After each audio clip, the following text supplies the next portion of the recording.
So with all of us here, so I just want to give him He's probably like waiting downstairs, I know. with like his phone on, like, come on, it's meeting started. strategic, being strategic. To go. We're good to go? All right, so I'm gonna get us going. Yeah. So I want to call to order the May 11th, 2022 Victorian Village Commission hearing.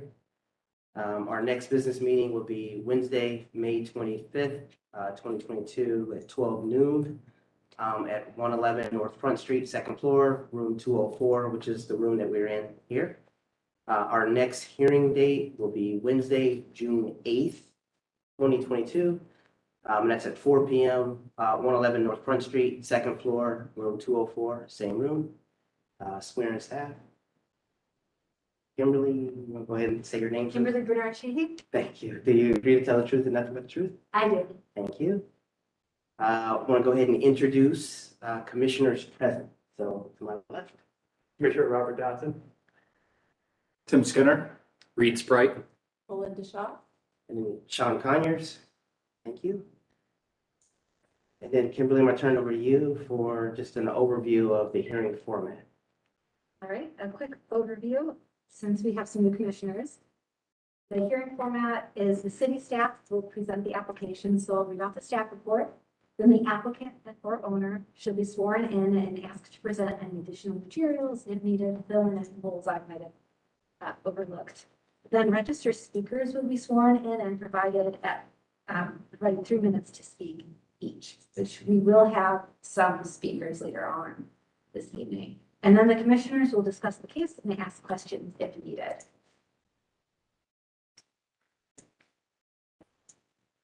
Just, do we have a public forum at all today? Not today. All right, so get into approval of staff approvals. And do you want to offer them at the beginning or do you want to do them after? Or What would you prefer? Would you prefer me to run through them for extensions first? I would just go ahead and do that so that it may make it a little bit easier for some of the newer commissioners. Alrighty, so staff approvals start on page 13. These are both April's and May's. So if you have any abstentions, say aye, or you can always kind of catch it at the end too. Yeah. So we're going to start off with 983 North High Street, 1187 North High Street, 79 West 5th Avenue, 26 West Russell Street, 1248, 1215 Neal Avenue, 326 Wilbur Avenue,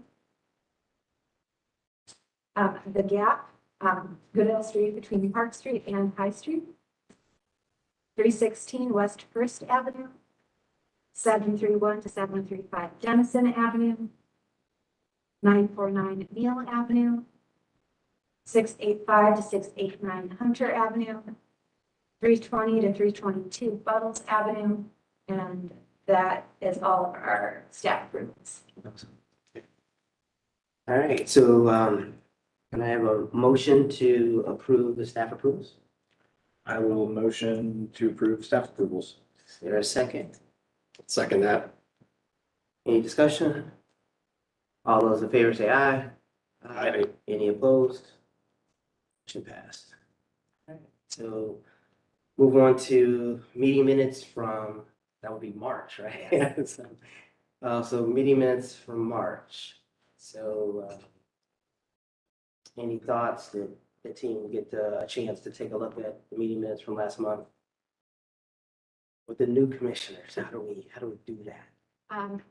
They can abstain, Okay, if they've read them over. I think they can approve.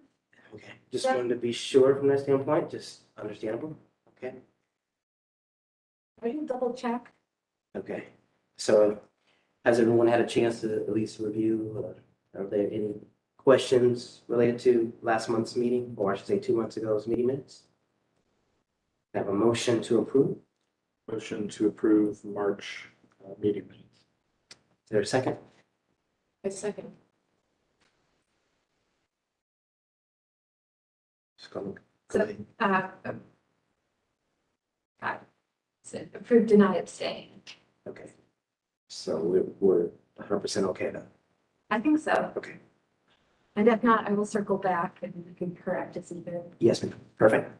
All right, just go ahead. All those in favor say aye. Aye. Any opposed? Motion passed. Thank you.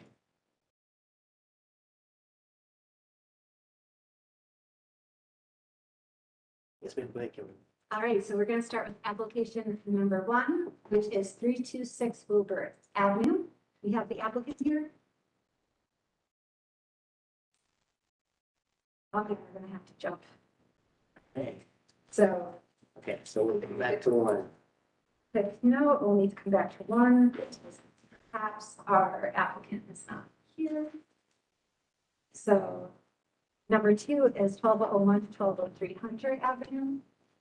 So this application is to remove an unapproved PVC pipe from the chimney, to install aluminum OG gutter along the front porch, wrap the rear columns to match details at the front porch, install the railings at the front porch to match the rest of the railings, and to tuck point the south side of the chimney. The commissioners at the April business meeting requested a section drawing of the railing. The commissioners wanted to ensure that the railings were in line with the DEC standards, guidelines, and codes for permitted porch railings.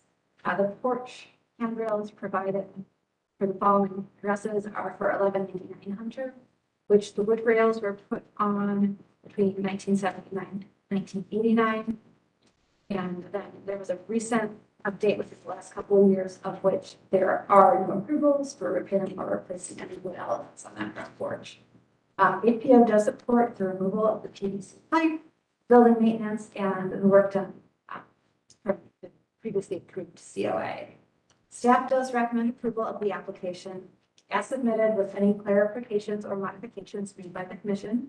Basis for staff recommendation is City Code 3116.11. These standards for operations, specifically 2, 3, 4, 5, 6, 9, 10, and 11. Thank you, Kimberly. Can you state your name? Julie Bullock. Do you agree to tell the truth and nothing but the truth? I do. Thank you, Julie. So I'm the architect representing the owner. All this was previously approved with one minor change. And then the COA expired. They didn't realize they expired. So then they went ahead and did it after the COA had expired. So they got cited by the city for not having an active COA. So it's a lot of paperwork things. The only change was from what I originally submitted that was previously approved, I think a couple of years ago, is they asked to do a wood railing from the steps down from the front porch, and that's what's built right now. There are basically wood railings down the whole block. Before it had been with a metal handrail just for the steps. That is the only revision from what, you had approved previously. PVC pipe, we don't know where, that's always been there, so we just took it off. So it's all done for your previous approval. That makes sense. Thank you. Commissioners, any questions? Just open the floor to any questions or you guys or comments that you guys have? Thing that I had was there a color scheme chosen previously for the property? Yeah, and it was, I can't remember her name, but Heidi, she actually came out and submitted colors and things like that. It's always been the approved colors submitted. So that's still outstanding work, is that? Some of it's painted, I'm not sure. It was half painted when I saw it a few weeks before the last meeting. It appears that maybe the siding itself might be a primer and Possibly. color. He's had, we've been this took so long, he's had a terrible time finding anybody willing to do it because the siding was in pretty bad shape and no one wanted to paint. We asked to remove it, but we permitted to remove a small part of it, so that's been the problem. But I know he does have a painter now who's willing to take on the projects. Yeah, that's maybe the biggest thing for me is understanding and I think it's probably appropriate for staff approval for understanding the paint scheme for siding, trim and all. Should have, that all should be, The handrail as well. You see those other examples. There's kind of a two-tone yeah. application going on. I'll track that down and send it over to you, just make sure. Sounds good, and we can cross the bridge if it needs reviewed or, I'm sorry, I can't. oh, we can cross the bridge if it needs reviewed or not as well, because that would be a staff good one, or just paint color. Yeah, I'll just make sure. Any other comments or thoughts or concerns?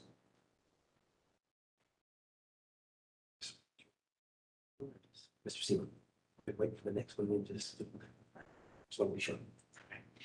All right, so I don't have any comments at all as well, so can motion to approve this application? Motion to approve BB 22-04-004-1201 Hunter Avenue as submitted with the condition that colors are reviewed by the historic commission. Second. Second. Any discussion at all? All those in favor say aye. Aye. Any opposed? Motion passed. Thank you. Thanks, Julie.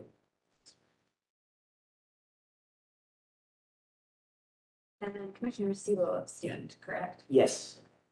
And then Mr. Siwo is present now. And since we're supposed to be getting, I just want to make sure the applicant for 326 Wilbur Avenue is not here.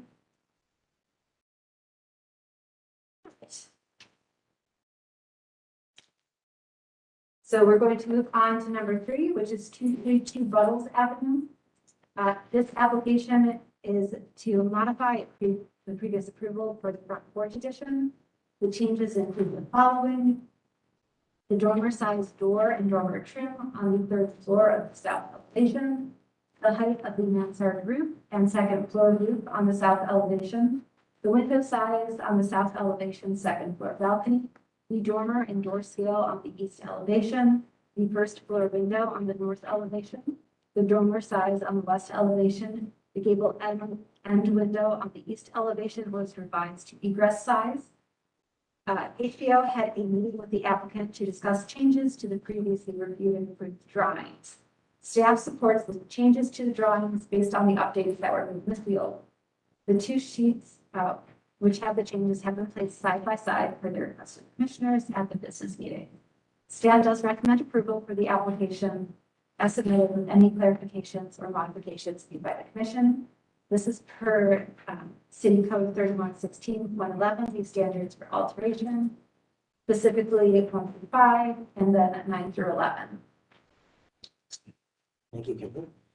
Could you state your name, get you sworn in? My name is Jim Saltz. I'm the designer.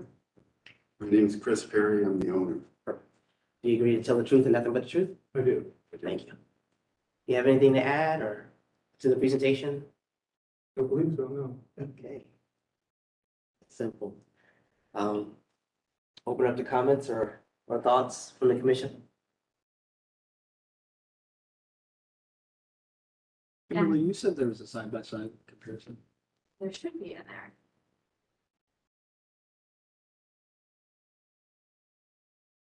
If not, I do have the hard copies here of the plans that were used in the meeting and the updated plans. I was gonna say, I thought I did. I probably made a mistake moving some of the documents over. So, could you tell us a little bit just about how how some of the modifications have come about? I know, I remember this project, and it's been some years. so- It was 2019, yes. And we went before the commission during that summer. And we did receive approval, I believe in August, after being here for 2 or 3 months and going through several iterations. But then after a couple of months, I did not receive any written certificate of appropriateness in the mail, which is customary. So I became a little concerned and contacted the city. And I found out that the person who was the preservation office officer for the Victorian Village Commission at the time that we presented our plans no longer worked for the city. I see. So I then began attempting to contact Jamie Goodman, and he and I then spoke at the beginning of 2020. And of course, we all know what happened very shortly thereafter. In March of 2020, everything started. Yes, sir. So basically, the changes that started to take place were after about a year, we began some construction on the front porch. We did not yet have a certificate of appropriateness due to the pandemic and the shutdown. And then at some point in time, someone, I don't know, took photos, called the city. For whatever reason, it was reported, and we received a notice to cease. And I, to come to where we are now, I met with Jamie Goodman and Kimberly Bernard a few months ago with drawings that reflected the current state of construction. And then there was a side-by-side comparison made between that and what was approved. And that's why we're here now today, just to get approval for where we are now on the project. And that's very helpful. We have a lot of new commissioners, so I just wanted to make sure to, kind of walk through that a little bit. So very helpful. Any other just thoughts? I know there's a lot of bullet points, so if there's any concerns with any of the bullet points, we can kind of walk through them together, or at a high level, if there's any concerns, we can talk about those. Whatever detail the team feels like we need to get into. I appreciate that you took the time to sit down with the office to run through them side by side, and I feel comfortable with that process. No further comments. I think that step helped me as well, just given the number of iterations, the comparison side by side, and working along staff. I mean, a lot of these details are really related to historic details. And I know, staff has a certain sensibility to those things. And so I feel the same way in terms of that sense of comfort. Two and a half years ago, there were some interesting things that needed to happen as a result of maintaining egress and trying to work through those things that you guys were influences from the city. So it wasn't really desirable. These were things that needed to be done. I can remember from that perspective. So right, there's a little bit of difference between, what we'd like to do historically and what the building code requires. There's 3 units in this building. Each one's a flat, first, second, third floor. There's a new addition that we received, permits for that was under construction on the back, and that's to provide another stairway, another means of egress for the building. So we've always been concerned about safety. That was kind of one of the things driving this. And also this building, a lot of the architectural detail was gone, but when Chris Perry purchased the property. And so we're trying to bring back some architectural detail to it, even though we don't really have photographs of what was there. Originally, we're trying to do things that are architecturally appropriate to the period. for sure. So I feel pretty comfortable from that perspective. So that's just my thoughts. Any other comments at all? A motion by any chance, anyone? Motion for BB-22-04-005 232 Buttles Avenue as submitted. Is there a second? Second. Any other discussion? All those in favor say aye. Aye. Any opposed? Motion passed. Thank Thank you so much for working with staff. Appreciate it. Thank you.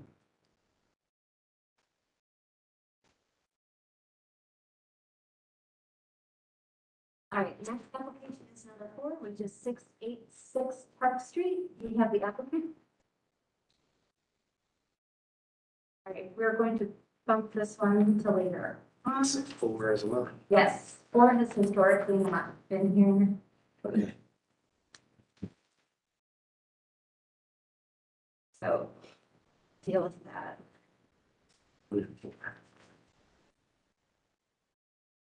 So our next one is 989 North High Street.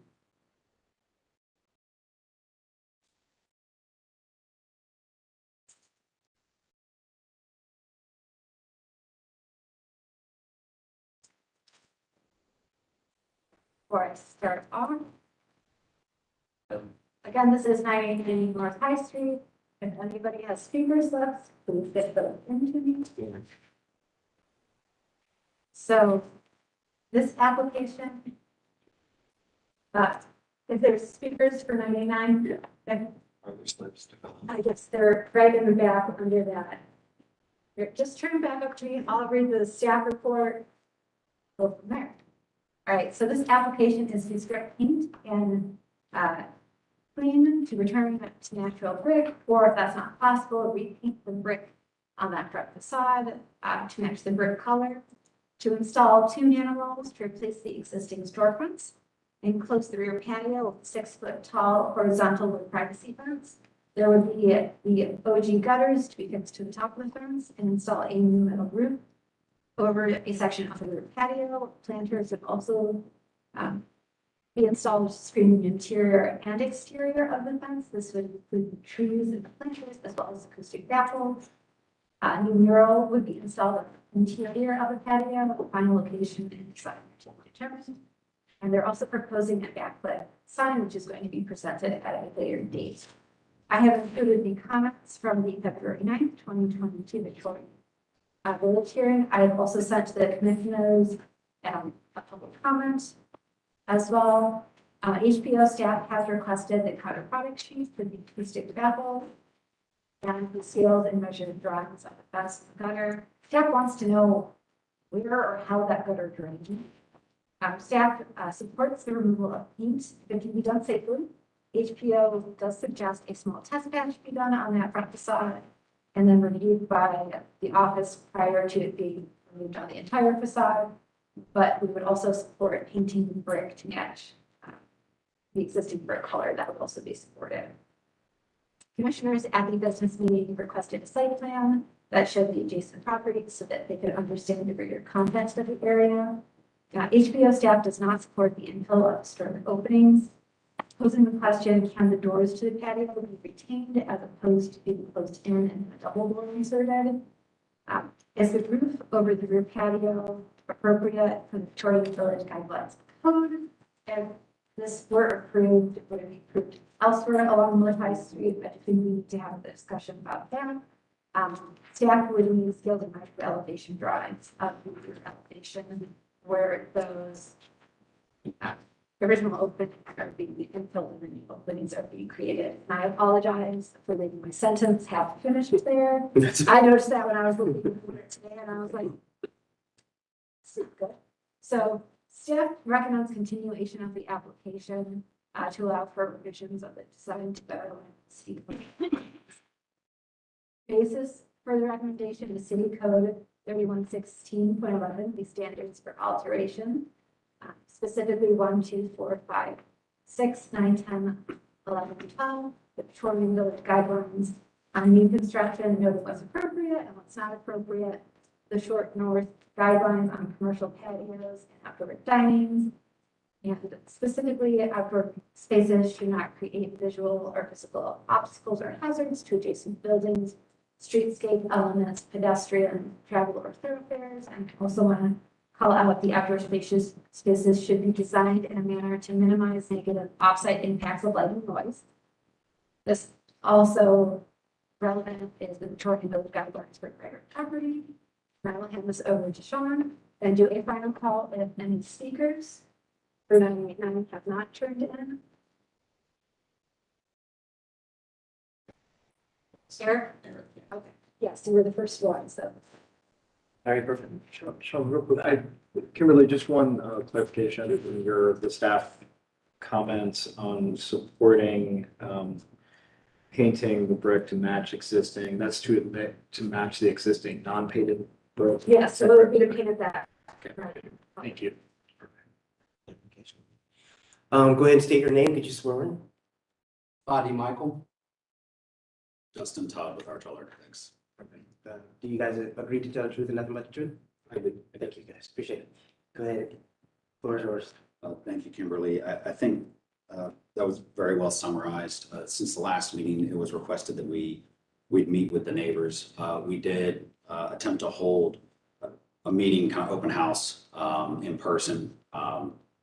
that became a little difficult with schedules. We ended up holding a Zoom meeting with multiple neighbors to hear overall concerns about specifically the rear patio space, which is where most of this has been fixated. We discussed with them that we met on site with a sound consultant. And they did have a product that is used on exterior and it's used in wet conditions like swimming pool areas that does help noise reverberation, and that which is what we're proposing in its backspace to help prevent noise from bouncing around off the brick back here. And overall, the meeting with the neighbors, sound was the prevalent concern overall, which is why on the new application, we're trying to create a more distinctive separation between this space and the neighboring spaces with the roof structure and the larger kind of wall at the back of the patio space. Overall, with the comments, we're happy to provide more detailed information on the fence and the drainage. With the doors themselves, I think we could consider keeping them. The existing door openings, if that would be an issue on the back patio space. And overall, the comment just about the roof patio, I think it is a little different than a lot of what is proposed for patios, but with this being a very, I think, different condition where we are trying to provide that greater separation, which is why we're doing something I think that's a little more above and beyond what would typically be done a patio space like this. But I don't think I have anything else to add. So we're going to speak yourself. Yes, so first Thank off, you, sir. we have Eric, and I'm not going to get right your last name because I feel bad. Italian's not a language I know. And I saw those G's are a little funny compared to English. Yes, good evening. My name's Eric Jolio of 19 West Star Ave. Spoken on this proposal previously. I'm happy to provide transcripts as well as a petition signed by 78 people in opposition to this plan, including all 9 townhome owners in my association. You should have also received a letter unanimously approved by the Short North Civic Association outlining concerns with this proposal. While I appreciate the noise reduction attempts, we fear they'll have minimal impact and also have concerns regarding the tentative nature of them. What prevents this or subsequent owners from moving or removing tree planters, acoustic panels, adding seating, or even changing the primary role and operating hours of this business. The ownership's framing this proposal as a restaurant concept, but that doesn't change the issues at hand. For perspective, restaurant concepts in the neighborhood include town hall and standard hall, and we wouldn't want them adjacent to our bedrooms either. It seems a partial roof has been proposed now. This has its own concerns, including the actual noise reduction, the material, which appears to be metal, which can be quite loud in rain and storms. And the covered area actually increases the utilization potential of this space to include times that otherwise would have been nature's natural reprieve for us. This proposal represents a real pivotal moment in the history of our century-old townhomes, which may determine whether they continue to stand the test of time or not. Changing the use of these spaces from residential to business will lead to a devaluing of our townhomes, which could lead to detrimental maintenance practices. In the end, the back of this building is incompatible with business use, and the history of residential use here should be respected. Some city code that supports this includes Section 3116, which states every reasonable effort should be made to use the property for its originally intended purpose, and changes which have taken place over the course of time are evidence of the property's history and environment, which is a natural fit for these now at-risk residential interior and exterior spaces. Section 3119 states that redevelopment should be, quote, benefiting property owners, residents. So I urge the commission to deny this proposal as detrimental to us as residents and owners and a risk to the very survival of our contributing townhomes, and therefore out of step with your mission to protect and enhance this neighborhood. Thank you for your time. Thank you, sir. All right, next we have Mr. Brian Renner.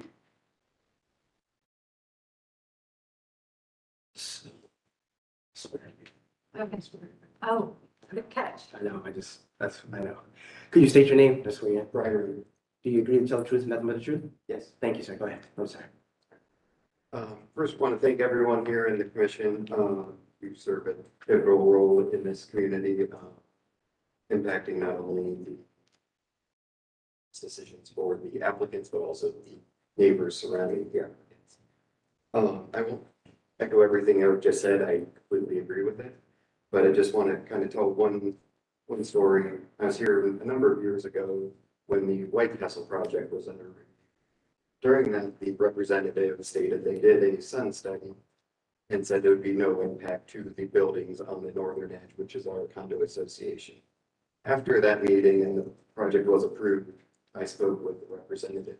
She showed me this sun study and said, oh, you live in those units, you guys will be blocked from the sun during all of the winter months. Saying that, so I could say that I appreciate the efforts that Patio has made when we met in keeping the noise to a minimum, the concerns around that and the efforts that they're doing. But that doesn't, that's all well and good until the time when it's not. If there is a change in ownership or change in focus or whatever, us who live in the units are the ones dealing with those consequences.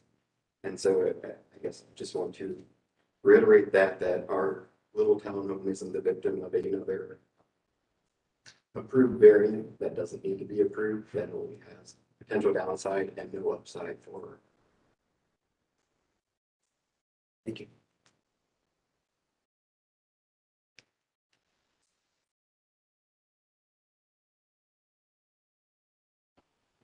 Mr. Eric Conrad.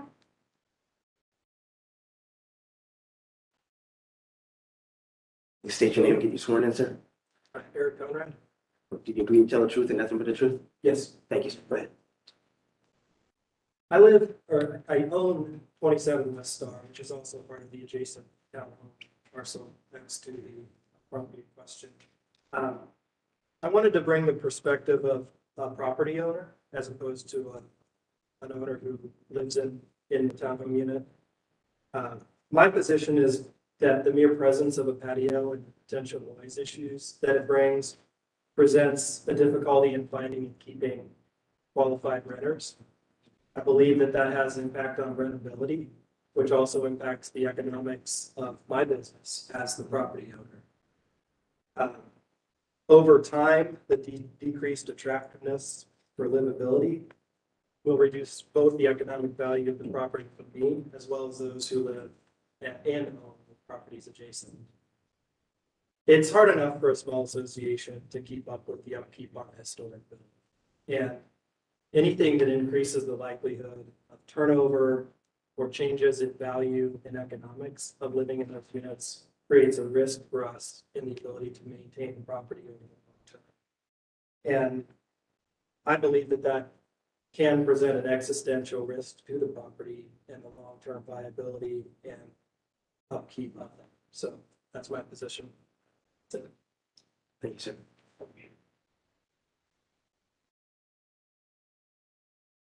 Just three, Kim? Just three. Yeah. Just three.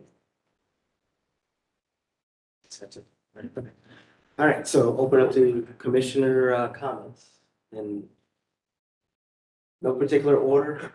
One other point on comments, and I think this has been raised in terms of comments that come in virtually, so email comments of making note of those as part of the meeting, just so it's on record that those have been received and reviewed and not just lost in space. Yes, and I will also note, so it doesn't seem like we're glossing over, the Short North Civic Association. It's one of those, it's got a lot of work to mix them up, but we received their letter, which I had sent over as well, which included Mr. Jack Decker's letter from April. Thank you. Thank you, Mr. Skinner. All right. Any thoughts, concerns?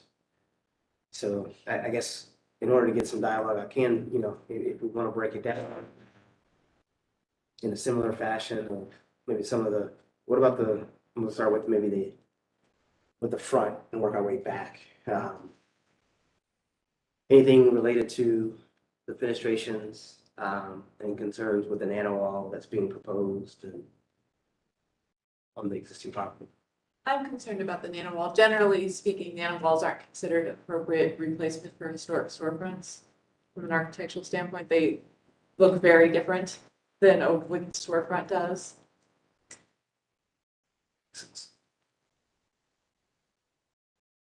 I think I shared that same thought. It's just trying to understand it. And I'm not sure if the imagery that is being depicted is like for like in terms of the overall thickness of the sight lines related to that system. I mean, there's a lot of operable wall systems.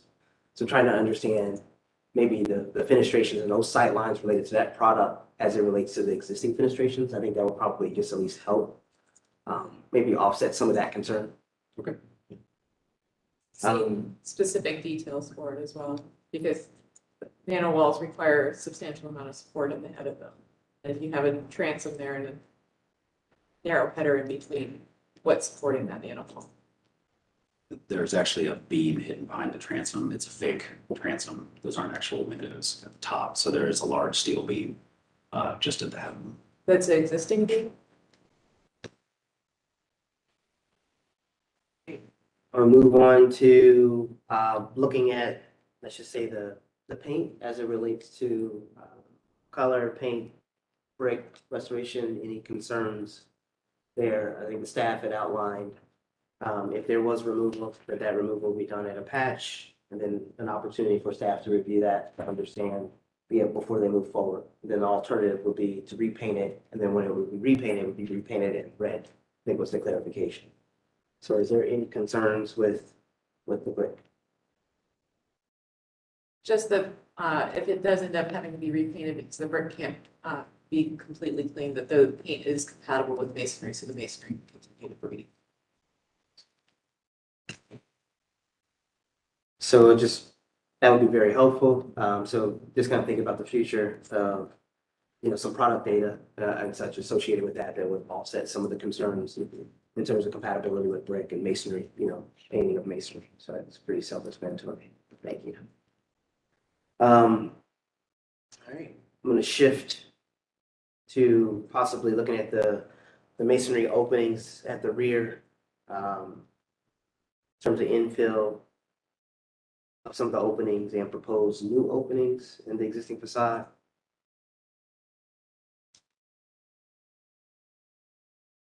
Any thoughts, concerns? Staff had mentioned that typically we don't infill existing openings, especially, specifically historic openings, and looking at that. Any thoughts? Considering what's on the inside, there's a lot of rear openings that are being infilled when it's just seating on the other side. So I guess my question is, why then make such a dramatic change that elevation if it's just seating on the inside? It was just to attempt to move the locations of those openings relative to what is happening on the inside to provide a little better flow. And specifically the one you can see in this view that is on the center of the west facing wall. The goal of that one is it has a nice straight shot when you come in the front door, that slightly angled as you go back, as you follow the hallway going back. So it would provide a very nice clear view going from the front to the back was the design intent.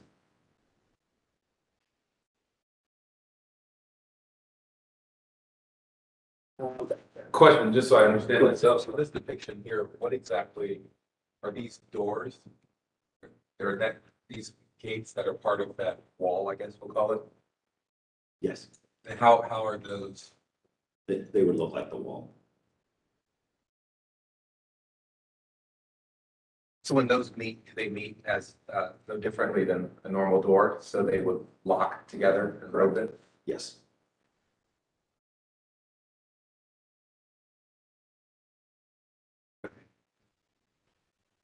They would latch like a door that would have to be one of our requirements of egress.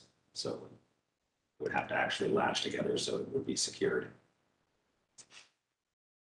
How are they latching? Is there like a pole or something between them? There would be an inactive leaf and an active leaf, essentially, and one would latch into the other one.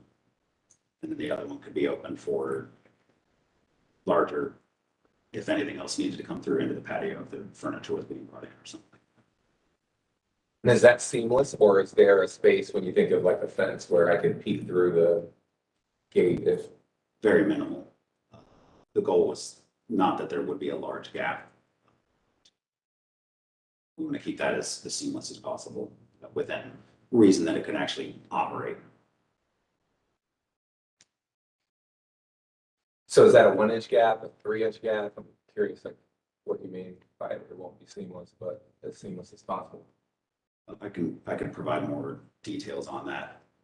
You know, the goal is that it would be, you know, less than an inch. It would just need to be enough space for the actual hinge to swing without the wood fencing material hitting. Okay, thanks.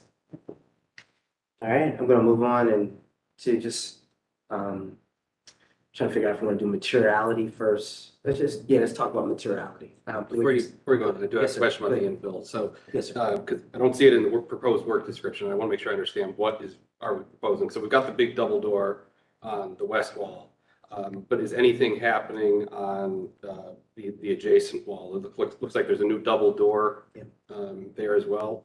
Yeah, I think there's a new double door, if I'm not mistaken, on that south side, if I'm not mistaken. Yeah. Removing a single door and filling some windows. Okay.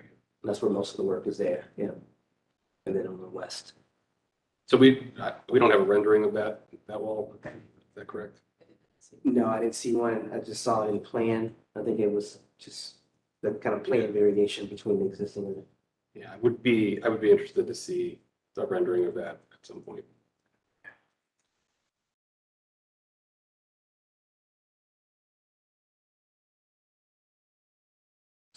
write this down, guys. All right. So we'll move on just to materiality in general, just really relates to the back, covered porch, the wood fence / wall, and enclosure, as well as the metal panel on the roof structure and appropriateness in terms of materiality that's being chosen for this area as it relates to, I think, staff's comment in terms of the property being along High Street. So just want to open that up for a conversation. I appreciate the efforts being made to try to control noise here. But I think we challenge ourselves with this work condition where noise were not an issue with this roof structure be compatible and appropriate, and I think that's probably questionable. I think the wood fence itself, kind of a sleek slab system is fine. I applaud, most typically applaud the use of the outdoor space and encouraging that activation. But it's really challenging here with the intensity of this use relative to the adjacent properties and potential negative impact that this will have. Any others? What type of metal roof is proposed? It looks like it's corrugated. It'd be proposed to be more of a standing seam style. We could provide specifications on the actual product. So I just kind of thinking back, a few years back, we had a project that was very similar location along High Street. Like it was similar adjacency, and there was a proposal for creating some enclosed space that utilized some similar materials, and so at a consistency, kind of going back to that very similar materials, similar location that was frowned upon in terms of the appropriateness of the materials. So I think I would have that same sense of feeling as Tim to be in kind of those previous applications.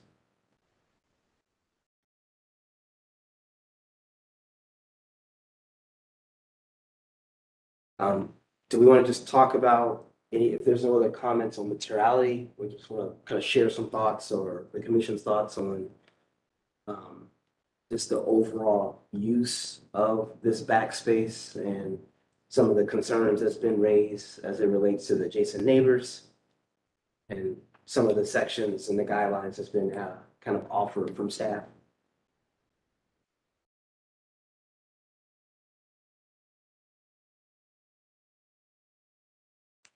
I think the big question at hand, right, is what's our role in terms of the sound, right? And I think that's something we probably should talk about. You know, the letter from Mr. Decker was basically saying, yes, from the Short North Civic Association, yeah, that's something we should be in charge of. My question would be, if it is not us, is it just building and zoning then that would have a say about the use of this space? I don't know the answer.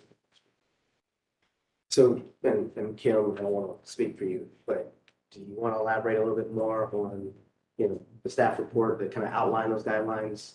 So I can look at, if you guys have direct questions that might focus things a little more. I know in terms of use, this isn't allowable use for building and zoning services. If they do want to change the use, that would be a recommendation from us. So if, say they wanted to change it, just going to use from residential to commercial, they would have to get in touch with building and zoning services, make sure, all of the variances they needed, and they bring the list of variances back to us. And then we make a recommendation on it. It would go back to building and zoning so they can finalize it. And I believe the bottom at least, and I haven't clicked on CSER in a little bit, but I believe at least the bottom has the commercial use. So it may be mixed use right now, but the business and the restaurant is one of the approved uses from building and zoning. And I think our responsibility is, as it relates to the proposed, is ensuring, the impacts or negative impacts, or ensuring that there's no impact to the adjacent historic properties. I think that's where our purview is, as it relates to that, and trying to uphold the guidelines that have been offered. I think that's really kind of our mission. So. Well, I think, it crosses over there that it clearly, from the folks that have spoken, it addresses their quality of life in their historic property. Right? And so, there's certainly something to be said there. And this is right on their back. Any other thoughts? What's the occupancy of the newly designed patio going to be? I don't have that number on me. We have calculated it relative to parking counts for our zoning approval. So I can't provide that information. I just don't have it right now. Be interested to know how many people be out there. Someone mentioned earlier, if you drive by Standard Hall on a Saturday night, that patio is, you have to push your way through. Versus their seating right now on the plan shown for 40. You can then fill in, 40 people versus if you pack it in standing. It's a very big difference in the amount of noise that could be generated.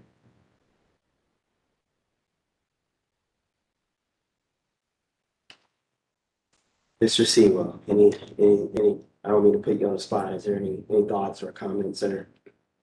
Sure, and I apologize if some of this is addressed in the documents. I know we've had a lot of emails on this recently. Yes. My question for the applicant, what exactly is this concept going to be? So I hear generally it's going to be a restaurant.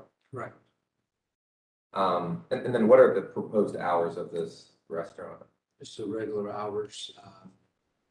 Friday, Saturday, and Sunday will be open for brunch till 2:38.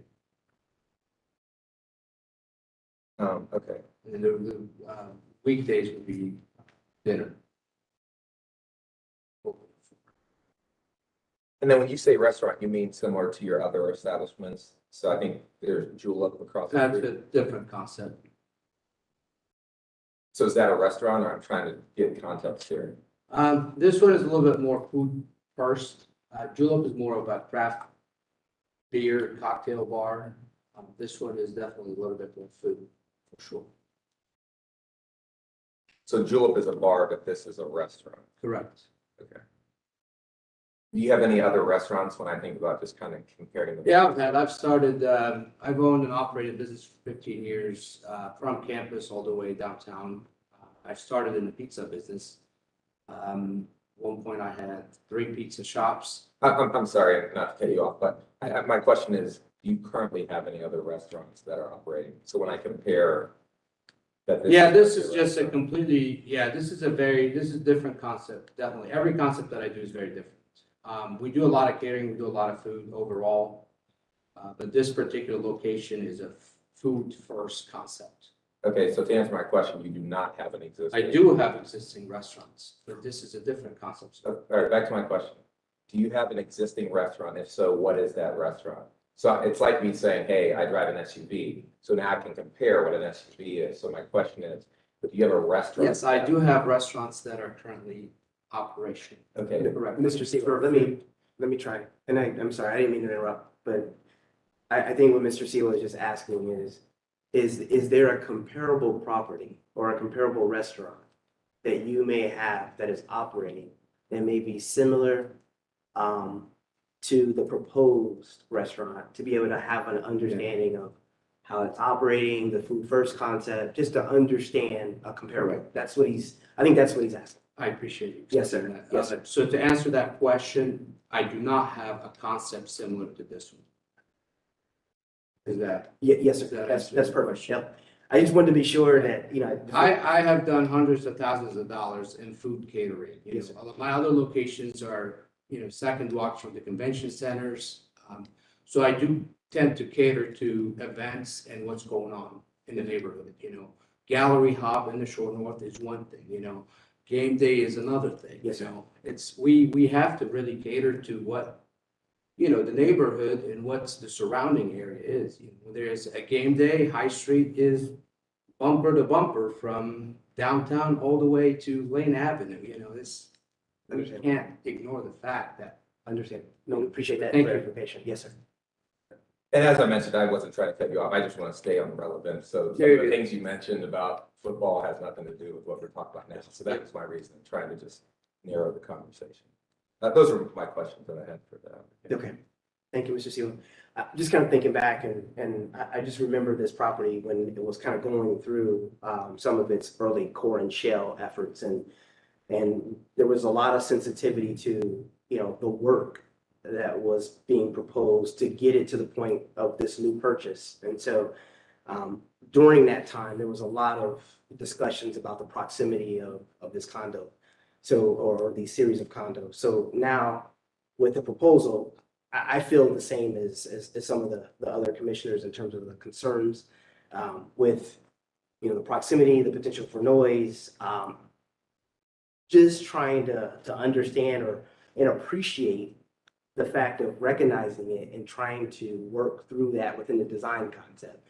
And it just seems the more and more, it's really hard to see if it's really hard to tell if those things are really going to, help matters or at the same time create new concerns from that perspective. So I'm really opposed to bringing that outside activity. Unfortunately, in this area because of the proximity, typically it's encouraged, but given the proximity in this particular property's siting, it's elevated concern.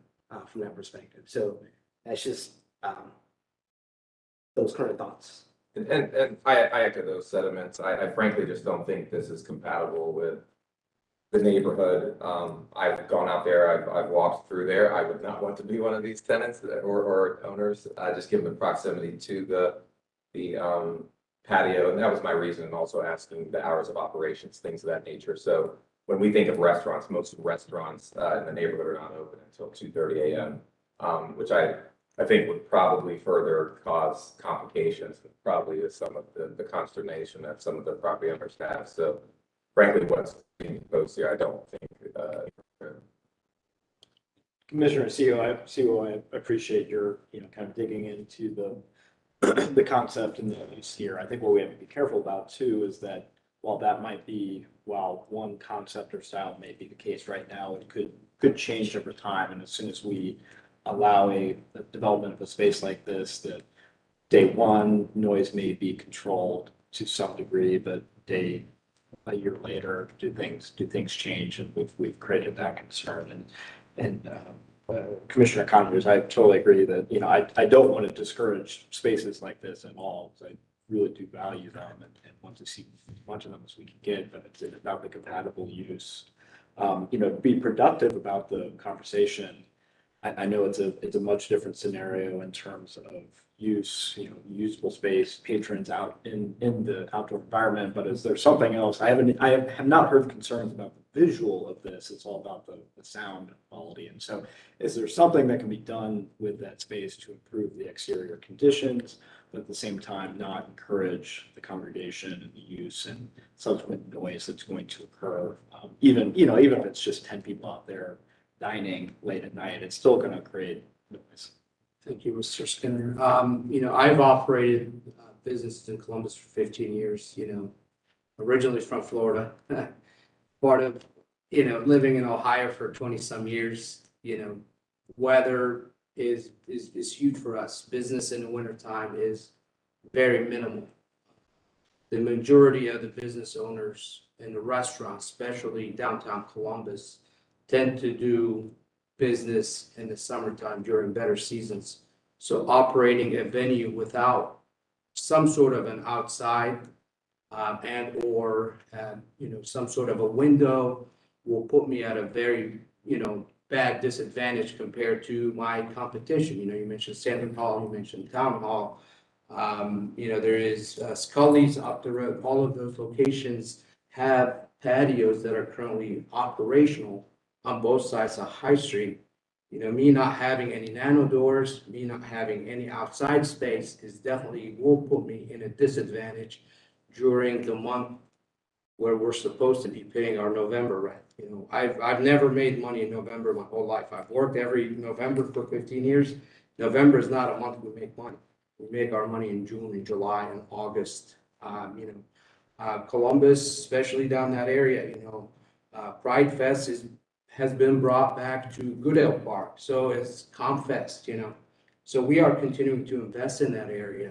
And without, you know, it's a lot of those events are outside. People want to be outside in the summertime. They don't want to be inside. So that's, you know, I feel from a, you know, I was attracted to that location because it was sold to me as, hey, this is an approved patio. And I have paid rent there for almost, you know, 10 months. You know, it's a very difficult time. You know, I hope that you guys would consider some sort of a solution where, you know, we could work together, work with the neighborhood.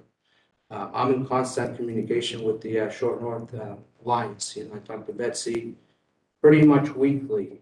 We've signed up our other location with the Good Neighborhood Pledge. You know, would love to bring this venue on board as well, or this restaurant.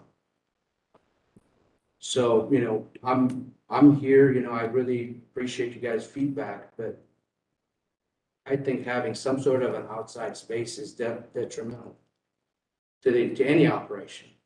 You know, especially with, you know, I'm not a smoker, but sometimes people want to step outside and just smoke a cigarette. You know, the Short North up and down High Street, they have added all these doors, or, you know, they've added, you know, Bodega has, you know, a big outdoor on the street. You know, I'm not asking to take public right of the way. I'm asking to the property that I have paid taxes for over 10 months, you know. So I feel that I'm being disadvantaged here by, hey, other people can have a patio, not just on their property, but on public lanes. And we see, you know, Forno has one, Cameron Mitchell has one. You know, they're being encouraged. They don't have the limitation on public property, while on private property, you know, and I don't think those orange barrels look any nice, and I don't even think they're safe. You know, safety is more important. I apologize, just in the interest of everyone's time here. Coming back to the purview of what we're focusing on here, I know you've mentioned a lot of different properties and so forth, but when it comes to real estate, and I kind of wear my legal hat now, real estate is unique, so every situation is different. And so the difference here compared to the other things that you've stated is that all of those locations, none of them have over a dozen adjacent townhomes that border the patio that we're referring to. So the road front and the orange cones and things of that nature have nothing to do with what we're focused on here. And so bringing it back to this application, what you've provided, and I open it up to the chair for leadership here with respect to where you want to take this. But I think we have to come back to this issue and say, okay, is this in line with the short north guidelines? Is it in line with the city code? And that's what we're focused on here. We're the last ones to stand in the way of any business, and particularly myself. And you know, if there's a happy medium we can come to here, I'm for it. But I think we need to focus on this and not what other people are doing or what other people have, because frankly, it's irrelevant to whether this is appropriate for us to approve or not. All right, so I think we've at least tried to break it down related to the application. So we've gone through the nano wall. It's understandable about the nano wall, what additional information is possibly needed to try to have a better conversation related to it. The compatibility and appropriateness of the materiality of the patio, more of the materials related to it, right? The enclosure. We talked about the use and the concerns with noise.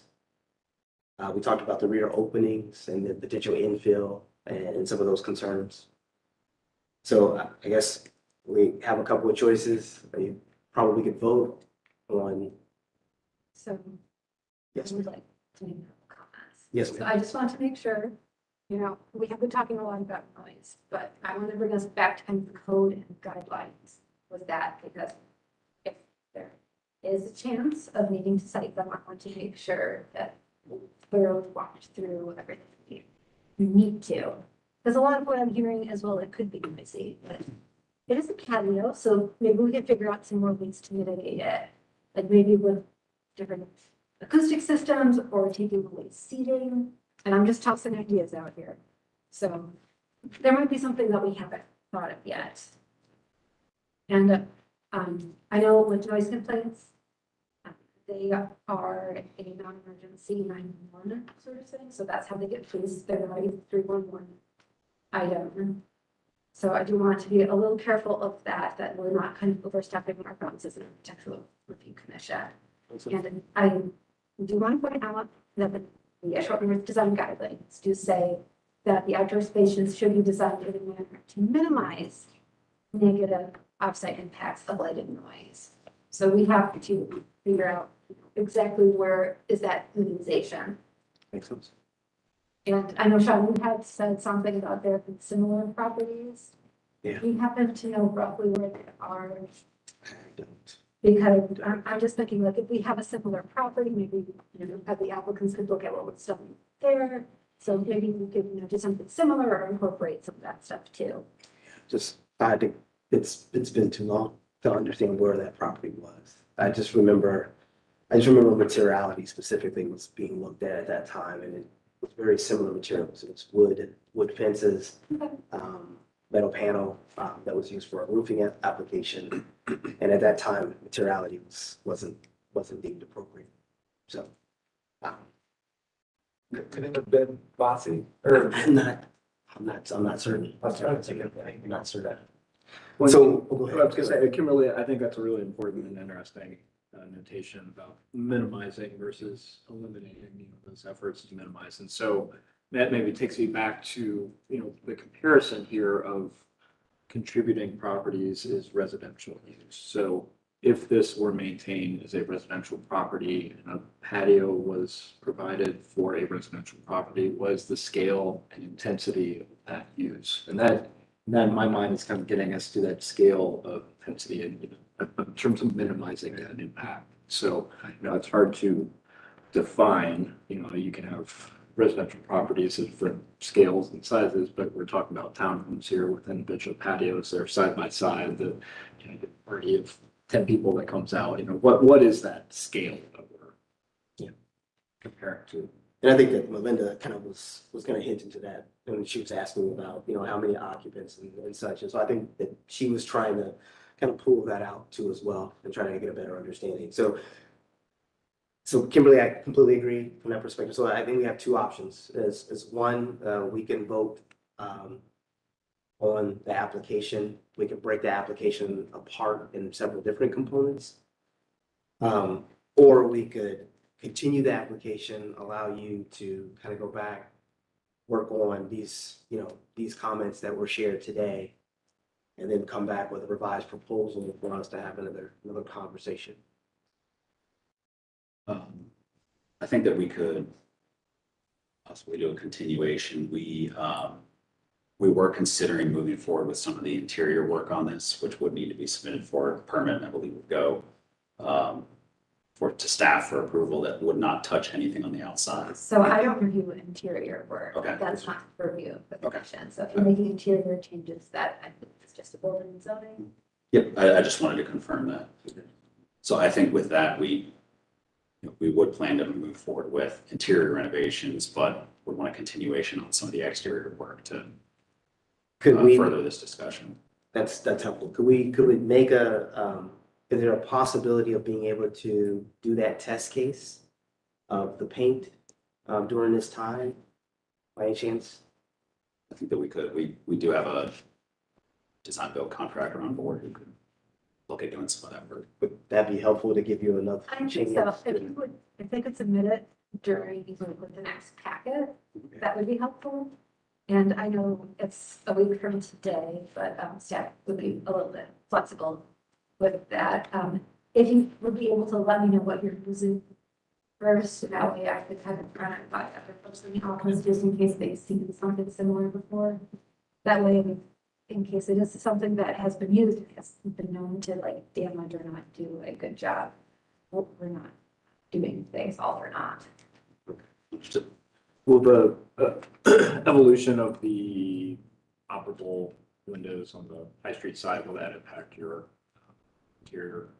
No, it will not. The egress components are all staying where they were originally. So no, that would not affect anything with the interior.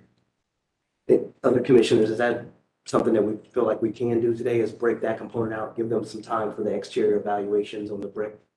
Okay. Yes.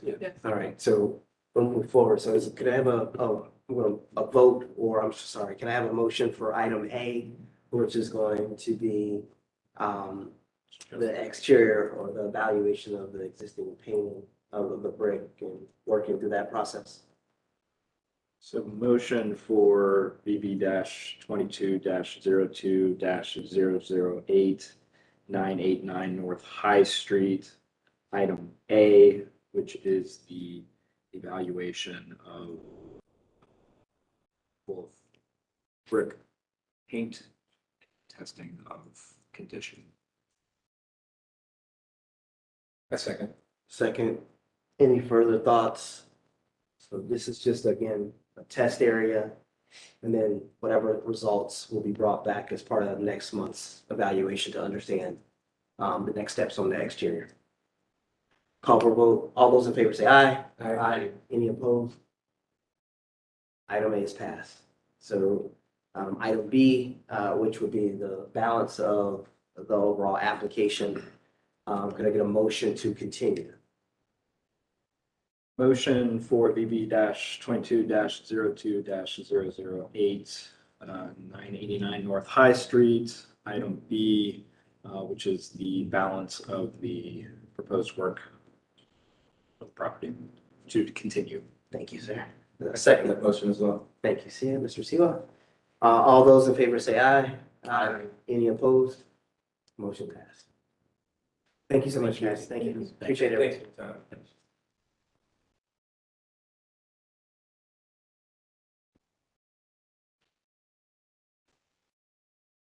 All right, we are moving on to agenda item number 6. This is 1136 Highland Street. Right, this application is to replace 40 of the 1960s aluminum clad slider window with a pellet and pervia fiberglass sliders in black to replace and expand existing parking area asphalt with concrete. Spots will be striped and include a number painted for each unit. And this would also increase the parking from 7 spaces to 10 spaces and install a bollard to protect the light post and keep the exterior siding iron more. This would be wood siding and undersides of the roof and tricorn black, which would be the exterior doors. And the metal stairs, poles, and railings would be plated black. The unpainted brick would not be painted. Commissioners at the business meeting requested a comparison of details of the proposed Impervia windows versus the current existing aluminum windows. Staff poses, is the increased parking appropriate? Should there be any additional landscaping to the area as well? HBO staff typically requests the windows be repaired before replacement is considered, and if they are replaced, windows chosen off the approved windows list. The aluminum windows are historic, so replacing them with the Impervia fiberglass windows may not follow Code 3116.11, the standards for alteration. Staff does recommend approval of the application with any clarifications or modifications made by the commission. This is based on the code standards for alteration 3116.11, specifically 2, 3, 4, 5, 6, 9, and 10. And the standards for site improvement A, which is 3116.13. You state your name, get you sworn in, sir? My name's Corey Morris. Do you agree to tell the truth and nothing but the truth? Yes. Thank you, sir. Do you have anything to add to the application? No, nothing in comparison to the windows, to the existing windows. They're like size, they're sliders. So it's really two panels. One of the panel moves. They're going to be identical in size. The current windows are aluminum original. A bunch of them are plexiglass. None of the locks work. So the biggest thing here is, energy efficiency and security for the tenants. Windows. Parking is an issue. It's hard to control tenants that park in the grass. If you go to that picture, you can kind of tell where tenants have parked. I've had tenants towed before for parking there. It's a battle, so instead of battling it, I like to give them more off-street parking. It'll allow me to clean up that yard there.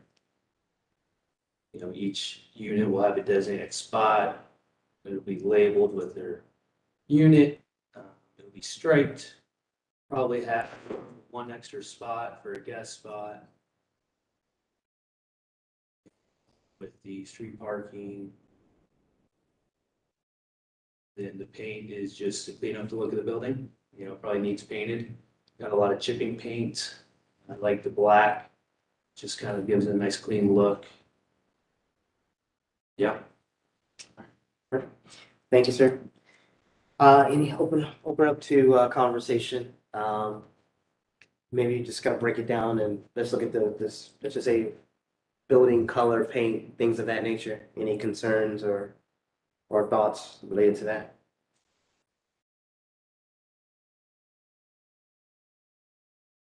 Real quick on the parking, that 37 feet that you're adding,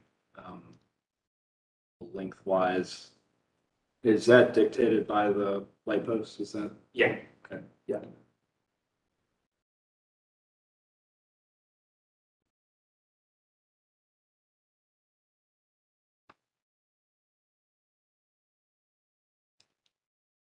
So it seems like no concerns with the paint. So I'm just gonna move on to maybe the site and the parking related items related to the parking pad and just say replacement of the parking pad. Any concerns from the asphalt to the concrete that's being proposed for the existing area?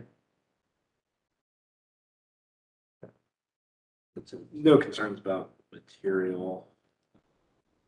And maybe a little bit more sensitivity to what's happening around it, those improvements. It's hard to tell kind of impact on what's happening across the alley. I think Yeah. garages back there, is that correct? Yeah, it's just an alleyway for it's not connected to that parking lot there. It's going to be done in two sections, which will probably be that grass section first to allow tenants to continue to park there. And then once that section is done, several tenants will be able to park over there. So in terms of impact for the tenants, it's minimal. It's going to be 2 weeks, week for each. We're going to use a concrete that dries a little bit quicker. It's a little more expensive, but allows us to get it done quicker. probably aim to keep it to weekdays, avoid the weekends.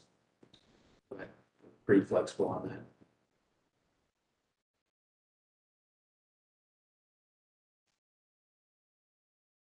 So just kind of thinking out loud, guys, I know that there's been a thought about, this particular area. I wonder if there is, just to kind of deter, some parking, is there a way to kind of create some sense of landscape barrier or buffer between the existing lawn and this new proposed that would at least kind of more so contain, the parking, so we won't, a couple of years from now, we don't have, this transition, kind of going to, I'm gonna say the screen to the west of the screen or to the left. Is there something that could be introduced there? Something simple, nothing, not a fence, not just Like landscape. some screening or- landscape buffer that would kind of make that division and prevent people from parking. Yeah, because there's nothing to stop people from inching further and further. Now, if you can't tell on that, but there's a slope, there's a hill there. Okay. I mean, Okay, unless you're in a truck, you're not going over it. gotcha. There is a natural barrier there. Okay, Where's the hill? The hill is sloping towards the road, so you wouldn't be able to go up and over it. But in terms of a barrier, happy to put, some sort of boxwoods or bushes going across, make a divide between the parking. I think it's the line that's at 20 feet, going parallel to that. Yeah. To clean it up. So that berm The berm not going exist where always you're adding the parking? to the right. So the berm is to the left. I guess I'm not seeing what you're asking. Yeah, well, you described a berm there adjacent to that alley. My question was, what's happening with that parking? Is there no berm where that Not new that parking? part, I'm talking, the slope is where the lawn is. Yes. The What lawn- he's asking, I believe, is all of this slope as well, or? Oh, the slope no, begins just- here? It begins over there. Okay, so all of this is Yeah. where your slope is, Yeah. but this is currently flat. Yep, exactly. I mean, there's probably a 4-foot retainer wall going along Highland to give you an idea of what that slope is. If I'm looking at the right photo here, that drops off right at Highland, right? Yeah, that's probably, there's a retainer wall I there. mean, it looks like So if, it casually slopes. You can almost tell in that picture. right, that's the picture I'm looking at there. Okay. And you can see the light pole for reference. If that's the light pole we're talking about where the bollard would be. Yeah. I would, we're so close to that light pole and you're making the effort to put bollards around it, and the bollards are they're pretty utilitarian. Is there an opportunity to maybe pull that parking back just a little bit away from the light post? Yeah. Use the plant material to kind of serve as that That buffer. buffer that you don't need the bollard at that point. Yeah. If you can give yourself just enough breathing room to, and that visual cue, that you can have a natural bollard instead of that. Right. You guys think 2-3 feet would be enough? Or at least hide a bollard because it was gonna stop a truck. Yes. Right. Yes. Does that get rid of your extra parking spot, or do you still have space? for I that? mean, the extra spot's nice, but I really only care to have one spot per unit, so 9 parking. To your point, spots. I was thinking the same thing, Commissioner Skinner, is whether you just have you get rid of the bollard, you have a wider dividing there, Yeah. and maybe you put a large rock or something that's a little more natural, Yes. and then separates it. Yes. And then it speaks to Commissioner Conyers' point of kind of avoiding, hey, in the future, this all becomes a big parking lot. I think it's prevented with the slope, but nonetheless, we address it now. For sure. I mean, if you can cut that down by, maybe you can go 27 feet instead of 37, you're gonna get 3 spaces. Sure. In there, and that's gonna give you some breathing room, before you get to the light post. I do like the idea of a large boulder or something. It's kind of a natural, kind of feed that into the landscape treatment, but still have that kind of landscape edge that gives some definition. Well, that's a good point. Able to keep that spot just by narrowing it, so. all right, good dialogue there. Last one is just, is the windows themselves. This is kind of a unique condition, aluminum windows and replacement, given the age of the property being considered contributing. Obviously, aluminum windows are it's really difficult to find a window that is like for like to go back into this property. So, just kind of thinking about, there was a property on Park and First, that had aluminum windows, but they were casements. And the pervia was used for that property and had the kind of divided lights and that was kind of a test case condition. And I think that a lot of the commission at that time felt really strongly about the outcome, a positive outcome. I know this is something that we haven't been faced with before, so just trying to understand that kind of test case condition and, you know, the pervia is, or the impervia window is on the approved window list. So just kind of, just want to get your thoughts on that. Yeah, so the Kimberly. impervia is on the approved windows list. It is noted that it's for casements only. I believe some of the commissions had some problems with some of the dimensions in other styles, but this is kind of unique because we haven't had two aluminum windows replaced. And I know typically for the code, it's replacing in like kind, but we do have that precedent with the approved windows lists that the original wood windows don't need to necessarily be replaced with wood. There's wood, there's the aluminum clad, there's the fiberglass. So I think since that we have that precedent, we also extend that kind of materiality change to these windows as well, especially because aluminum windows, they're tricky to maintain. It's not like the wood windows, just go in and help somebody kind of patch it and Perfect. Thank you. Very helpful, very helpful. So I guess there is that opportunity of evaluating this as a test case with the use of the impervia window. We just don't have any history of a slider being used in the neighborhood just yet. We have had some casements recently installed a few years back, and those came out pretty well. So I guess that would be the kind of motion related to that if we felt comfortable with them moving forward with that replacement. Any additional thoughts or concerns or? Okay. All right. Any more dialogue before we kind of move for a vote on this? So I think the only thing that was thought about was maybe some amendments to the parking arrangement or the extents of what's being proposed. Would we feel comfortable with, you know, there was some landscape that was talked about, could a landscape plan be shared with staff later on to kind of clarify these things without us coming back to keep the applicant moving forward? Okay, I'm good with that. okay. Could somebody articulate a motion based upon the dialogue that was offered today? Motion for VV 22 04 006 1136 Highland, approved as submitted with the condition of recommended revision to new parking area being shortened to avoid and create buffer to existing light posts and to add in landscape treatment as buffer the terminus of the new parking of Island Street side. See the test case related to windows.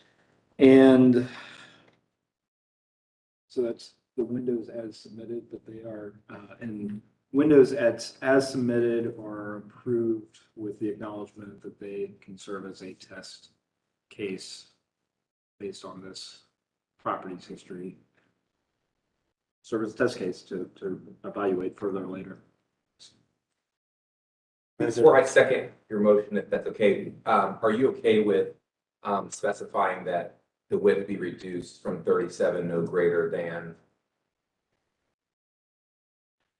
Yeah, I They are mean, getting- recommended width is 27 feet, which will accommodate 3 parking spaces if we want to get specific with it.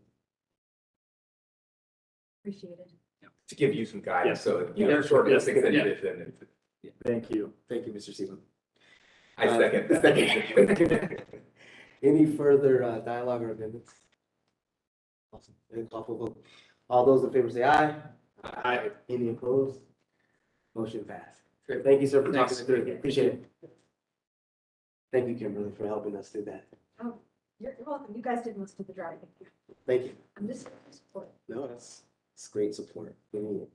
Thank you. All right, we are on to application number 7, which is 1156 Neal Avenue. Do we have our applicant here? Give me a check on. Yeah, let's say 1 and 4. I was gonna say exactly the same thing. Thank you. All right, let me just jot down what page I'm in the PDF document. Or else it's going to take forever to scroll back. We're on 5 of 23. Yeah, I've got the staff report PDF, but this laptop is a little bit, it's old, so it's cringy. But do we have anyone here for number 1326 Wilbur Avenue? Right, and number 4 is 686 Park Avenue. Okay, so we're still wonderful. Yeah, and we get to add number 7 to this. I mean, at least we're picking up some of the slack from running behind. Suppose there's small positives. Well, hopefully we can get around Show up at 8 o'clock today. that. All right. Fast now. It's 5:30.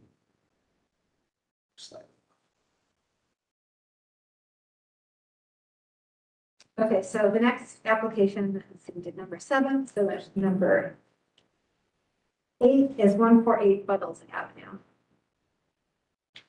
As you're getting up here, I'm going to bring up the staff. So this application is to replace the existing wood windows with weather-sealed aluminum clad wood windows. They're premium series 8120 from the approved list. The original leaded glass panels are to be surface supplied to the sashes on the building interior side. Window 17 on the east elevation is to be moved and filled in with brick to match the adjacent brick. Demolish door 102 on the west elevation and fill it in with brick to match existing. Replace the plexiglass storm door with an aluminum storm door. Replace the front door with a custom wood door and demolish the kitchen door and window. Fill in the wall to match the existing finishes, which I just want to say before I move on to the staff analysis, thank you for that detailed drawing. That was one of the best that I've seen in a while. Sorry that it was too detailed. No, perfect. The more Thank you. details, the better sometimes. So staff analysis, HPO does not support the infill or modification of original openings. If the applicant is interested in closing the openings, they can cover them over the interior, leaving the window and door. And the interior design should not dictate the exterior conditions. In reviewing the windows, HBO staff find that these do appear to be repairable with the documentation provided. Assessment by a window repair specialist is suggested. The door appears in good condition as well. Repairing and leather stripping would be suggested in this situation. Staff recommends continuing the application to allow for the applicant to investigate repairs to the windows and covering the openings from the interior. Basis for recommendation is City Code 3116.11, the standards for alteration, specifically 1, 2, 4, 5, 6, 9, 10, 11, and 12. Thank you. Thank you, Kimberly. Could you state your name and get you sworn in? Anna Mans, spelling Yes. ANNAMANS. Do you agree to tell the truth and nothing but the truth? Thank you. Do you have anything to add to the application or? Yes, well, the condition of the windows is the concern. A lot of the windows, or some of them are rotted, and it seems like especially in the lower level, basement level, they are completely rotted. Some of the windows, even though they seem repairable, as if they are in some condition, the windows are 100 years old. And the ventilation, the breeze that you can feel, I mean, the energy loss that the owner is experiencing, the insect, especially the flies coming in, and the stuffiness that the windows are contributing inside the building is just difficult it seems like, yes, they, or the maintenance, sealing of the windows is gonna help. But it's not gonna address the issue. Some of those pictures show, fly or whatever larva there is. The, so that, these are exactly the pictures. The previous owners did not keep up with the windows, the maintenance in general. As far as the windows, some of the windows are beautifully stained, and the owner is planning to reapply the stained glass, almost as a third inside pane. Instead of getting new stained glass. So that's gonna be a part of the whole system again. Like all those windows, these are actually, the stained glass is to be reused. And with the door window infill, I don't object to the decision, we'll work around it. And that was our feeling, that was gonna happen.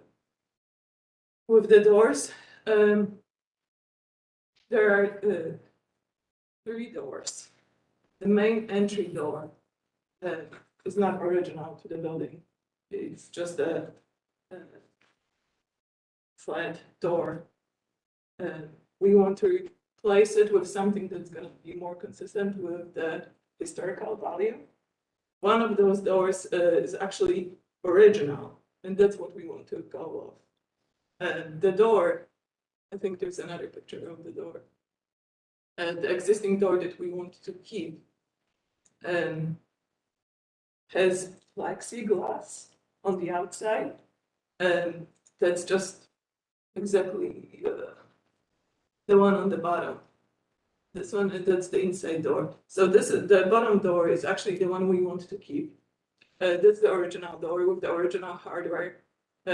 Just some recommended repair is resealing the door. The plexiglass is actually, it's not a storm door, it's just a fixed plexiglass panel. So in order to make that door repairable, we want to remove the plexiglass and put a new storm door instead of that. The interior door would remain, so the The plexiglass. original door will remain, That's right. and just to bring up the new storm door. Okay, understandable. Yeah, Okay. so the top door is the original, the entry door. It's not the original door to the building. That's the door we want to replace. With the style to match the original that you can see on the bottom. And the door is also, I mean, it just lacks the style. That's the biggest concern about it. And we doesn't match anything on the inside, outside as well. As you can see, I think the new product is going to bring more value to the historical presence of the house. And the third door that we mentioned is that we wanted to remove an infill, that we're just gonna keep it, and like you suggested, maybe fix it on the inside, cover up on the inside. So I think that's pretty much it. So the windows are the biggest concern of ours. Just because, I mean, no matter how much attention we put to the 100-year-old product,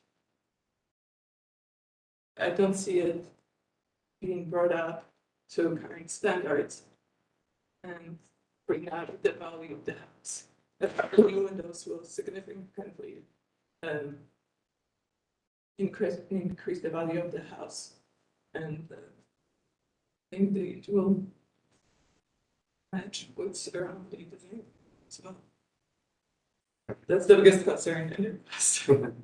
Thank you so much. Very helpful.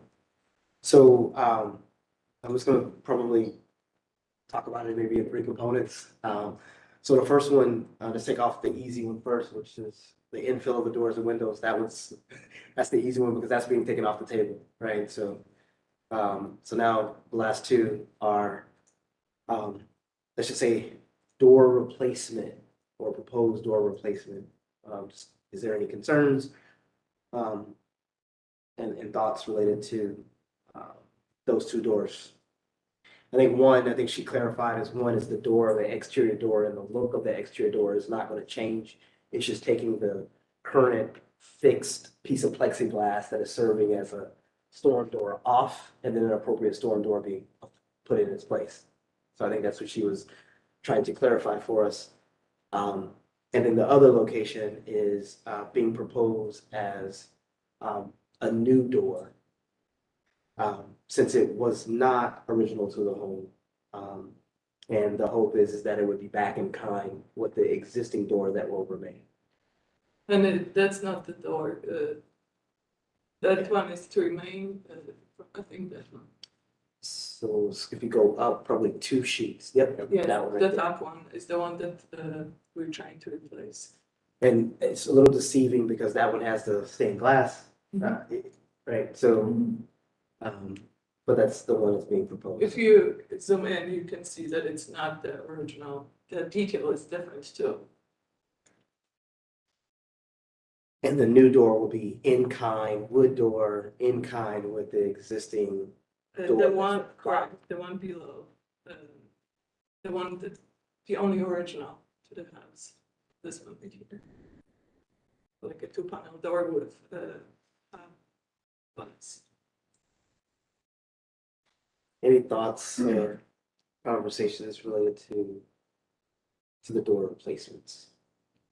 I'm interested to know why I mean, you mentioned stylistically is why you would like to replace the front door. I did note here, looking at window 25, the stained glass matches the front door. So either, the front door is not original, neither is the stained glass, but you opted to keep the stained glass for the windows. So I'm kind of curious as to the thoughts. Is there problems with the condition of the door, or can you clarify? The door is basically, seems like it's very much piecemeal in the existing frame. On the inside, you can see that the window trim was cut. I don't know if it's all the way in the picture, but the top of the trim does not fit within the ceiling. It doesn't, I don't know if it's easy to see. There's a little gap between the door and the frame. It just doesn't shut all the way.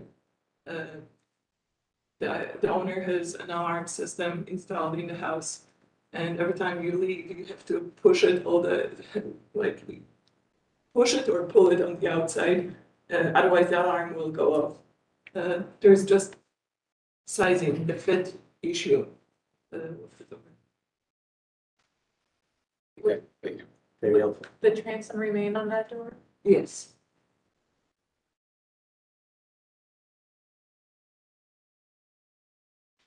Preferably, we would like to replace the transom, but keep the transom with the design.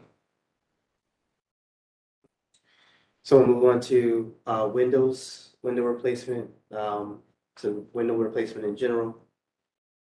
Any thoughts, concerns? I think the applicant had mentioned that, a lot of this stems through the condition of the existing windows on the above grade conditions, but she had a little bit more emphasis on the basement level windows as well. My biggest concern with those are the ones that have leaded glass, and I commend you for trying to come up with a solution to keep the leaded glass. There are two concerns with those. One is by putting it on the inside, you're basically, the requirements say, it has to be either a true divided light or a simulated divided light. By putting the stained glass on the inside, it's basically, going to, it's almost like applied muttons where it won't be visible from the outside because of all the reflection of the glass. So you're losing that visual impact on the outside. My other concern is more the historic stained glass. When you have storm windows for on stained glass windows, which is not uncommon in churches.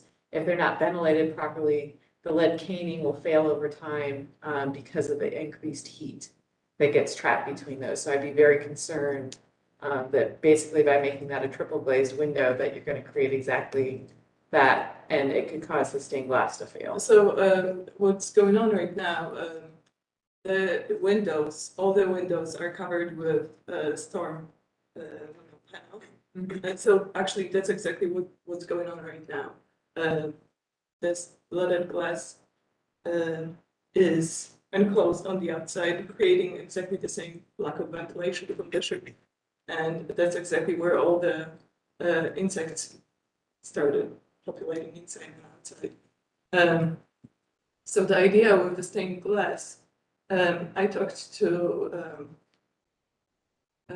a gentleman in German village. He does stained glass, and what he does, he would take out the existing leaded glass and apply it on the inside of the, meaning on the interior side. It wouldn't be between the panes. Right, it's the third pane. Correct, on the inside of the room. Exactly, so it's not in between the panes. It's Right. not in within, it has the circulation. Now, on one side, it would be the condition, but it would be just what it is right now. And I think with the pictures shown, I think the idea of the storm windows or the panels on the outside was that it was supposed to protect the wooden windows from, or the inside of the house from getting wet. And I think if we remove the storm windows, everything is gonna be flooded on the inside. So it's almost like So storm windows are usually installed to help with air infiltration, not necessarily to keep water out. So a good storm window basically acts just like an insulated window and generally has about the same R value or U value as a manufactured insulated window. With the glass, with the leaded glass on the inside, acting as basically a triple insulated window, you almost need to ventilate that cavity to the inside then, so that the cavity that's between your insulated window and your stained glass is vented to the inside to prevent the heat buildup from deteriorating the stained glass. But that still doesn't solve the issue of visibility on the outside. I think there are two issues. First of all, the visibility and the quality. There's no going around. The stained glass is beautiful, and that was the idea. That's the reason why we to reuse it. But at the same time, the value of the windows is as a functional piece of the building. It's just going from window to window. It's just, I don't know, it's just a leaky old window, and so some of them don't work on the inside. Some of them will not even open. How many of those windows that have stained glass are operable, or at least to be operable versus fixed windows? One for sure is stuck in open position. One of the most beautiful ones in the dining room. So that one is an issue. Some of them, I think 3 of the nicer ones are repairable in a reasonable condition.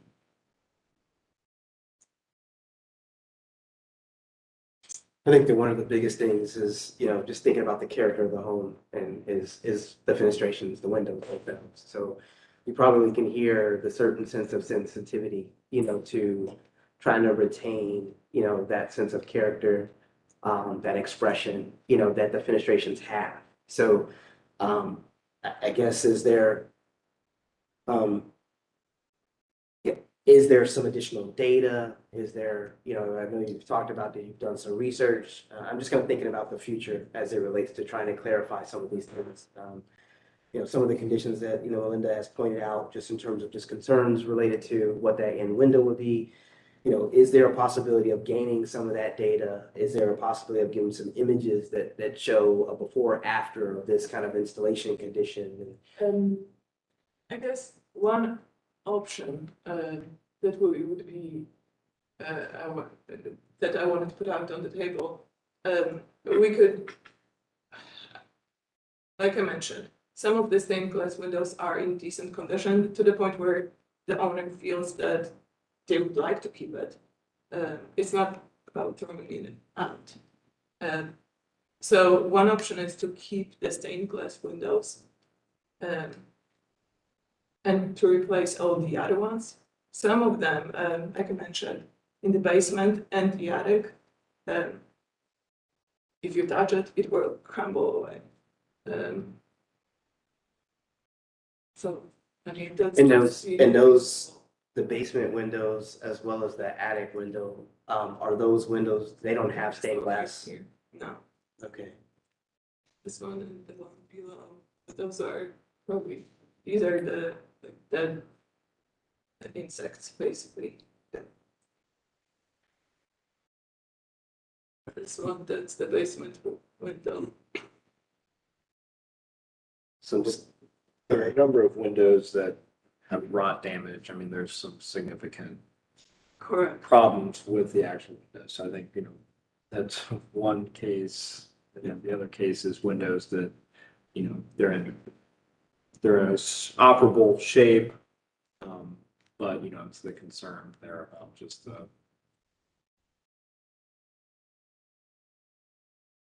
air infiltration. So I think I kind of put those in two separate categories. agreed. So, so I'm just kind of thinking through this. Is there a possibility of being able to,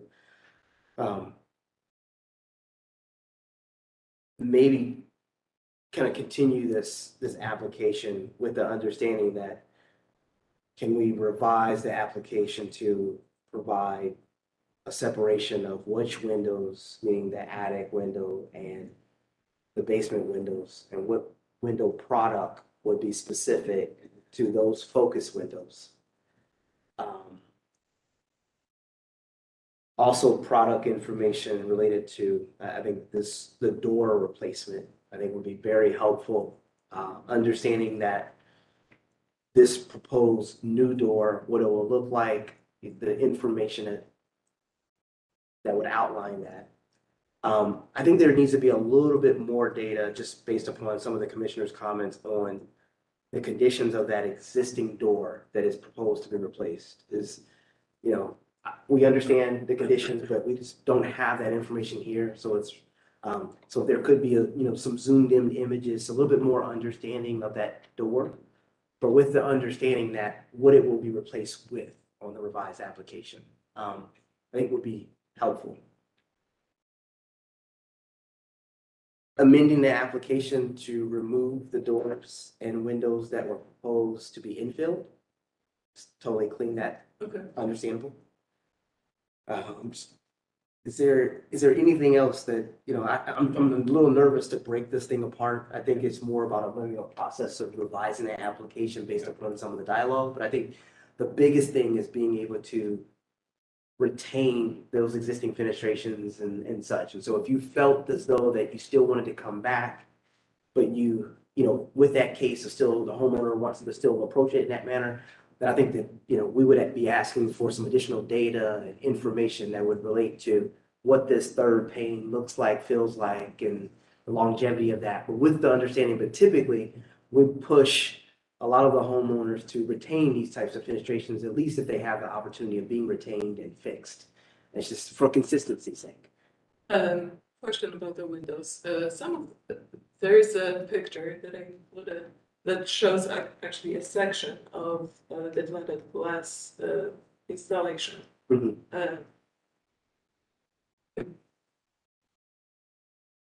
That should be in that submeasure. Hopefully that would clarify the installation method.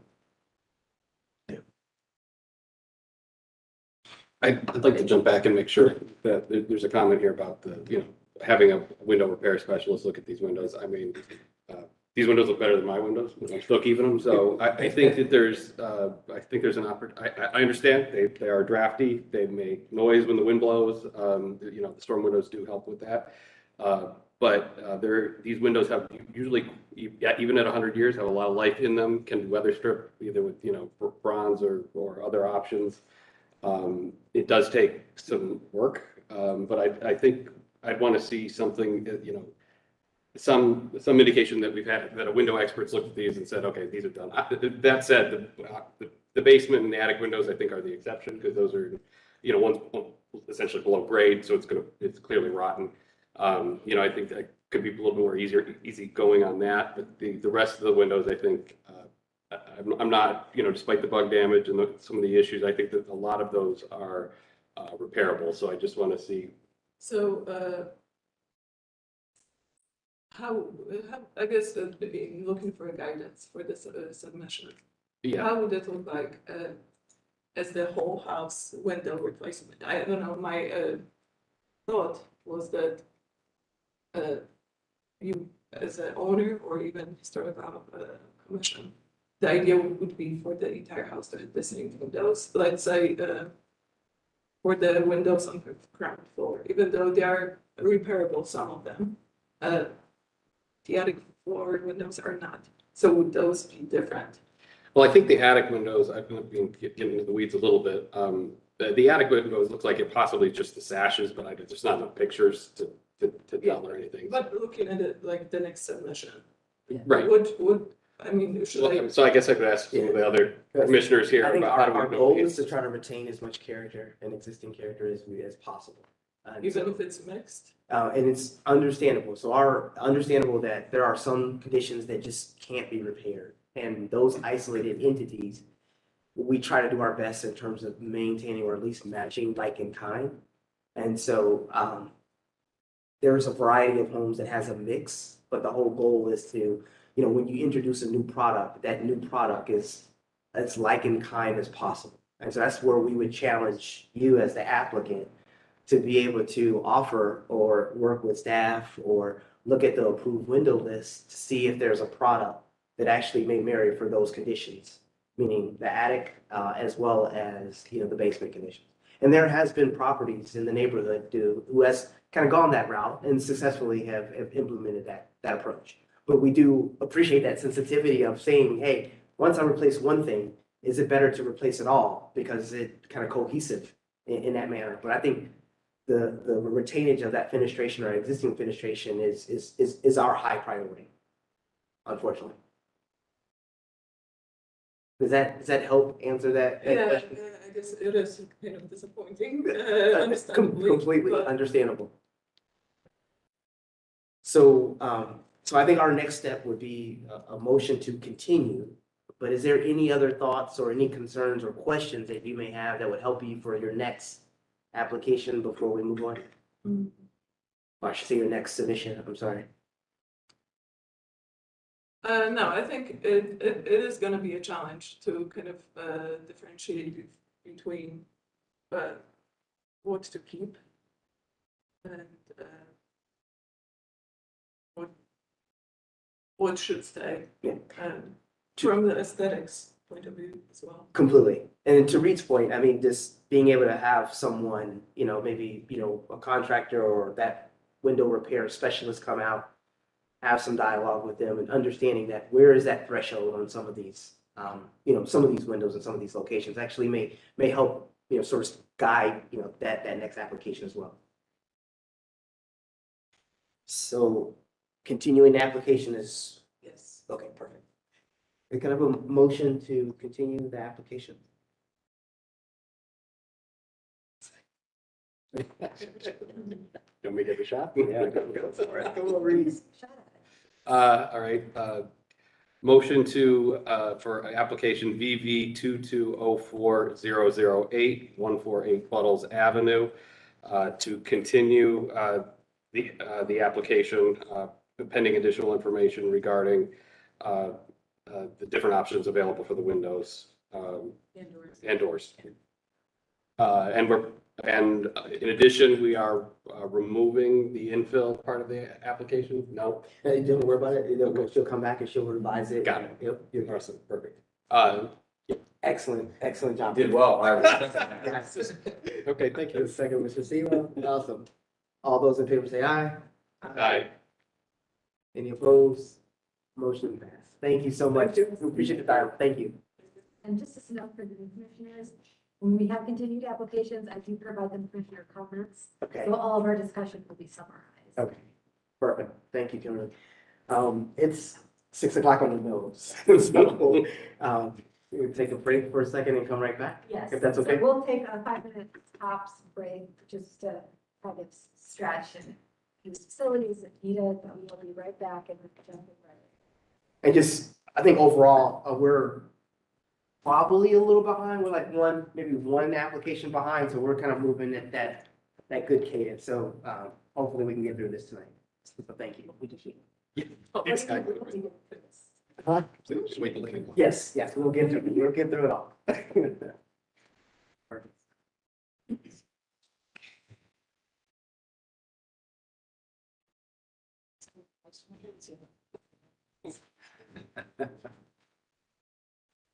Walk to it.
Said the Bible, like, yeah, don't wait.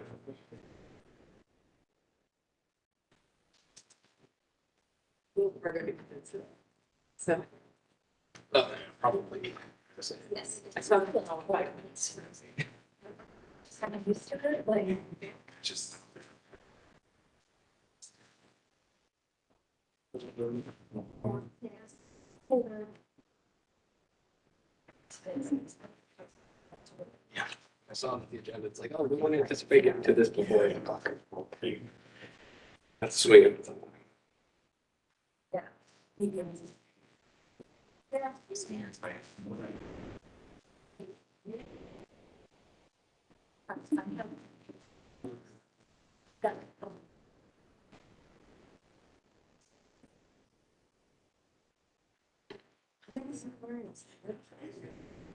Things you learn. Just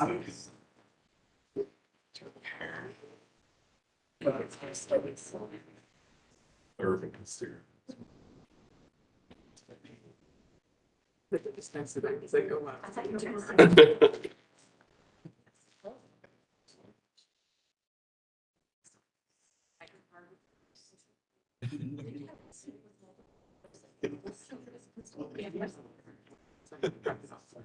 Oh, jeez. Well, clear up and light. Oh, good. If you did that, Still one last thing we're thinking. skirt with what also.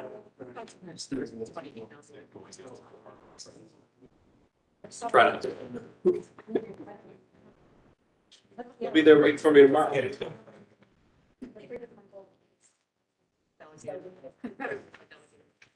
We would Actually, would have been more than this. Chairs. Yeah. Spend 2 hours away. Agree. All right, are we all set?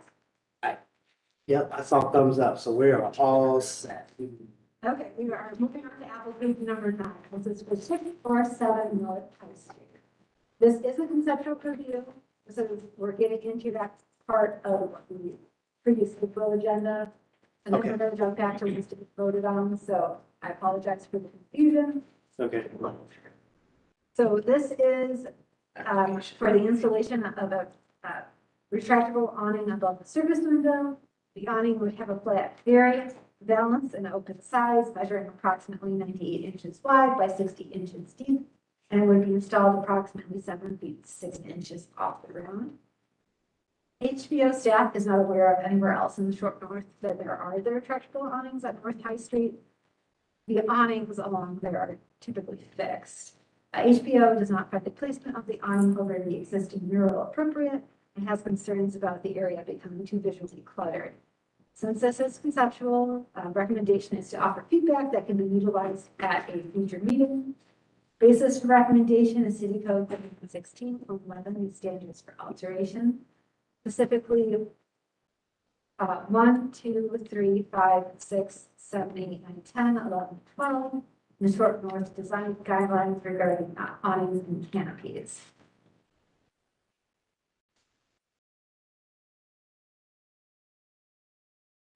Thank you, Kimberly. Can you state your name, sir? Be sworn. Do Niall Woodson. you agree to tell the truth and nothing but the truth? Yes. Thank you, sir. And go ahead and add anything to the presentation. No, just that, the goal is some coverage from the elements since we have people standing there and ordering. I'm not attached to the retractable awning. I just thought that that made the most sense for this application. So if there's something that's more appropriate, totally open to that. Just the goal is some sort of coverage. Understandable. Just open up for feedback. So it's conceptual. So just offer some dialogue that may help guidance for future application. I think is the intent. So In my mind, you can look at this 2 different ways. One, if it were just the awning with no other application on that corner, is that appropriate or not? I think especially in this case with the graphics that have been, I think, helped energize and activate that corner.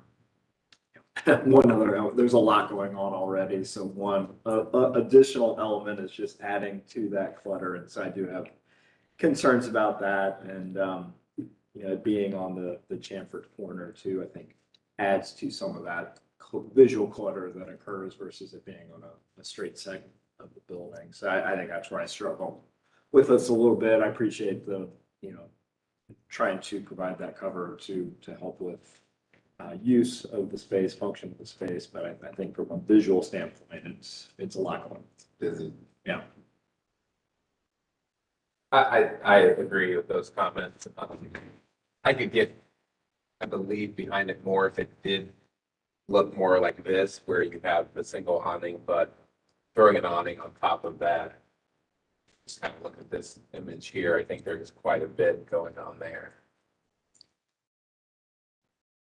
So when it rains currently, we have pop-up umbrellas that we put up there, which still creates a lot there. So short of leaving our people just standing in the elements, I thought that the awning being retractable such that it would only come out when it's raining or snowing, would be less busy. I think one thing that might help is if the awning is the width of the window and not the width of that piece of wall. Because then it's clearly defined as being part of that storefront, like traditional awnings where they fit within the masonry opening, they didn't extend past the piece. Okay. So if you narrow it to that width, I think that can help clean it up.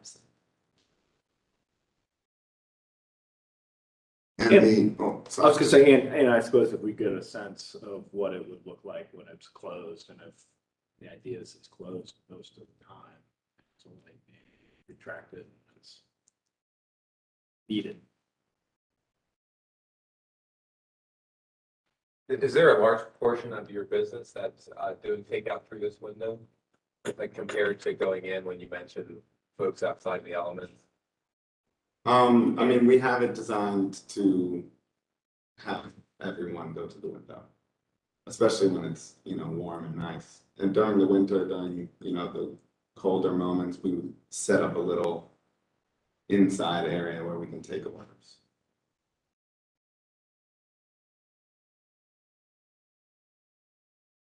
So I think going back to what you said, if we knew just how big that box was when the awnings retracted, what it could look like, how that would mount to the mullion in between the transom and the serving window.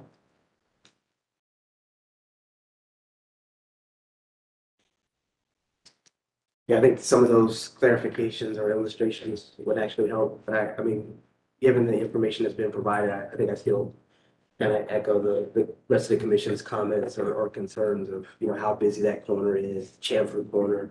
I mean, you've done a heck of a job of trying to continue to survive, and transform and, from the last 2 years. So some of the conditions that you've been under, that you've been back in front of us. So we appreciate that. It's just, where is that balance, from that perspective? So umbrellas and things like that, those are more temporary. I know that is like, is that better than this solution? But since it's something that's mounted to the building, that's when it's, so to speak, our purview from that perspective. So I would be curious as some of the suggestions of just kind of thinning it. What does that look like when it's closed and how that may operate? I'll be interested in seeing. Sorry, one quick question. It's more so that it's retractable, like if we were to put a full-on awning there that fits the standards, is that something that would be a better fit, I guess? Or is it just that an awning adds too much to that equation? I guess the type of awning, or is it just the awning in general? Very fair question. I started, and that's where I go back to my first comment that if all the graphics weren't there being a permanent awning in this particular location, I think I still struggle with a little bit of it, just about the geometry there, but just that visual clutter of seeing that on the angle versus traditional straight face of the building fronting the street. I think it's a unique situation. So that's where I struggle with that a little bit as a permanent awning sticking out, even without the graphics. And that's where I stand, and I think for clarification, if Commissioner Skinner's agreeing with myself, is that if I'm on this corner here looking at, or in the street looking at this, recall, and I'm going off memory here, we had the igloo, and then we had the bamboo, and then we have ipoka here, ipoka here, ipoka here, we have a mural here, and then we're going to throw an awning on top of that. And so it's almost as if we're advertising or bringing attention to this scene. And so there's just a lot going on there. And so I think the second point, just because it's conceptual, is okay, if we do if there is a chance that we can approve an awning, okay, what does that look like? So by shrinking it and maybe the colors, is there a way that it kind of blends more and it is something that to proceed? So I think the two things we were saying is, A, it's a lot, but B, is there alternative to maybe shrink it and is there an opportunity for it to work? So I think those are the two things we were kind of saying, unless I missed something, someone else. In this photo, I don't know if this is up yet, but you have a kind of a canvas is that a canvas that stretched between the posts there under the dining area?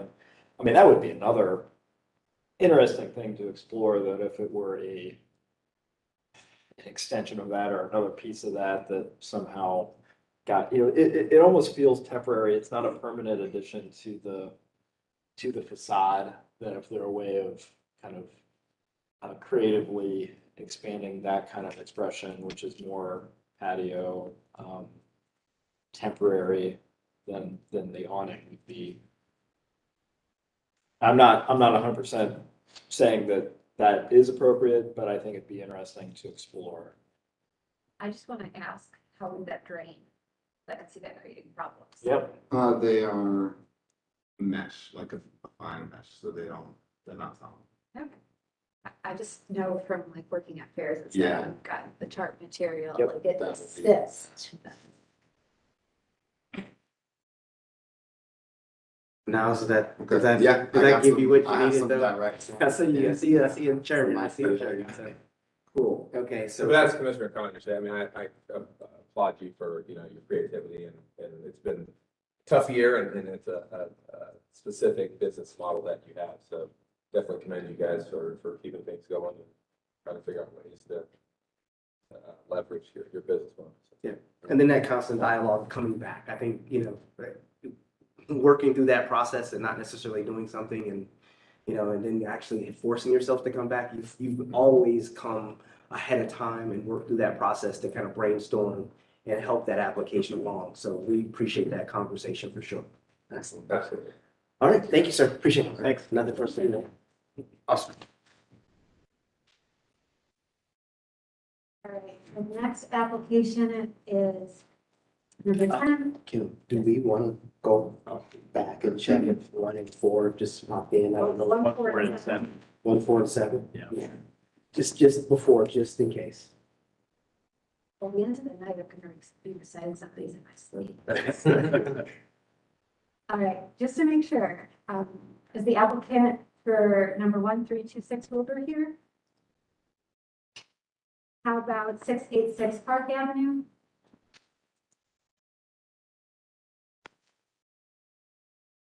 (1156) Neal Avenue?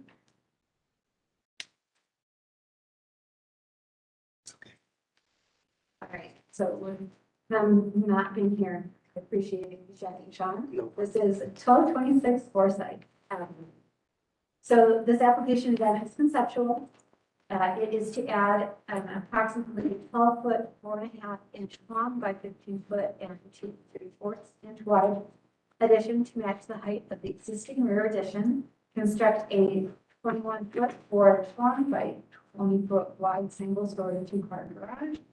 Close original openings on the east elevation, which consists of 3 windows and a door, and close 2 original openings on the north elevation, will be 2 windows.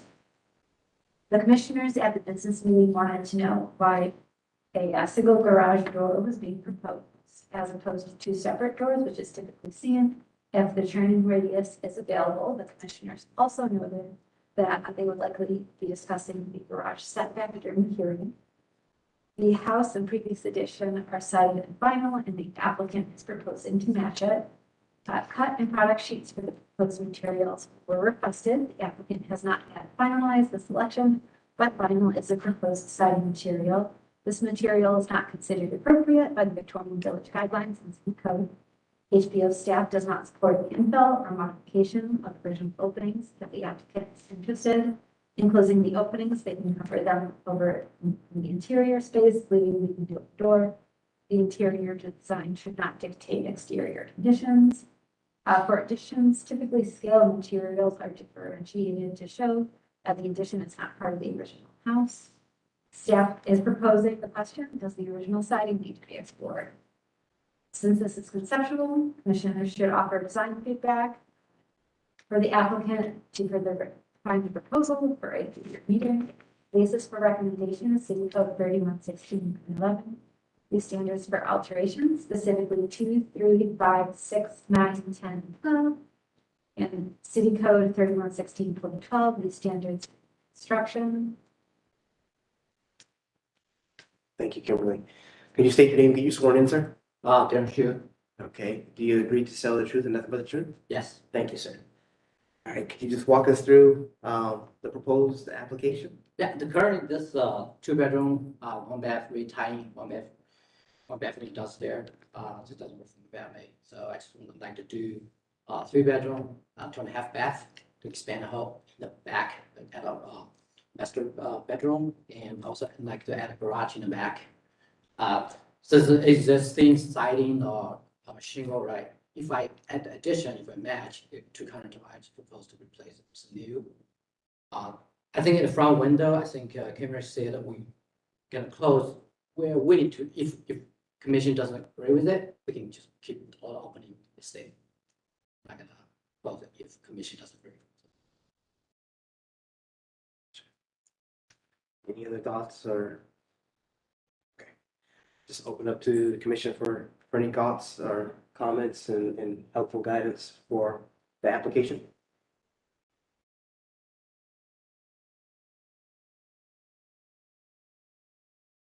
In terms of matching the siding, if that vinyl siding's been on for a while, the chances of actually getting something that truly matches are pretty slim. Right, that's what I'm proposed to just replace all the siding.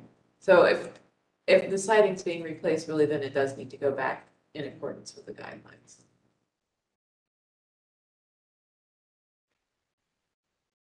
So I think materiality is something we probably should take a look into in terms of, what will be the conditions of maybe what's up under the existing siding, on the existing home. Yeah, try and investigate and have a better understanding of that, given that the whole idea with that the addition as well as the new home will have that sense of continuity. Right. So that may be something to really get out ahead of and try to understand what that existing siding is behind the aluminum Okay. or vinyl siding potentially. And maybe just down the road, I could see that being some questions that may come up. Since we're talking about it, I will note that there is a chance that the house siding, that first edition siding may be different depending when the first edition was built. Yeah, because since it's been so long when the first be built, the siding probably. But it would still be good because what they would do is they just put new siding over it. So it kind of encases it. And as long as things have been kept in good condition, it does preserve the original siding pretty well. Which there is the chance that they could have put the shingle siding that I can't remember what the name of is, but they could have done another siding type on top of the original wood, which that's also historic in its own right. So there's a number of possibilities. What the office typically recommends when you are exploring the original siding is just take off a small section to see what is under there and what the condition is. You just propose like keep the existing siding. The vinyl, Yeah. and do a different material for the rear. No, I would like to just replace all sidings brand new, the approved siding, whatever the commission approved siding, I just get them all brand new. I don't want to. It's hard to find that matched. Yeah. Yeah, I just think just for that future application of being able to do some investigation on what those siding conditions are underneath may actually help those conversations later on when we talk about an alternate material. Okay. Yes, sir. Any thoughts about the addition? Pretty self-explanatory. Massing is already given. It's just really extending the existing massing. I think he was clear on being able to or take off the infill of those existing openings. I think that was recommended by staff. We talk a little bit about the garage, a little bit in terms of the setback. So can you maybe explain the thought behind the setback and why you're trying to push it so close to the house? Because you can get extra parking, really. Yeah. It's more friends come over, right, and like, you park garage parking, I mean, that's hard to find parking, street parking. Yeah. Close to the house, I can park. Basically, that's what it is. Yeah, and certainly understand, appreciate that approach. You know, from our standpoint, my standpoint, that location, the location of that, I mean, maneuverability is one thing, but just trying to add the extra parking, Yes. we need to make sure that that structure is compatible with adjacent structures. And so that the setback on that alley is important as well, not only maintaining that, but, think of what condition you're creating as soon as you move that forward, the condition to your neighbors on either side in terms of that structure and where it resides. Right. And I think, ultimately also maintaining that yard space between the house. Yeah. I mean, I talked to the design architect says that if we need to sit back to match our neighbor. And I think that would be my recommendation is to matches that. Okay. Do you guys have a problem with that single garage door instead of double?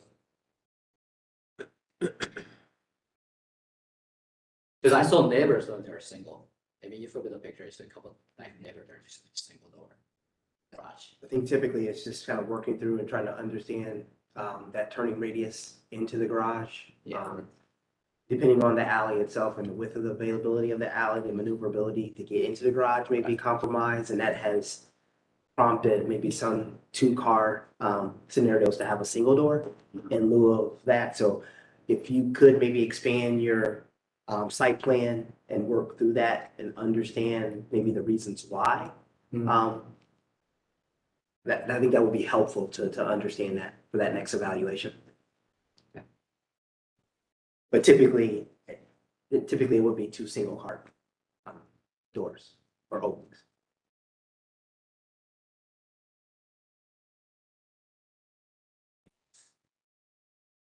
With the proposed scope, or is there any other improvements? So, porch improvements or anything like that at all that will be part of this application? And All this keep the same approach, landscaping in that case. I think the only one thing they didn't show on demolition, it doesn't the metal rail in the front, like fence, like it and doesn't look very nice.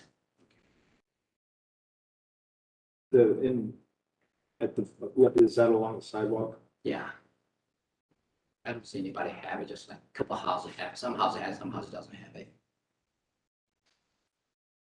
maybe some images of that and. Yeah, it shows up a little bit. I think it'd be good ultimately when this is reviewed at that level to see a little bit more of that streetscape and understand that context. Because there are throughout the neighborhood, a number of those wrought iron fences. Yeah. So I think we'd just be careful about removing it if not necessary to remove. It does have some contributing historic value. Gosh. One thing with the garage that I would look at that just kind of stands out to me, looks a little funny, is the pitch of the roof. I'm looking at the other garages in the alley to see how they mimic the houses, pitches a little bit more closely. Not a deal breaker, but it might be something worth looking at to pitch that roof up a little bit higher to kind of fit in with the neighborhood. Yeah. No problem. Yeah. And your designer may not know that there is, within the limits of the Victorian village, there is an ability of being able to grow that above the typical height standards for a garage or detached garage. So we do have that availability to do that, to be able to mimic that pitch. Okay, so it's a great question. Great observation. I think a designer, he just used a typical whatever garage he Yep. has. He never thought about this Victorian village, right? You have to do it Right. uniform. Yeah, and those standards, when it does become a detached, there is a height limit, but Yeah. we have the ability of being able to mimic some of the pitches that are a little bit higher and break those city standards from that perspective. So that offers him some design freedom to be able to match, as Reed had mentioned. Yeah. Anything else, team? Commissioner Dotson, any thoughts? You think you have enough for that next round of further development and from the comments that were offered today? Yeah.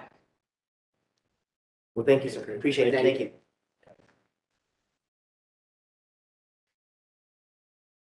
Our next one is number 11, which is 21 West Hubbard Avenue. This application again is conceptual. This is for the construction of a new 12-story mixed-use building at 1725 West Hubbard Avenue. The new structure will be built in the section building. The design with all four sides in masonry with the intent to select a brick similar to the existing materials. Staff has included the commissioner comments from the March 9th hearing. Per the short north design guidelines, signage should be pedestrian oriented. The building appears to have the street names along the top. When additions are presented, the request is typically to offset the addition from the original material. Is the proposed height appropriate? The addition is along the portion of the building with frontage located along West Hubbard and North Wall Street. Hubbard Park Place, which is west of the site, only appears to be 6 stories tall, and to the east 800 North High Street, which is an Italian village, is 10 stories tall. Just to make sure we're covering all our bases, I'm proposing is the demolishing the rear portion of the building appropriate. The applicant has requested approval for massing and height. HPO staff did check with management and conceptual approval may be granted, but the commission does not have to provide that approval for the project to move forward. Staff recognizes a project of this scale may need any further reviews before the commission is comfortable granting any approvals. Staff refers to the commission if they want to grant any type of conceptual approval, and this is per City Code 3116.09, the issuance of a certificate, Section A. At the public hearing, the commission shall issue a concept approval pending the submission of a final construction drawing to be approved by the commission. I do recommend offering design feedback that can be utilized at a future hearing. Basis for recommendation, aside from the issuance part, is City Code 3116.11, the standards for alteration, as well as 3116.12, the standards for construction. Thank you, Kimberly. Will you guys state your name, get you sworn in? Dan Haynes. Mark Wood. Do you agree to tell the truth and nothing but the truth? Yes. Yes, guys, appreciate it. So is there anything to kind of walk us through the application and what you're presenting today? I was just gonna say, I think we had really positive feedback when we were here 2 months ago. And I think the direction when we left was we wanted to kind of put things in perspective to other scale and properties around us, blocks around us, as well as to do some traffic study work. So that's really kind of the homework that we did since last time. I know Jeff had mentioned maybe look at the rhythm of the building on the back alley, the roof line, but we think that's, kind of the next step.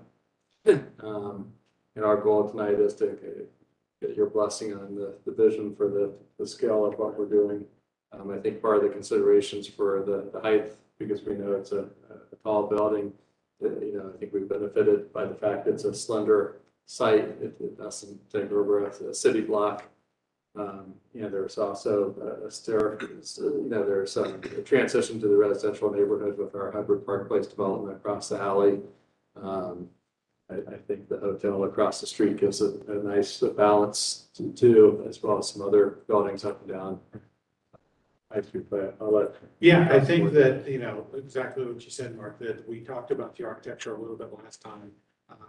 We went back and we sort of tried to show this in context. So hopefully you've got those updated information too there. Just that we think that if we think about these in sort of almost 2 facades going up and down High Street, I think High Street has moments of sort of taller pieces along the piece. And I think we're showing in our High Street of how we kind of blend with that. And I also think if we look at the Hubbard facade that we've taken through, if we started the park, that's on an Italian village with the Parkside project, and then we've got the Moxie, and then this new addition, and then we step back down to Hubbard Park Place, and then the residential village. I think we show pretty clearly that we're kind of fitting into the context in our estimation. And then as it comes to the traffic study, that it's just a minor increase in sort of overall traffic if you sort of look at those numbers, the transit associated.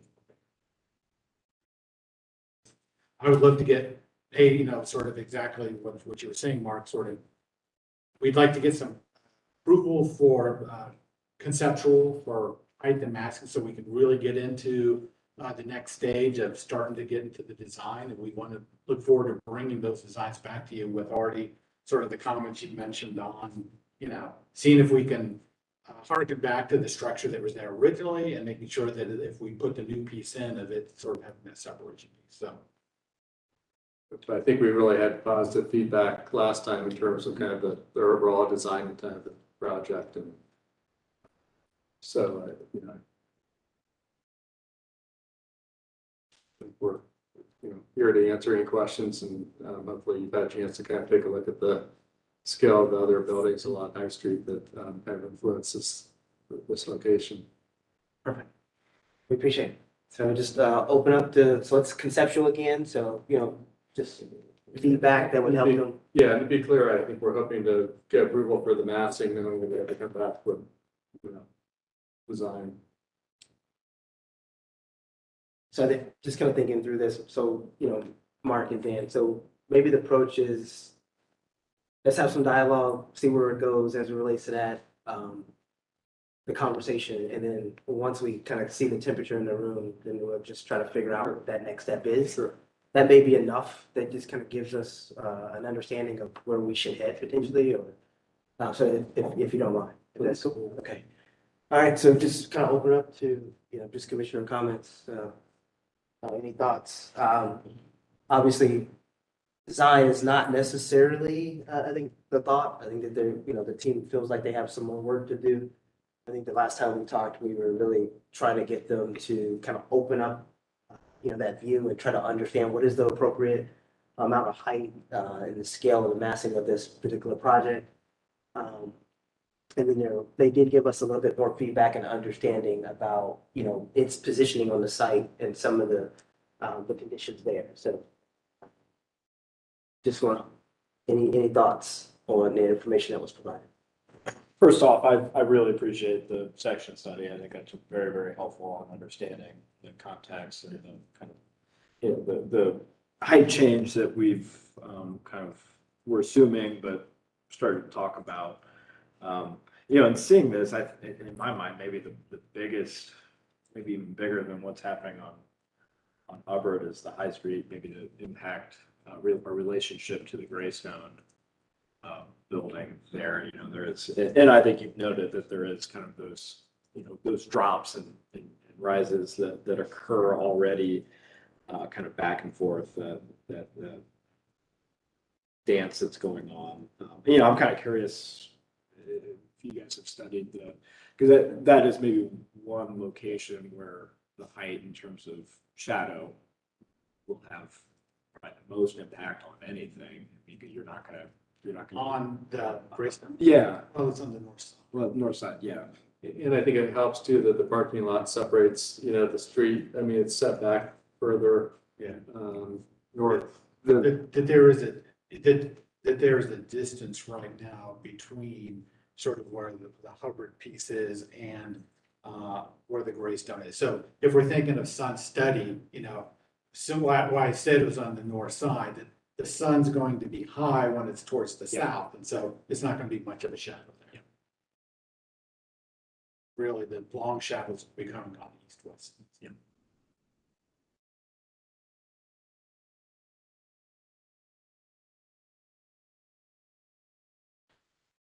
Any other thoughts in terms of, I think before we talked about stories and really not necessarily something to concentrate on so much, because depending on the use, the stories and, those sort of floor elevations may change and such. So I'm just going to want to call attention to, we asked the applicant to talk a little bit more about the overall height and, in terms of feet as it relates to some of the recent projects. So just trying to walk us through some of the information that you guys are seeing for the first time too as well, just to make sure as a comparison. I'll echo the same sentiments. I mean, the section study is very helpful. to see where this kind of fits in. I think you guys have done a good job about kind of breaking it up to not make it look like a 12-story building. Or however many stories it is, I think it's 12. So I don't have any major issues with kind of the size and massing and the height of it. I don't see any major concerns. Question, is this the same height as it originally was proposed? Yeah. And then how does this height compare to, for instance, the White Castle building? Unless I missed that. That's just north of the Wistow building. I didn't get up that far, but I didn't get up to there. It's gonna be taller for sure. I think it's, but one of the things about that building is, just the total width of that property. It's a big, massive building compared to this more slender. And from my perspective, I think our Lincoln office building where Del Mar and Lincoln Social was successful because it's so slender, the property. And I think this is very similar to that in terms of context. Then how does this compare to the Lincoln building in width when you say the Lincoln building is so slender? What is the width of that? So our width is, I mean, you can sort of see them in elevation here, sort of those widths. So those widths are similar. We're slightly taller, but we're just a little over 100 feet width. And we are also with balconies and stepping back the upper levels, trying to make sure that we've got some. So the width of this building is just over 100 feet, you say? And then what is the width of the Lincoln building? I'm guessing it's about 100 to 110 because it's an office. Sounds about right. It's been a while, but I think that sounds about right for a couple of months. I've worked in the 7-11 years. No, I just. Yeah. It's about, And then as you're proposing here, this will be the tallest building in the short north then? Yeah. It looks good 30 feet. It's twice the height of Hubbard Park Place. Yeah, and that's my concern here, and that was why I proposed this question last month is when you say 11 stories, like what does that mean? I just compare it in feet. And so if we compare 180 feet, we're proposing this will be the tallest building in all of Short North. And that's my question about the context of the White Castle building as well. But if we look at this block of all of your comparisons, that means 5 years ago in Short North, there was not a building taller than 80 feet tall, maybe. And then now we have 138 with the Lincoln, we're proposing 180. And we just go down the list of here. I have concerns with the overall height of this building. Are you concerned about height or density? So, Height. well, two things. One would be height. Two would be, correct me if I'm wrong, we're proposing to demolish the back portion of this building in order to build this.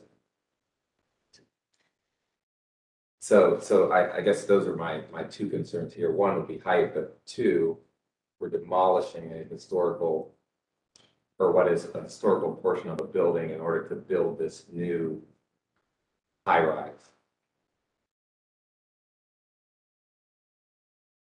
Mr. Sewell, I thank you so much for kind of that lead in. I was kind of going to wait for that only. No, it was only because I wanted to, thinking about two components, right? So we always talk about the merits of, if we have a demolition that's being, proposed, we always talk about the merits of this one, and obviously, to just try to make sure that we are being as transparent and helpful to the applicant.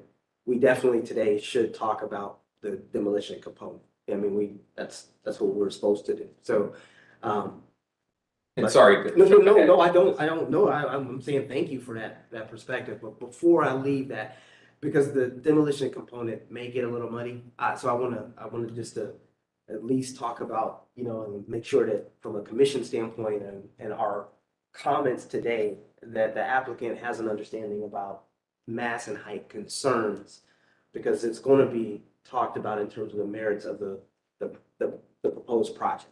I guess is what I'm trying to say. So, is there any other thoughts on the height and massing, of the proposed project?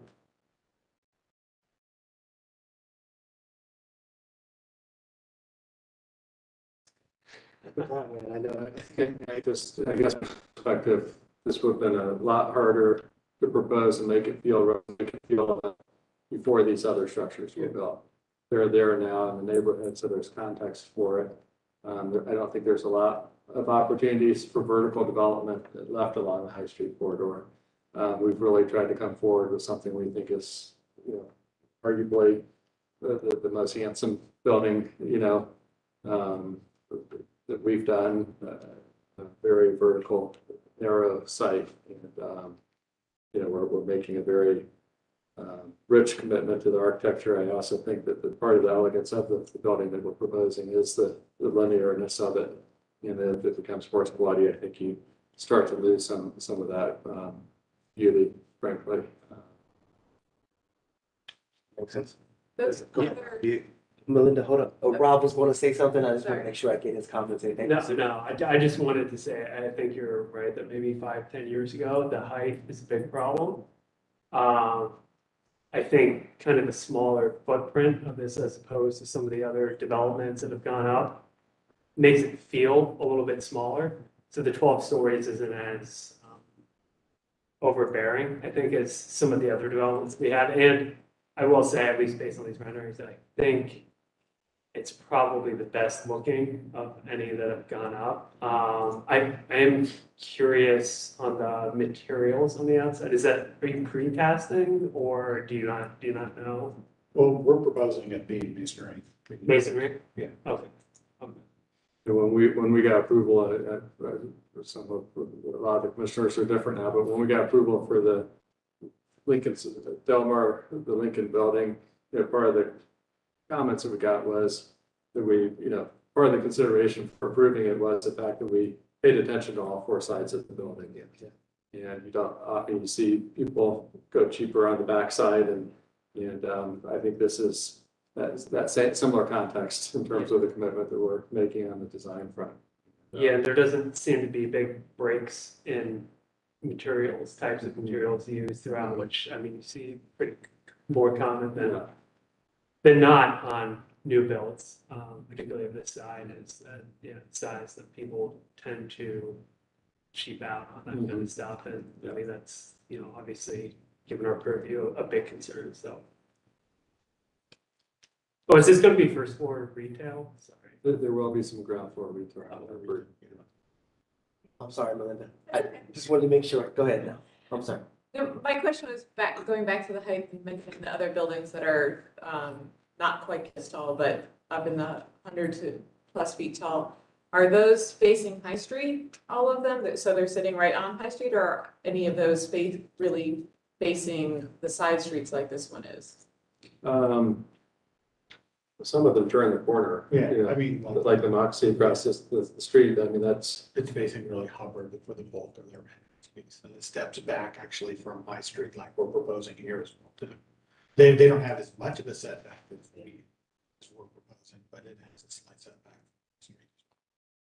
In some ways, I'm less concerned about the setback from High Street as I am the setback from Hubbard, where it's transitioning to a more residential area.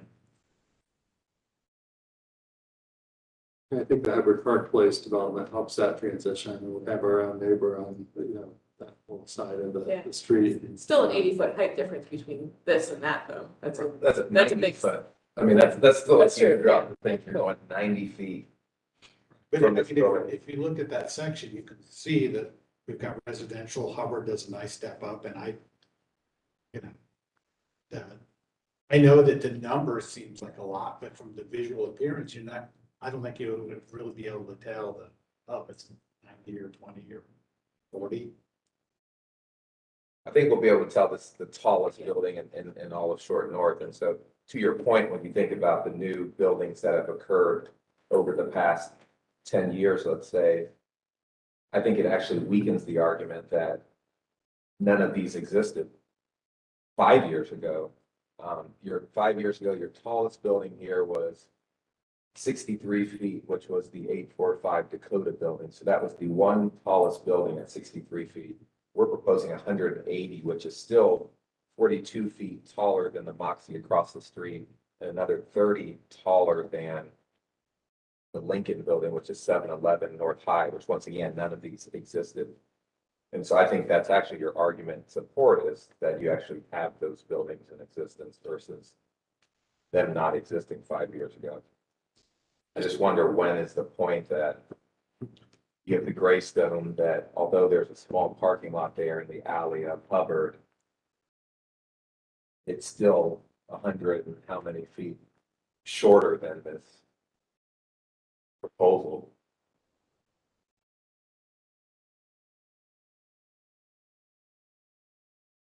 I just have real reservation with respect to where we draw the line of how tall a building can be here within the historical and residential area.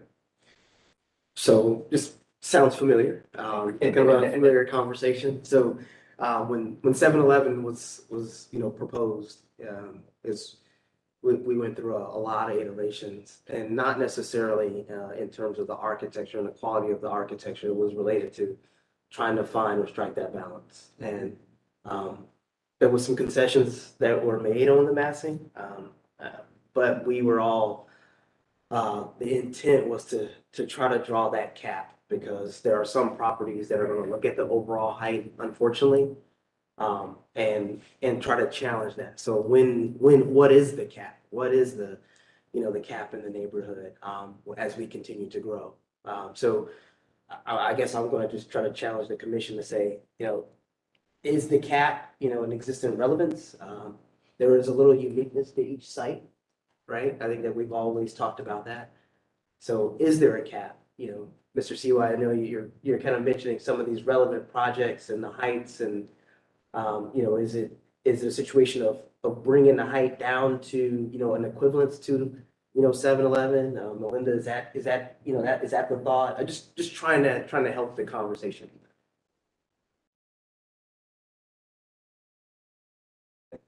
And I agree. I think, yeah, it is that happy medium. What complicates this for me, in addition to it, is, I guess it's easier described here, is at 180 feet, this being the tallest building, you then drop down to your the Hubbard Park Place behind it, which is roughly 92 feet shorter, and then behind that you drop to Park Street, which are houses. So ultimately, I'm curious, the view of those homes now after Hubbard Park becomes. We go to that view. Would be that, go to the next page of this, the section we're talking about.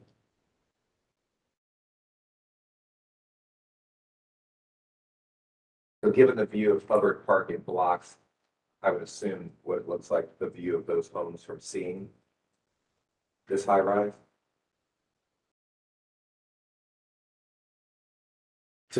So I think, Dan, what he's asking is, if I'm in the neighborhood, I'm in the context of the neighborhood, and I'm looking back, towards High Street, how much of an impact? It's probably, I think that's what he's trying to get a better handle on. So if you're talking from the view from Park, if you're the view from. Yeah, you're right. That's Park. I think that's the easiest way to describe it. The view from Park Street looking back, I think that you're going to, the view, unless you're really craning your head, you're going to just see the Hubbard office building.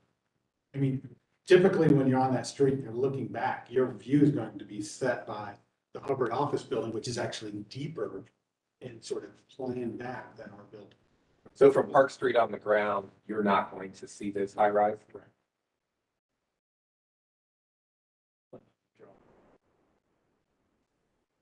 Yeah. Yeah, that's what I'm wondering. I would think that. I don't think, in my mind, that's less of a concern there. I think the other one, I was coming back to the relationship to the Greystone, is the one that's a little more jarring. And I don't know if it's, I appreciate the, I don't want to see a streetscape that's all the same height. You want that variation and that, it makes it alive. So I don't know in my mind if there is a cap on that, how tall is too tall. And what's tough for me right now is looking at the renderings and the elevations, which are beautiful. And I think the massing and scale of that works really, really well. This is purely about the context, trying to separate ourselves from that design and just thinking of how this, completes the whole. If I were just to look at this section along High Street and start to draw those lines up and down, my gut is that, we're a floor or two too tall relative to everything else. But then, conversely, what does that do to, the design and the proportions of that height versus width, which might be negative, but might be something that needs to be explored and seen. I mean, part of the top of that piece, right, is so we've got a line at the top of that section of elevation that's going to be, it's a mechanical screening that we're purposely showing because we're bringing it now, right? We're not going to bring it on yet, further down the road. So, part of that is the mechanical piece that's never going to be recorded whenever we talk about the heights of these other buildings. Right. So that's, we've got 16 feet of that on it. Then we've got an amenity space up top that we've got some height to it there, but it is very set back. And so the bulk of the height of the building is probably in the 150 range.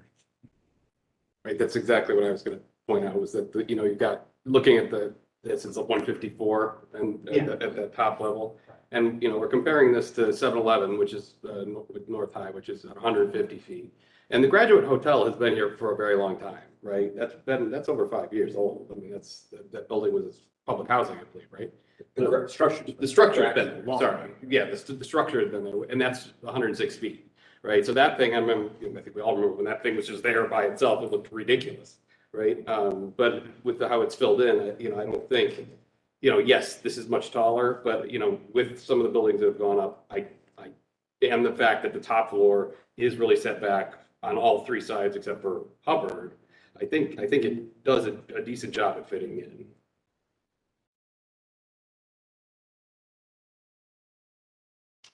I know the mechanical was being touched on, so I just appreciate that, sense of transparency, because, it does have impact to the massing. So when we did talk about 7-Eleven, that was one thing that, that was constantly worked on and just making sure. So again, just appreciate, you guys bringing those elements forward, because it is a cohesive, conversation. It's inclusive, or it should be inclusive of that information. So. And the way this is rendered is a big black box, basically. I think it could be done in a way that disappears a little bit more, perhaps as we get into the, more of the design. Taper back or a good step back. And that's always one of those things from, your perception, you can see it. And I agree with that. I would still just kind of challenge, just like we did for 7-Eleven, is just trying to understand that it's like, what is that appropriate, that 140, 150, what does that look like, feel like, as part of it? And I know that we had some studies that you guys did that last time for 7-Eleven that just kind of pushed and pulled on the volume and said, if we take it down any further, we're gonna lose it, from that perspective. So again, it's contextual. I think it's a contextual conversation, but then all of a sudden it transitions a little bit to say what is right and what is appropriate for that object, from that perspective. So I would like us to challenge us to get back down to some of that other contextual cap. So then that way there's not further exploration or conversation in terms of height, potentially. So. Any other thoughts on just the height and massing? Commissioner Conjure, are you suggesting that we kind of see a comparison of option A, B, C of those different heights and what they do to? Yeah, I think that would be helpful. I think that really would be helpful. Just kind of thinking about the conversation. Again, this is, a site. You have to look at the merits of the site. There's going to be a unique opportunity but we also kind of think about the context and from that perspective. So I think height is a big thing that we really need to kind of get our arms around. So to make sure that we're making the right determination for the project as well as for the neighborhood. So I think it would be prudent to do that step. I think addressing some of the comments today in terms of the greystone, I don't know what that may be. I'm just kind of looking at the commissioner's head just to make sure that I wrote things down as you guys were talking, so I'm kind of picking some of your thoughts up. And just understanding if there's a way to mitigate that or if there's a concern with that. Addressing I don't think we need to go to the mechanical and start to taper, because I don't think that really is, we're not talking about architecture right now. We're talking about trying to just make sure that we have the right mass and scale, right? Am I right in saying that? Is there any other thoughts related to mass and scale? And I think, you're pointing out the difference in the depth of the building compared to even 7-Eleven North High Street, which is a tall, slender building, but this is even, squeezed down. I mean, it's on the same alley, but it doesn't go all the way out to High Street because you got Hubbard Grill in front of it. So it is a much even tighter site than what that is from a depth perspective. So again, that kind of slender, elegant structure, I think really works well here because of that. And we may find that, I mean, from that perspective, with that study, that the height may be appropriate. I did want to kind of transition back to the lead-in from Mr. Sewell, and just before we take that step, typically we deal with this first, and it's kind of, it's important to at least talk about it early on as much as possible, and that's the aspect of the demolition. So typically in some of the other projects that have had a component of demolition, there's always been some kind of hardship. There's been some issue related to that portion of the facility or that structure that has prompted the request for the demolition. So we haven't talked about the demolition component except for we know that this thing is sited, an existing piece of property. The existing property is commercial property, existing property is rented. So just wanted to kind of open that up for discussion. Yeah, I think, we touched base a little bit about that last 2 months ago, I think, but, one kind of, the one challenge with the building, just from the way it sits today is, it's the southern half of the building, the retail spaces are on the north half of that back part of the building. South side of that has no windows at all. It sits up against the neighboring property, and it's just this kind of dead back space that we are using for storage, way underutilized for the location of the ground for which it sits on, because we just it's not a marketable space, and so that's. But the other thing is the opportunity to create something that's really special for the neighborhood. I think right now the most important part of this building is the front part of the building, and the back part of the building is not as contributing as the front part. And we've even tried to recognize the rhythm of the windows that are there now at the ground level of what we're replacing it with. But that's, I guess part of the context of saying we have an opportunity to do something that's really special for the neighborhood. That back part kind of, it's there, but doesn't, contribute like the front part does from an iconic building perspective. And I think this creates an iconic experience for the neighborhood, the investment that we're talking about making here. So, I mean, Mark, and just kind of think about that. And so thank you so much for kind of pulling us back to those kind of earlier dialogues with the newer commissioner. Just want to make sure that everybody's kind of caught up to speed on all of it. Typically, we don't have to worry about that until we, until this thing kind of continues to progress. But I've seen and I've witnessed that that piece or that component starts to challenge maybe the duration of time. And I know there's a big investment in terms of working through this. So is there a possibility of being able to start to bring some of that forward a little faster as it relates to getting us over, that hump related to the demolition and the viability of it, and bring some of that information forward that we can start to understand a little bit more? I would hate for us, to continue this process related to a building and then get to demolition, and then all of a sudden we have an issue with the demolition, and then it steps us back once, from that perspective. So I don't think we have a concern of the level or the quality of the product based upon some of the past experiences. I think that's the piece that I think that we need to get past as a collective group, as quick as possible. Am I saying? Yeah, I mean, it's separating ourselves from the quality of the product that is, I think, obvious here from, the demo of a structure, if it is a contributing structure to the neighborhood, the precedent that sets for other projects. So that's what we have to be really careful about, that we are justifying that as a hardship for this block, for the neighborhood. And for example, Jeff was mentioning the back roof line, trying to provide some homage to that on the back alley, with the design as we move forward. So I totally understand, the need to kind of address that. Do that.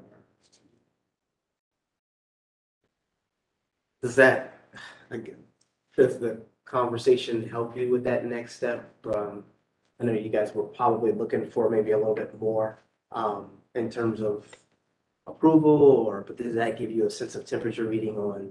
Yeah, I think we were hoping to walk away at least with the massing approval, so we could really dig into the design and, put our resources and time into that. It sounds to me like maybe you guys aren't quite ready for that today. I think we made a big leap this month of better understanding what our condition is, and I think one more round of the comparisons of, proving why this is the right solution in terms of that massing. And so, and I think for that, we kind of need to see the different iterations and how, A, B, C, and gosh, yeah, A is the right. Okay, that feels right.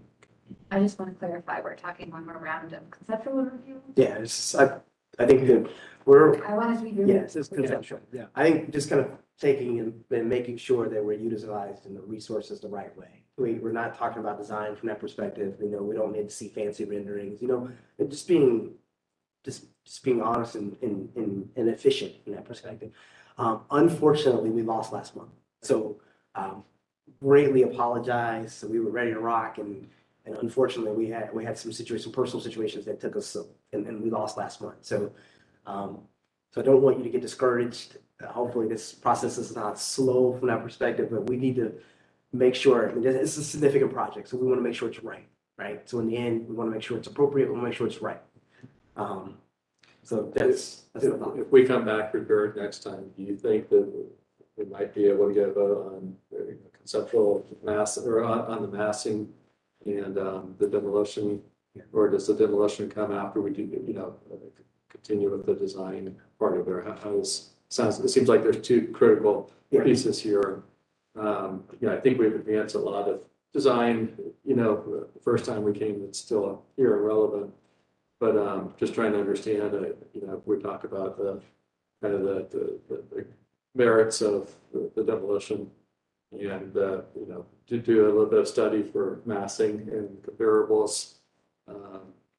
Can those both be voted on and approved in this together, or do we have this kind of final design approval? Great question. So unfortunately, I've witnessed a couple of different ways to approach it, and sometimes it's more beneficial than others. So the hope with this one is that you get an understanding of temperature reading on the height and the massing. I don't necessarily know if we need a conceptual, formal approval. Hopefully you feel comfortable that all of us would feel comfortable at that moment in time of advancing the project. Because as design starts to happen and shape, it's going to have some impact. It's gonna change some proportions. And I would hate I would hate for us to do something that would lock you guys into an opportunity for the building to be better. So I would hope that you would trust us from a temperature reading of that the height feels good, the scale feels good. It addresses those contextual transitions and such. Well, I mean, if we're taking the temperature of the room, I've sort of heard of it going between, it looks right to it's 80 feet too tall. So. And I think that's why, I think that's to Tim's point, that having this next round of explorations will allow us to have the resources to be able to, kind of making sure that I'm not saying something outside of that will give us the resources to be able to say, this feels right, or A feels right, or B feels right. Yeah. And I think that's the point that there's an inconclusive verdict right now. That, and the concept review, we're not officially voting on, that yes, this is perfect, move forward. We're trying to help you kind of dodge some of those bullets later on, that we feel like we're comfortable with. Yes, this is feeling like it's in the ballpark of where it needs to be. And just so we're all on the same page, given the scale of this, and I want to make sure I understand clearly, are we proposing anything with respect to the issue of height and scale, and then the issue of demolition?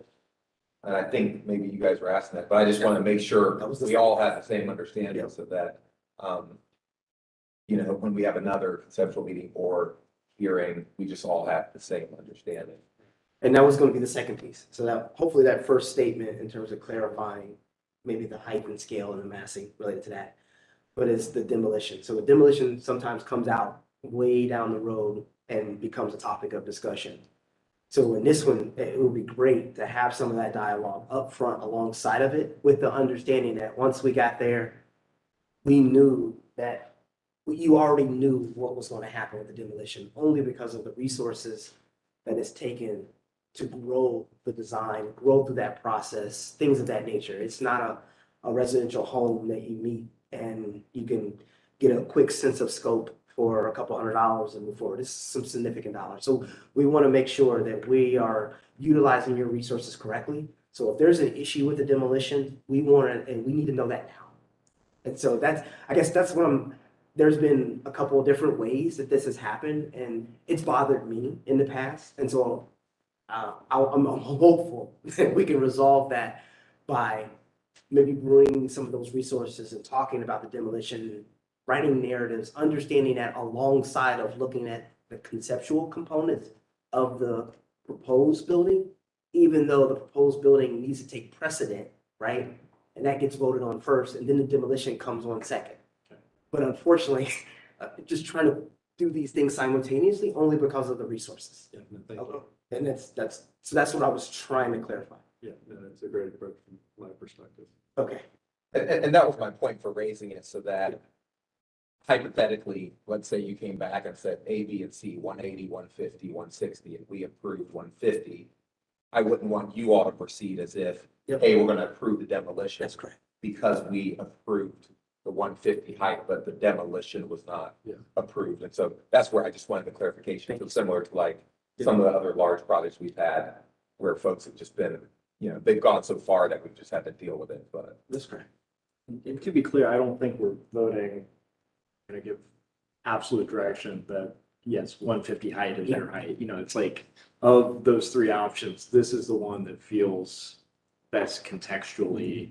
Let's move forward with, within 5, there's some nuance to that, I think. Yeah, and I made those numbers up, so I just sure. Yeah. Well, I mean, whatever it ends up at, that's not an absolute. Yeah. So the last thing we want to do is paint you guys into a corner, from that perspective. So I don't know, it's been ugly with the concept reviews and the approvals in the past and things of that nature. And it seems like the product potentially may suffer. And I don't think that the neighborhood nor the development team, and I know we don't want to see that happen. You know what I mean? So yeah. Does that give you enough, or is that? I think you're we need to come back with a massing study within this, but just this, I mean, you've seen the context now of what's around us, so you really wanted to see it, how it impacts the architecture and scale of this building. And then need to do a little bit of narrative on the demo, it sounds like. And I want to add the demo, because I know typically a site visit is requested as well. Okay. So I want to get that ball moving if that's something the commissioners need to get that moving. Whatever resources would help kind of build the story, right? And I'm not saying that, I have no authorship in the story, but I'm just saying that whatever's going to help us get to that point of acknowledging and understanding we have the resources to say demolition is okay or it's not okay, the quicker we can get there, the better. That is I guess, art. I mean, am I saying that correctly?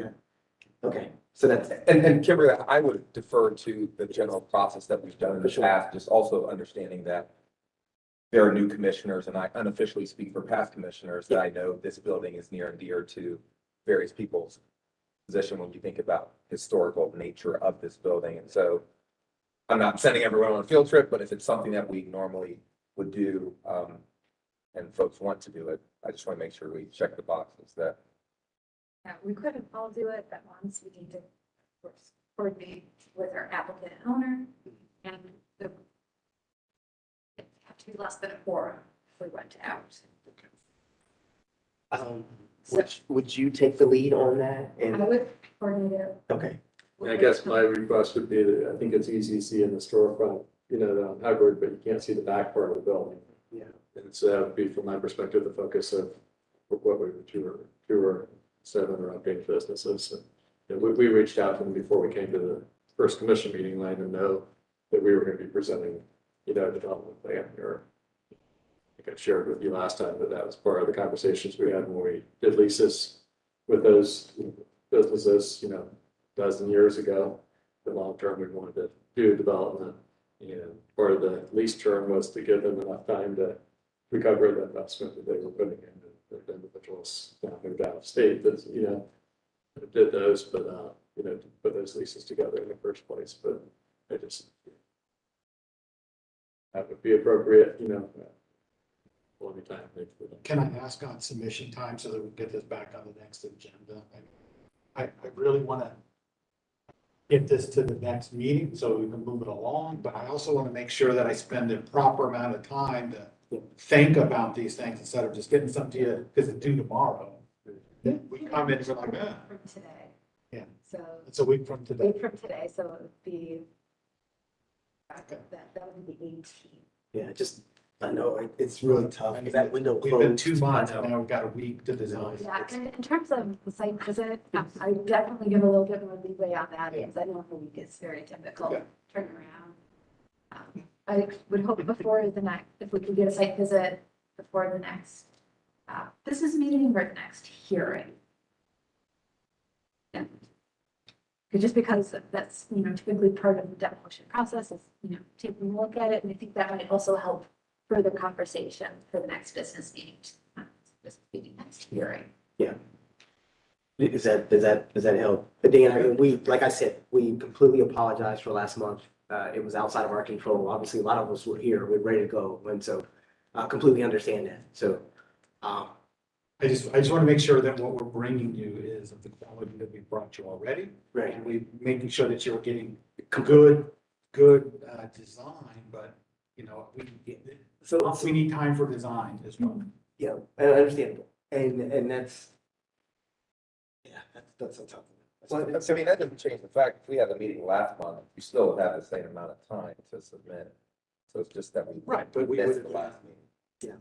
But you still would have the same amount of time, so. I think from our standpoint, what we're looking for right now to gain that comfort level is less detail than what you're thinking of, but what you're thinking of is critically important. Well, I think that if we're impacts- thinking of heights, right, we can easily say, well, here's 140, here's 130, here's 120, and when we're gonna come back to you, we can say, we like the smaller number, but is it gonna be stumpier, or, but we need to really think about a design. So Kimberly, just given I guess I wouldn't suggest this if it wasn't a situation of last month. So is there a possibility, like the information that they provide, is there a possibility of being able to update the information a week prior to the hearing? That would still give us a week to digest anything? Would that create a compromise or and you're gonna be the one that's burdened. That's why I'm asking, Like typically, we don't want information that is new and go over because we haven't had a chance to digest it. And That's part of the reason. I mean, Right. We typically ask for, it before the business meeting. So we have a business meeting, tweaks can be made if needed, and then I give additional extra time to have the tweaks that are requested. But I do need something at least a week from today, so maybe we get some basic. But the critical stuff for us is understanding that massing, like if you can have that massing diagram, submit that, but then spend the time between then and the hearing to, because that's what we're not really talking about that as much, but it gives you the comfort level to defend the right solution without being crunched with that week of time. Okay. in order to have electronic, what would be that timeline? I can get you the massive diagram. I wouldn't be comfortable with what I'm saying. Absolutely. Completely. No, exactly. We get it. We totally get it.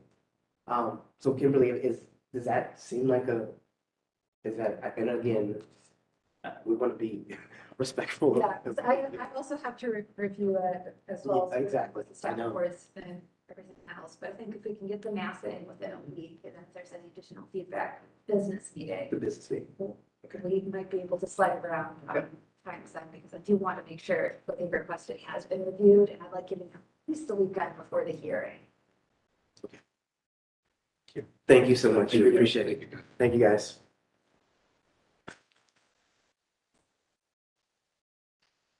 All right, I know we are running a little bit, but I apologize to everybody. That was gonna happen. Yeah, just a little. So, without further ado, number 12, 1115 to 1119 West Second Avenue. This is also a conceptual review to construct a two-story front porch similar to the previous porch. The new porch would measure approximately 28 feet and 10 inches wide by 18 feet and be approximately 13 feet high. Commissioners at the business meeting requested that the base condition of the porch be discussed at the hearing. They want to understand how the proposed porch will interact with the base. The existing base would remain wood decking as clarified by our applicant. The applicant seeks to replace the front porch on the building, similar to original design. This would have an accessible second floor porch on the facade. Is this appropriate? The commission has previously expressed some hesitation about similar porch designs. The wood T, which was over the portion of the facade, was removed without approval. The railing and the drawing and the rendering don't match, so would a simpler or a more decorative design be appropriate? And is this a situation that the applicant should match the original detailing like for like?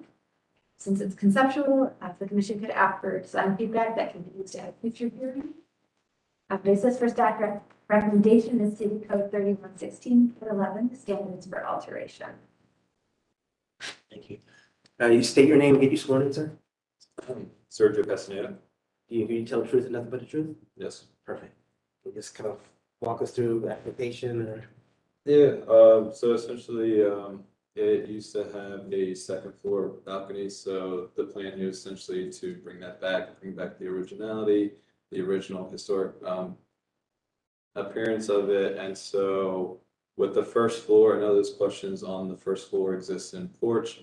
The base would stay. The only thing that we would change there would be change the handrails to match, obviously, the new handrails on the second floor. And then we would use deck boards with treated lumber and paint that a black color for the columns.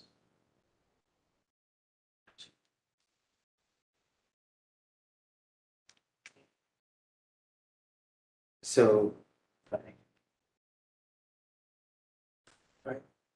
Just, is there anything else? No, just the main part of it is just bringing back the historic appearance. Obviously, there used to be one there. A lot of homes in the area, Denison, Neal, on Park Street, they have the second.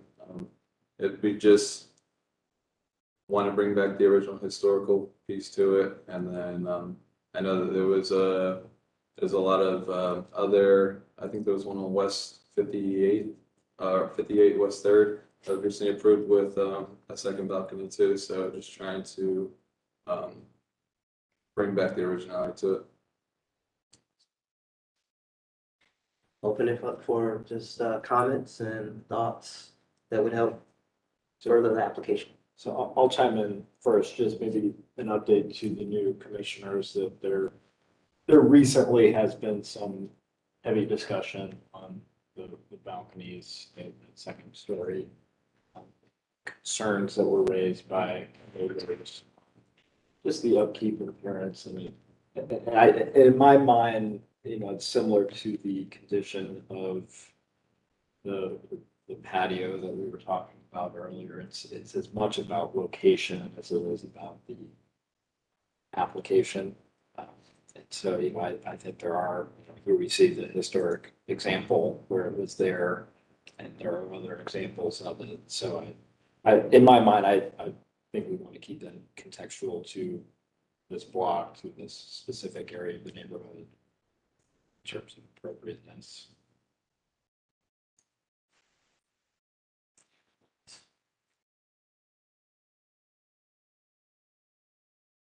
I'm fine with it.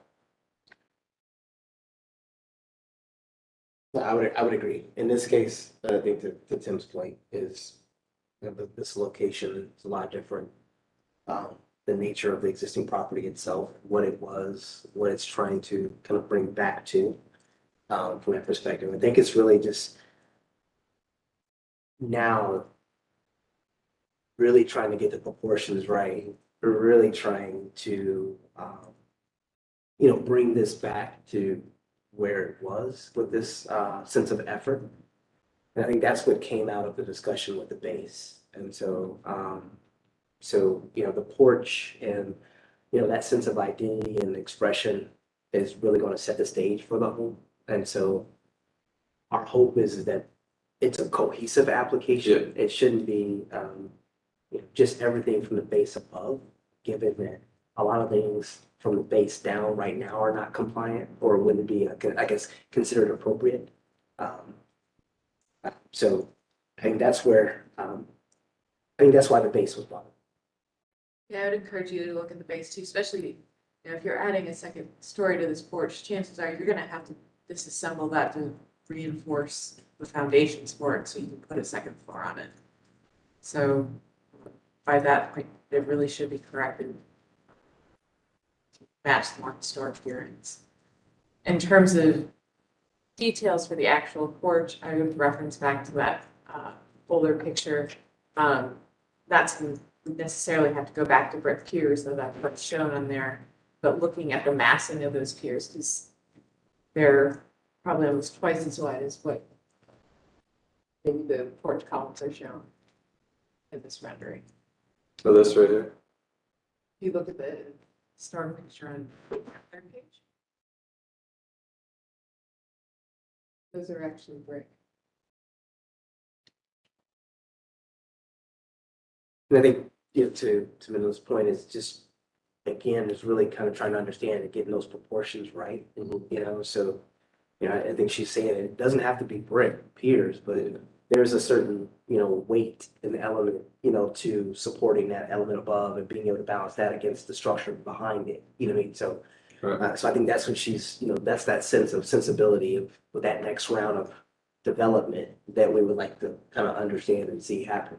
Okay, so essentially like the exact dimensions of everything. I don't think it's necessarily the exact dimensions. It's more so what is the appropriate size and scale of that column that's holding that second floor.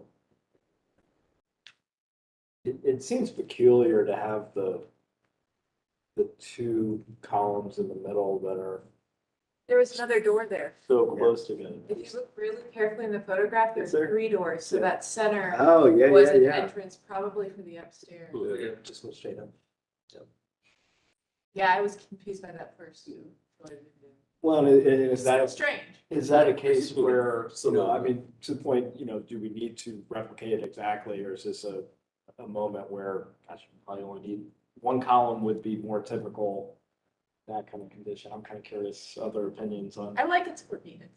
you like. Yeah, I kind of do too. Well, it matches with the steps, or how they're split into three. Well, do they need to be split into three? Well, I mean, Well, they're old they're old steps. steps, yeah, so yes, I guess would be You know, let them each have their own pillar. the answer.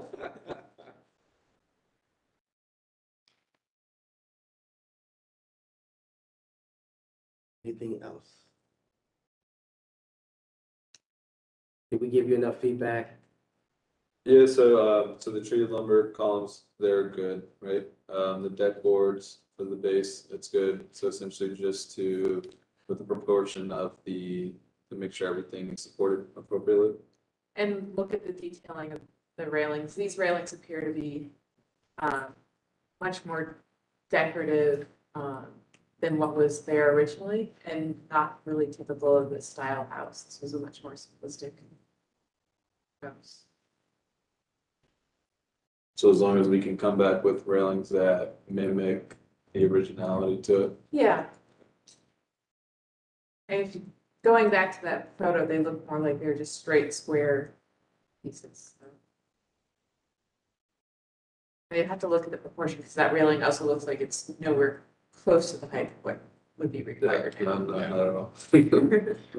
I would suggest if you have it, just walking that stretch of the block and seeing some of the similar duplexes and triplexes of, what those conditions look like, feel like, in terms of proportion and scale and detailing. And kind of mimic those. And not necessarily mimic it like for like, but balancing that against that existing image, just to try to get a feel for it.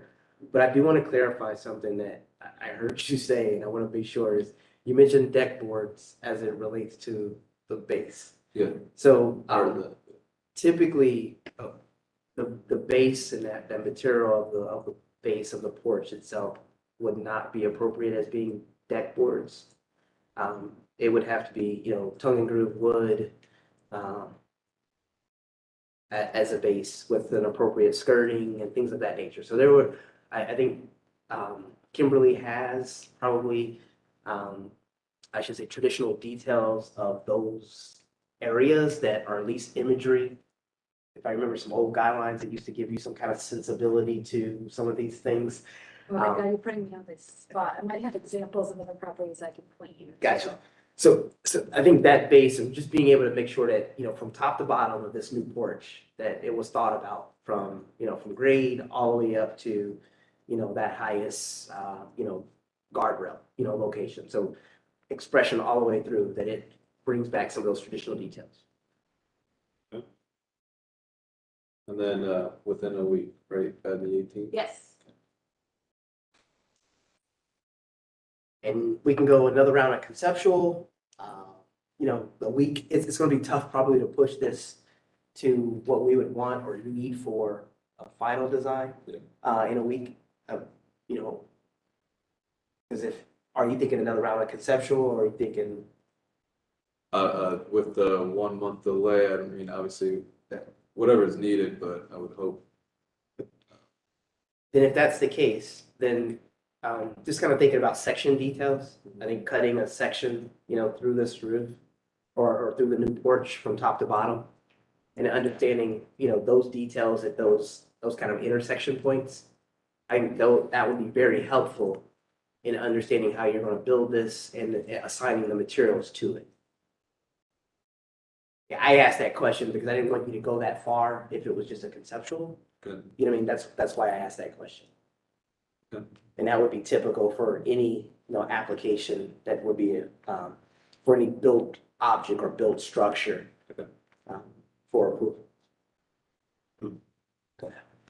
Real quick, back to the columns and the door that's no longer there. I'm just looking at the existing photo and the covering that's been placed there. Do you have any idea behind there if that door has actually been filled in or? I do not, I'm just. The door has been. So that T cover, Yeah. like this is what it looks like. That's what it looked like previously. That kind of T shape was removed without approval. So. Oh, you see okay. below it. I see. So Okay. that second photo That looks is like the front elevation. Okay. Refer to what it looks like now. tell where something was there, because there, the brick is a little, A little bit of relief to it or something. there, Yeah. yeah, you can see where it's not perfectly. And some of the stuff that was done in that space also not done very well. So if you can include that on the next application, that would be appreciated. Okay. Thank you for clarifying.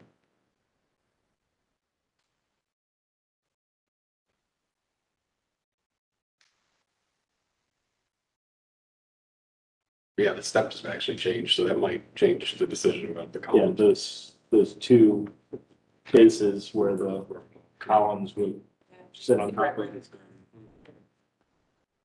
that help you now? Yeah, with that being said, do you guys still want to keep the quirkiness of the two columns? But, well, you could Yes. decide that from that perspective. That's a design thing, from that perspective, so. And I challenge you to explore that. Yeah. That's fair. Fair enough. Well, thank you, sir. Yeah, Appreciate thank it. you. Thank you. All right, application number 13 is 1167 Mill Avenue. We are officially on our May agenda. And I will note, I know we've got 3 outstanding ones. We will tackle them last week. Because we'll give the owners time to get in, and if they're not here, they'll give us time for everyone at the end. Makes sense. But this application is a continuation. This was to replace the existing front door with a 3/4 slate door. For the previous discussion with the commission, the existing door is fiberglass and was replaced with that approval. Remove the original transom over the door, including wood door. The door frame now includes a rope detail, and there's a dental detail between the door and the transom. Retain the K-style gutters on house, which replaced the original stop gutters. Downspouts are to be replaced with a 4-inch round metal downspout. The porch fascia detail to recreate the historical condition, and recreate the detail on the turret to create datum between the 2 floors and add window casing. The new shingle siding is to be kept. Turret. I've included the comments from the March 9th hearing, which goes through kind of each section. The HPO staff had worked with the owner to approve numerous repairs in May of 2021. Previous COA is linked and was issued May 10th of last year. HPO staff considers the door area and gutters to be character defining features of the house that should be repaired or replaced in like kind per City Code 3116, the standards for alterations. The applicant and the owner have worked together to address the commissioner's comments from the March hearing. Doors and transom, as noted in the CLA, the door and transom replacement was supposed to be applied for on a separate application, as staff had requested that the front door would and that the transom should be retained. And the current door frame is much more decorative than what's been seen in the district. I'm proposing to the commission will set a precedent. The gutters, the COA for repair has was approved for box gutters, which we later discovered were actually stop gutters for repair or replacement in like kind, and due to severe deterioration of the gutters and with roof elements, the owner made the decision without staff knowledge to remove box gutters and replace them with the K-style gutters. The commission should consider if this is appropriate and what type of precedents this would set. The current K-style gutters were not installed properly, which was addressed last hearing. They extended over the edge of the roof by a number of inches in a few places. Yeah, again, had submitted photos of other houses on the Neal that have those K-style gutters. Additional items that were previously noted, upon further review, there were a couple of things that popped out in addition to the original code violation, such as the house roof and porch entablature had been stripped of its details. They're now flat, but that's been previously discussed. The turret no longer have that blade strip edge, and all of the string siding has been replaced. The 3rd floor half brown window was put in approval. It had historically been a piece of plywood. Exterior window trim and painting was on short response, and it was updated to red, green, and some window trim have been replaced. All of the features are considered character refinement, should have been repaired. Please, like you should see that. For our neighbor commissioners, there have been a lot of improvements that have gone on between the previous hearing and this one. The staff report kind of summarizes what some of the things were that were talked about, which I thought was important to catch everybody up to speed. Staff does recommend approval of the application with the condition that the door frame be replaced to match the original frame. This is per City Code 16.11, the standards for alterations. The Victorian Village guidelines, general rules, as well as guidelines on siding, as well as awnings, and canopies, under which falls the gutters and downspouts.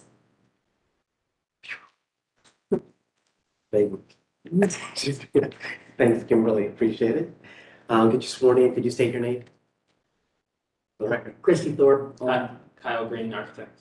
Do you agree to tell the truth and nothing but the truth? I do. Thank you so much. All right, so we had a great conversation a few months back.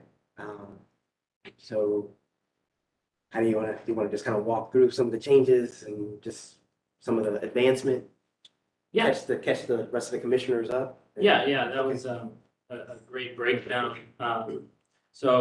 Christy, we've joined the team since the last meeting to produce some of the drawings and some of the details. So we've been on site, did field measuring to create the drawings. We went through all your comments that you read, and we looked at some of the older photos pre of the latest renovation to sort of recreate some of these details, focused in on these areas of concern that were outlined. So we can flip through probably easier just to go through the set in order. Got some of the current photos, and the first area I have outlined is sheet 101. It's the turret, and to recreate the band as a datum between the shingles and the smooth, the sort of the higher windows and the lower windows. So the changes, I included some of the photos that I was working off of to recreate some of those original, that original detail, kind of grainy older photos. So we did our best to sort of recreate that, but just sort of, we have a sort of in a large elevation and a section between the two windows to show how that datum works. We align it with the fascia of the roof, which I believe that's how it was existing. We've built up, so from the top, that smaller window on the top, we've included a sill at the bottom as it shows here. Currently, it's the same casing size all the way around, flat casing. Moving down, we would create that band with some built up wood trim and sort of a decorative quarter round piece that you would typically see, a space, and then a half round. That's the sort of the line that's maybe 6 inches or 8 inches above the front windows there.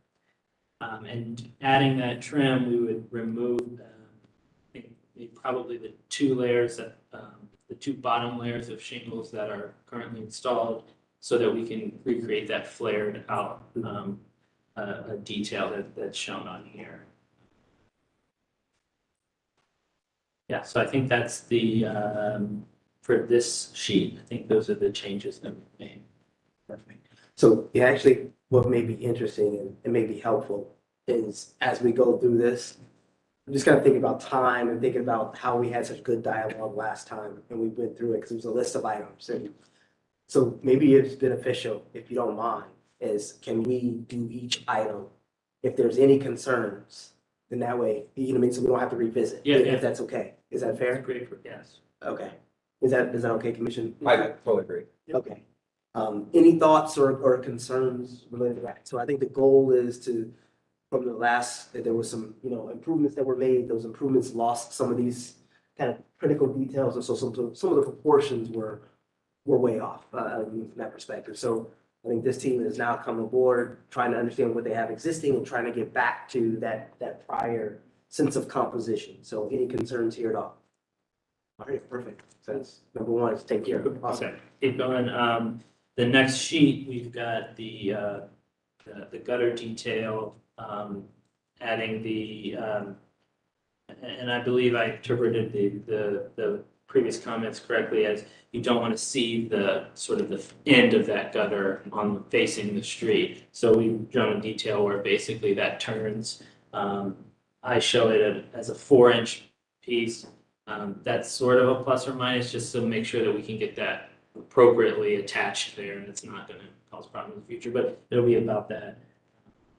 And just make sure that the crown molding at the top is all consistent with what's there. So that's basically the only change in the sheet.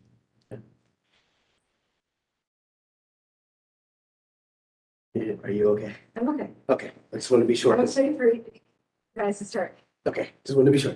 All right, any thoughts or concerns related to that? So before, I mean, the way it was installed is there was roughly about a 6-inch, maybe an 8-inch projection that kind of, again, just to butt in, that extended past all of the decorative, kind of eve conditions.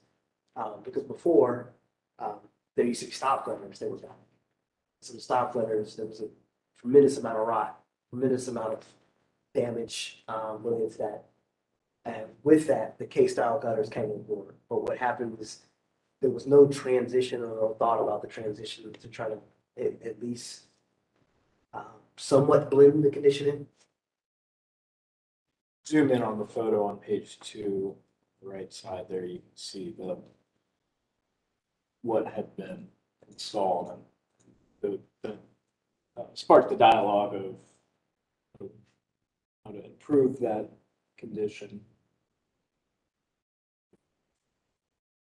I will say also on this page, I forgot to mention that we'll be replacing the downspouts with round. Downspouts. I didn't mention.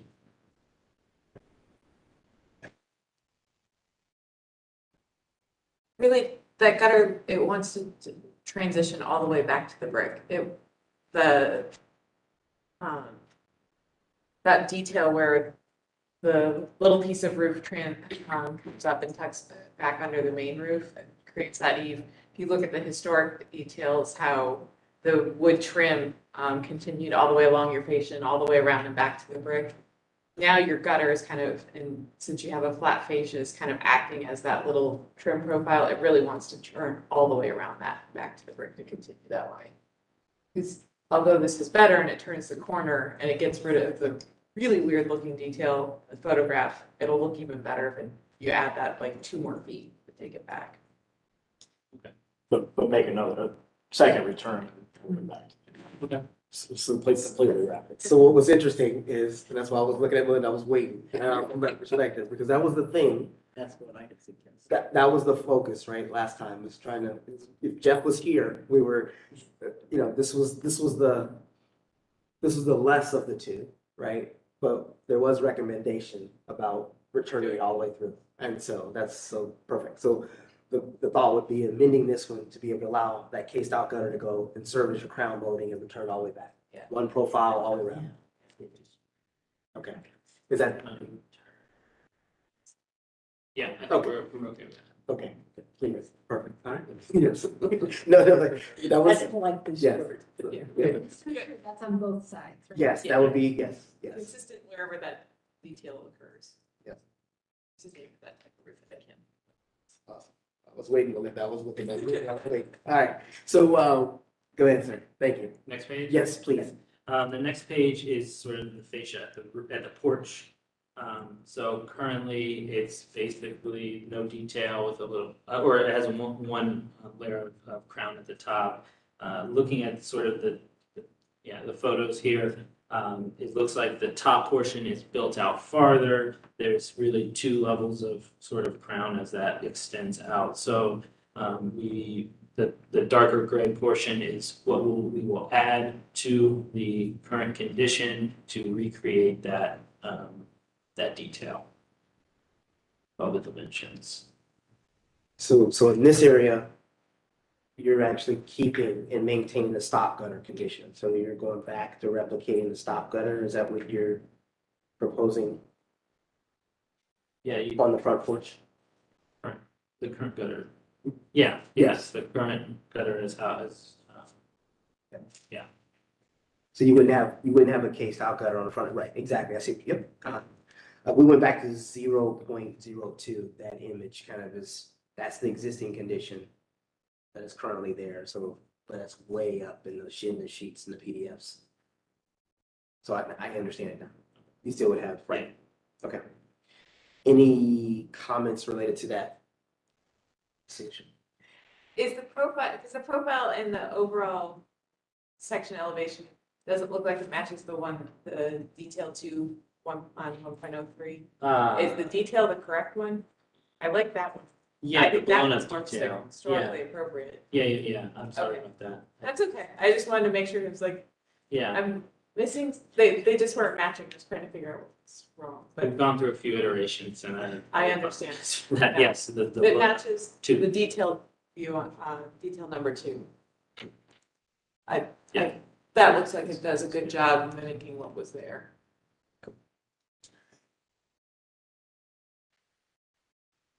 Good. Yep. And the last sheet is the door.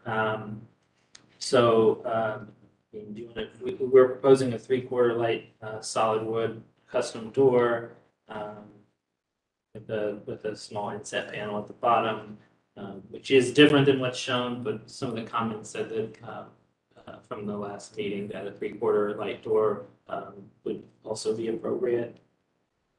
There were concerns about the frame and sort of the detail on the frame that's not in there, so that's something that we can talk about. And we had originally talked about putting the same door back in, and then you suggested we'll be doing the 3/4 light, so we went ahead and went with that, but.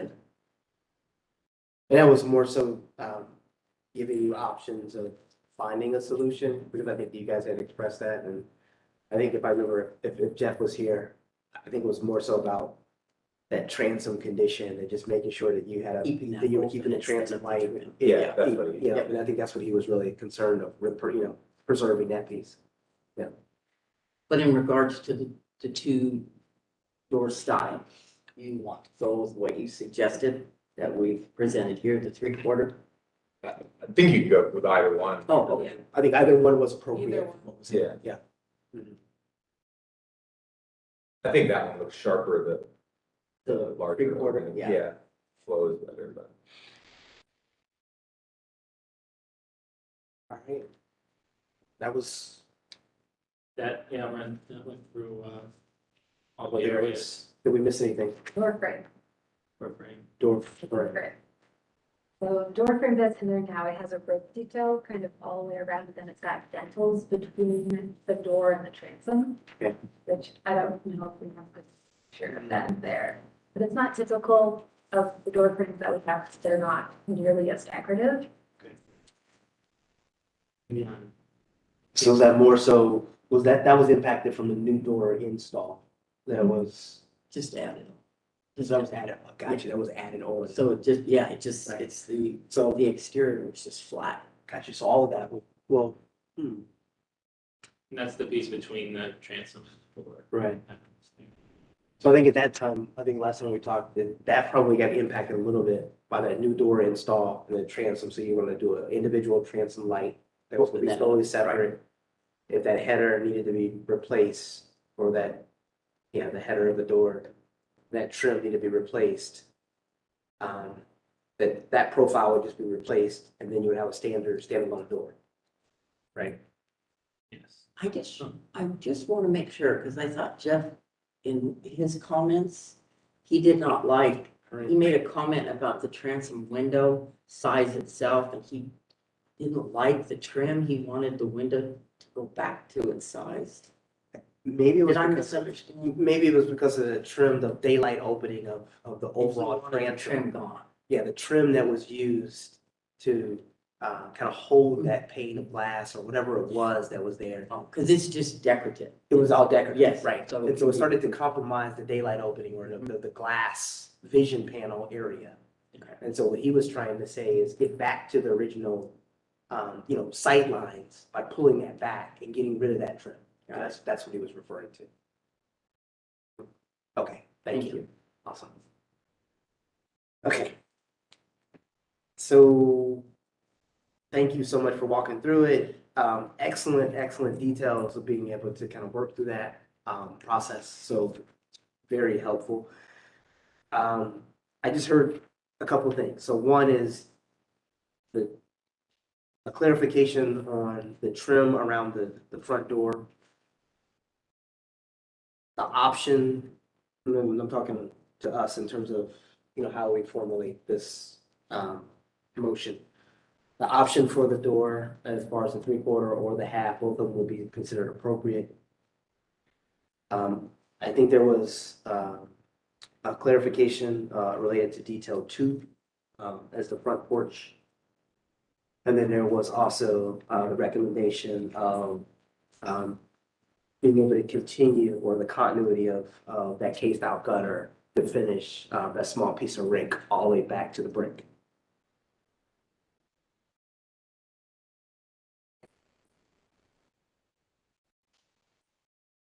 I think that was it, right? Did I miss anything? Okay. Does somebody want to try to pull off a motion? It doesn't have a. All right, go for it, Tim. Motion to approve VV-22-03-009, 1167 Neal Avenue as submitted with the conditions of returning the K-style gutter both sides, also on the roof, front roof, for the porch entablature that is matching detail 2 on the sheet, and that the door trim is simplified as part of that new install, and either the 3/4 or half light are acceptable. So the removal of the Okay. the rope detail. Yeah. Yeah. I think that was kind of the trim. And so the hope is that that daylight opening, grows back to where it was by the removal of that applique that was there. You had some great images, real close-up images that last time. I think that's probably how we were able to see that, because we were looking at the door so much. All right. Is there a second? Yeah, second. Any other discussion at all? Awesome. Any motion? So with that, I'm gonna cast a vote. All those in favor say aye. Aye. Any opposed? Motion passed. Thank you. Appreciate it. See you got it. After that, more concerned last meeting.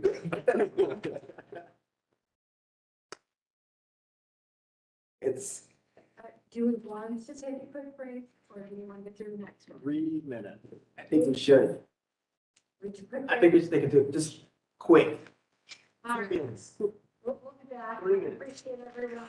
I'm sorry we're behind. It's a long day. So, yeah.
I did not mute mine. Only because once I stop it, I didn't know where to start it.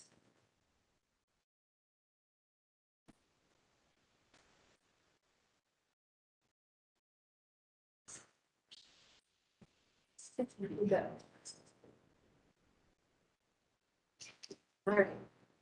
So number 14, 916 Beale Avenue. Thank you.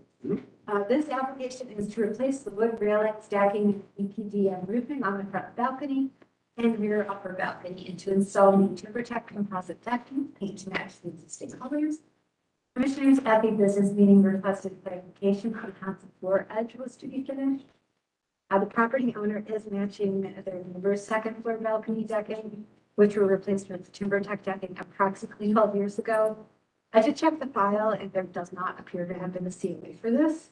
The commission has previously noted that such flooring material may be used on non-historic structures and needs to be reviewed on a case-by-case basis. Per City Code 3116.11, the standards for alteration, number 6, deteriorated architectural features shall be repaired rather than replaced whenever possible. In the event replacement is necessary, the material shall match the material being replaced in composition, design, color, texture, and other visual qualities. Staff recommends approval of the application with the condition that the existing wood decking is replaced in like kind to match existing. Basis for the recommendation are 3116.11, the standards for alteration 1, 2, 5, 6, and 12. Thank you, Kimberly. State your name and get you sworn in, sir. Josh Mansinger, CJ Restoration. Thank you. Do you agree to tell the truth and nothing but the truth? I do. Oh, thank you, sir. I do. It's okay. No problem. It's okay. Thank you. Just want to walk us through or add anything to the application? Sure. Yeah. So to clarify the termination, we were just going to carry it over the same way that the neighbors is terminated. So the deck runs right up to the fascia, the skirtboard, so it overlaps the fascia. So that was the plan to keep it consistent. It's a 4-building condo association, so we wanted to make sure that we mirrored the neighbor. Can you speak a little bit about materiality? Can you speak a little bit about materiality? Sure, yes. So it's going to be like, everything is like kind, the posts, the balusters, all of the cladding is going to be natural wood product. And with the exception of the decking, we're proposing using TimberTech and silver maple, which would carry and be consistent with the color of the neighbor's decking. We don't have any images of the neighbor. But that is actually, that's the neighbor, yes. Oh, it's in that, gotcha. So, thank you. Oh, I see it.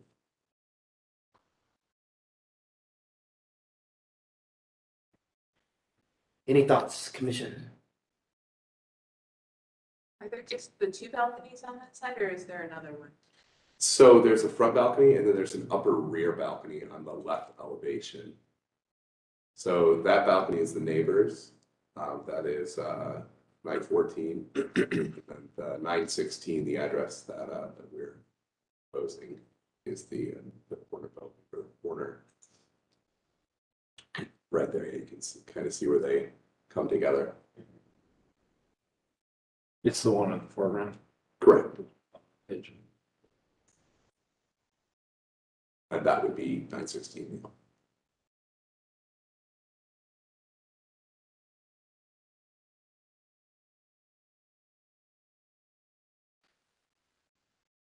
I wish I could see the edge condition on the TimberTech that was installed there. And try to understand what that edge condition looks like, you know? So if you pan back to the, yes, right there. You zoom in on the middle right. Down to the right. Is it a solid in or does it have a profile to it? It's a solid end. I mean, it has a solid in. So it's like a solid deck. It is. It doesn't have the curvature. I can see it a little bit in the third picture. But it is a solid piece, which is the style that would be installed.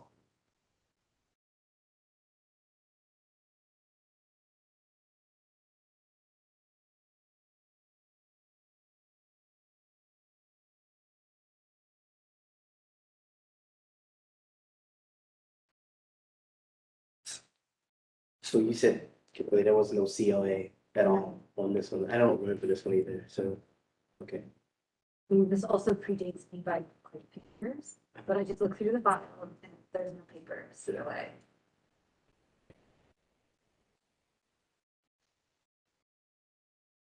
So decking, and obviously and porch decking and things of that nature have been kind of discouraged going through synthetic products and such. So specifically on some of these historic structures. This one's a little different for me. And the reason being is that we don't really have porch, we don't have coverage. I think that this one is above the streetscape, so you don't really, you don't really understand or know that this is a very materiality. So long-term maintenance, things of that nature, I understand why it went this way. I think that the profile and learn about that transition on, that at the front fascia line, I think is really important. But I don't have enough to understand. That's just, I guess, me, that's where I'm at right now. I don't know what it really looks like and feels like at that transition. It's hard to look in the image because the image is blurry at that one. So It may have, and Specifically when you're standing in front of the house, looking back up at it, right? right. I guess my question too is like in the Timber Tech, product information, there's several different profiles. So we're using the solid profile. Okay. So the figure 6 legacy decking solid profile. That sounds correct. So looking at that profile, it looks in profile similar to an old tongue group kind of deck. Okay. Actually, Kimberly, I can email to you really quickly. I have another photo. Would you be able to pull that up or actually? You can email it to me, but I can't pull it up. Nolan is the one running the presentation, and we'd like to get all of our materials. Sure. Before Is it easy to see from my iPad? Mhm. So that's the neighbor's deck. It's from the other side. Just looks like a ton of group. Yeah. Yeah. It's very similar. And I guess, because it's the second floor, it's a little bit, I don't know, second floor, continuity of that, it looks like it's solid, doesn't have any coverage, long-term maintenance, those kind of things. If it was on the first floor, and you would be able to interact with it, and maybe just kind of thinking differently here. I know Kimberly's probably seeing something different, but I don't know, but this is a thought. Well, we've recently come across this on a structure from 90s, right? So it's not the same type of historic. That's correct. Application that we did. It was kind of the second floor before the garage part. They Right. were also doing the Timber Tech Yep. railing too. Yeah. Now, in this case, if we were talking about railing and talking about all of that, I think it would be a different conversation in terms of the scope. But it's like, I guess the horizontal surface as it right now, given that you don't have cover above, you don't have, just, I don't know. And it's 1 inch of it that you would be seeing. That's great. That's So yeah. it's 12 feet up. So, Kimberly, I mean, we don't want to kind of continue this process, but right, we don't want this to continue. Are you proposing to approve it with having something for staff to review?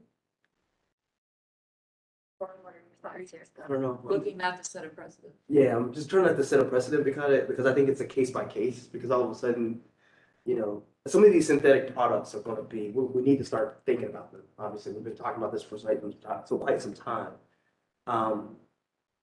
This one would be one that would be beneficial, but I don't think that the detailing of it,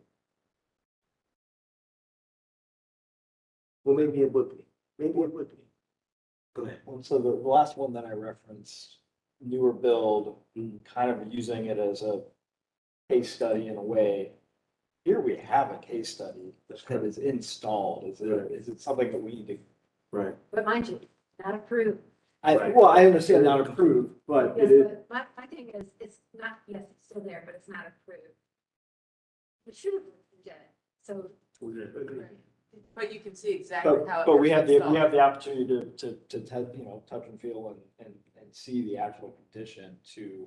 And how it's held up. Yeah, exactly. To understand if it is an appropriate option moving forward in the right circumstance, case by case. Right. I mean, I'm still not gonna agree with you. But no. That's the reasons. I mean, I've cited code for mine. Try it.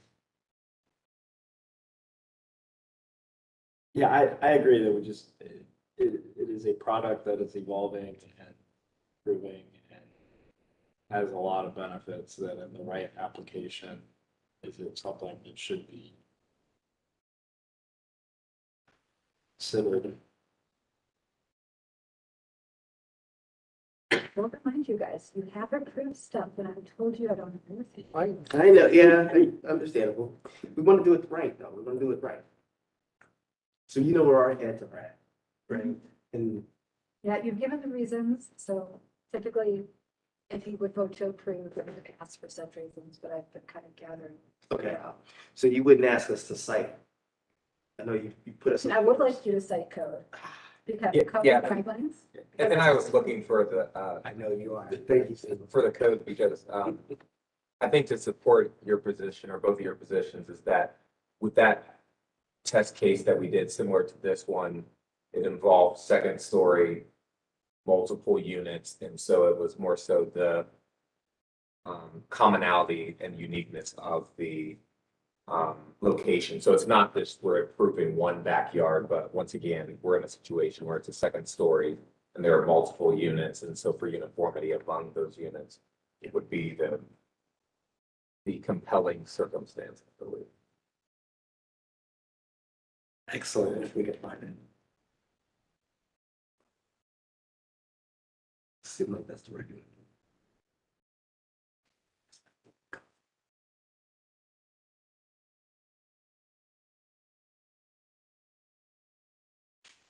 With the opportunity, it would be interesting to see a fresh color timber tech. Yeah. We think it's matching, how close it actually matches. Well, to- that's. I think that's part of the opportunity here is that, again, I realize it's not approved, but there is a case study that has been there for a period of time that we can compare that to the new product and understand how it's. So that's one of the, that's the crux. So the products are constantly evolving. Yeah. So they're not maintaining uniformity in color. So they're constantly changing the color. So just like if we're matching paint, we'll match the fade and we'll match the tone, the saturation. We're not going to match what the original color is. That's why we went with silver maple because it matches the tone and the fade. It's hard to conjecture what it would have been 12 years ago. And quite frankly, 12 years ago, it would have been a much different product. The way that the PVC composites are evolving in the market now. I mean, the chemicals that presented chalking on aluminum on PVC, those are, they've gone away the dinosaur. So the products are evolving. They are becoming 50-year products. They're going to for the synthetics and proper application. But I mean, our firm also understands that if we open the door, then everybody's going to want to put synthetic decking everywhere. It's one of the reasons we didn't present the whole timber tax system, right? The railing, balusters. We understand that the reason that the homeowner is looking at composite decking isn't because they want composite decking, it's because they want a long-term solution where they don't have to constantly maintain the. Mr. Seawood, did you find something before? Yes, I did. Okay. I didn't want to put you on the spot, but I'm gonna need some help because Kimberly's gonna push, which is understandable. Appreciate that. And I don't want to talk us into anything. I don't know. Just hopefully that's the right decision. So any further discussion? Can we have a motion? So I have a motion to approve BV-22-05-011 as submitted. And the basis of that would be 3116 11, the standards for alteration, as well as 31, 16, 16. She's going a little bit more than that. What's that? What specifically would you? Oh, let's do it. I'm sorry, I said 31, 16, 11. 31, 16, 11, revision 4, changes which have taken place over the course of time.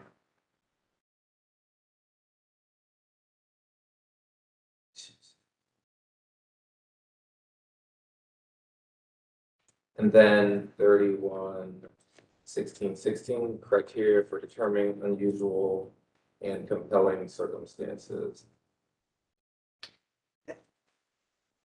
We normally use that one on appeal, but So I wanna take a step back. I wanna take a step back for a second. Take a step back. And I just observed something. So what's interesting to me is, if we go to the image that shows, can we go to another image? Let's go back to an image that shows the timber tech decking and the existing decking aligning. Right there. So what's interesting about this would not be traditional material for us, right? I just want to make sure that I'm calling. The observation is that, you know, typically we would have a tongue group board that would have a smaller profile. From that perspective, which would be probably 2 5/8 or 3 1/4, or whatever it may be, right? And from that standpoint, smaller profile. So this is truly, you know, truly a deck board, radius edge, PT treated.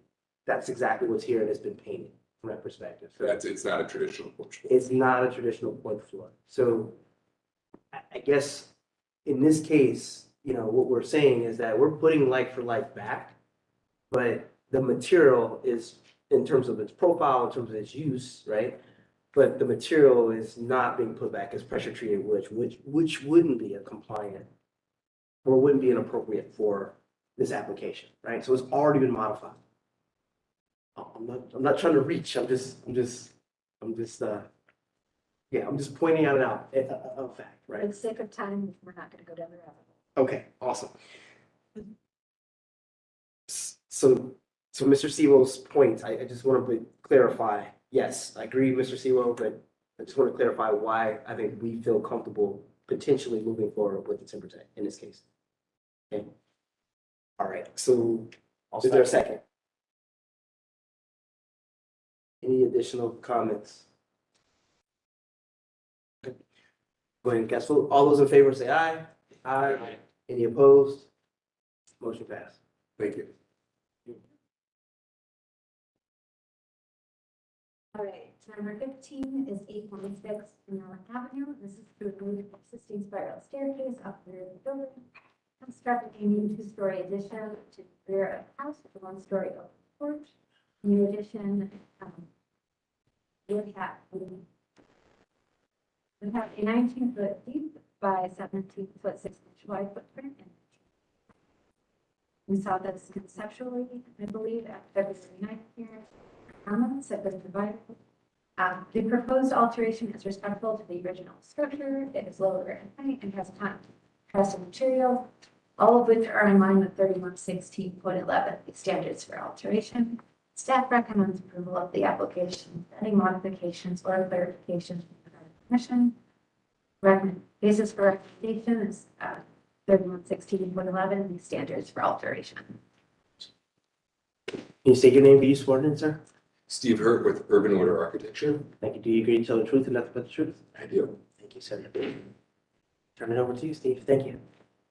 I think the commission was generally in favor of this in February, and we haven't changed anything, so I would like to get you back on schedule if you're. Thank you, sir. That's one way to put it. Any thoughts or concerns? Just only because of some of the new commissioners probably didn't get a chance to see it in February. So it's this one. I'm dragging my feet for a second, Steve, just to be as a courtesy. I reviewed it. I don't see any issues with it. Okay. a vote then? There can, or a motion, I should say. Motion to approve BB -22 -05 -012 as submitted. Is there a second? Second.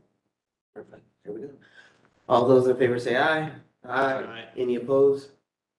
Motion passed. Great, Thank you, Steve. Appreciate I it. still think that, Real good stuff. that stair should be relocated somewhere as a sculptural folly. It will be available. Gonna pay for the video. Okay, Thank you, sir. number 16178, rebuttals. This application is to remove any damaged and deteriorated concrete surface sidewalk in the front yard and dispose of all debris in accordance with the same code. Install new concrete in the exact same location and the exact same dimension.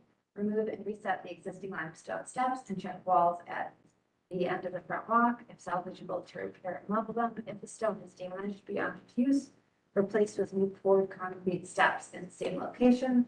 Every other house on the block has concrete steps. This means they're the only original limestone steps remaining.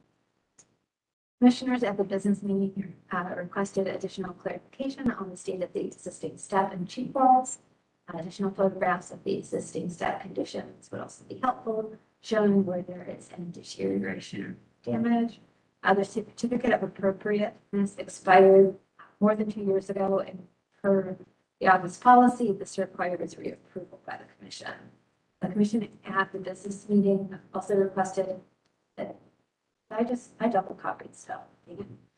Let's see, talking. Sorry about that. So staff does not support the replacement of limestone steps with poured concrete per City Code 3116.11 and standards for alteration. Staff does recommend approval with the condition that the stairs be replaced in like kind if they're not able to be repaired. And this is per City Code 3116.11 standards for alteration, specifically 25M6. So you state your name, get you sworn in? Sheila Cornelius, my name. Do you agree to tell the truth and nothing but the truth? I do. Thank you. Do you have anything to add or want to walk us through this? No, the reason that the certificate expired last time is I couldn't find anybody to do the work. Very difficult to. But everybody that did come out to look at it, thought that the steps are probably gonna crumble when they're pulled out. I really want to keep the original steps, but they're gonna survive. So, makes sense. Makes sense. So my number one is to keep them, if I can find somebody who can get them out without breaking them. If not, then it would have to be the poured concrete. Makes sense. So I'm kind of going back to your staff, your thoughts. I think we touched on this a little bit in the business meeting. So I think all of us agree that the steps, retaining the steps is important. That's number one. The homeowner has acknowledged that too as well. The second one, what happens when, right? So The reason I didn't just approve this is because of that caveat of the poured concrete. Yeah.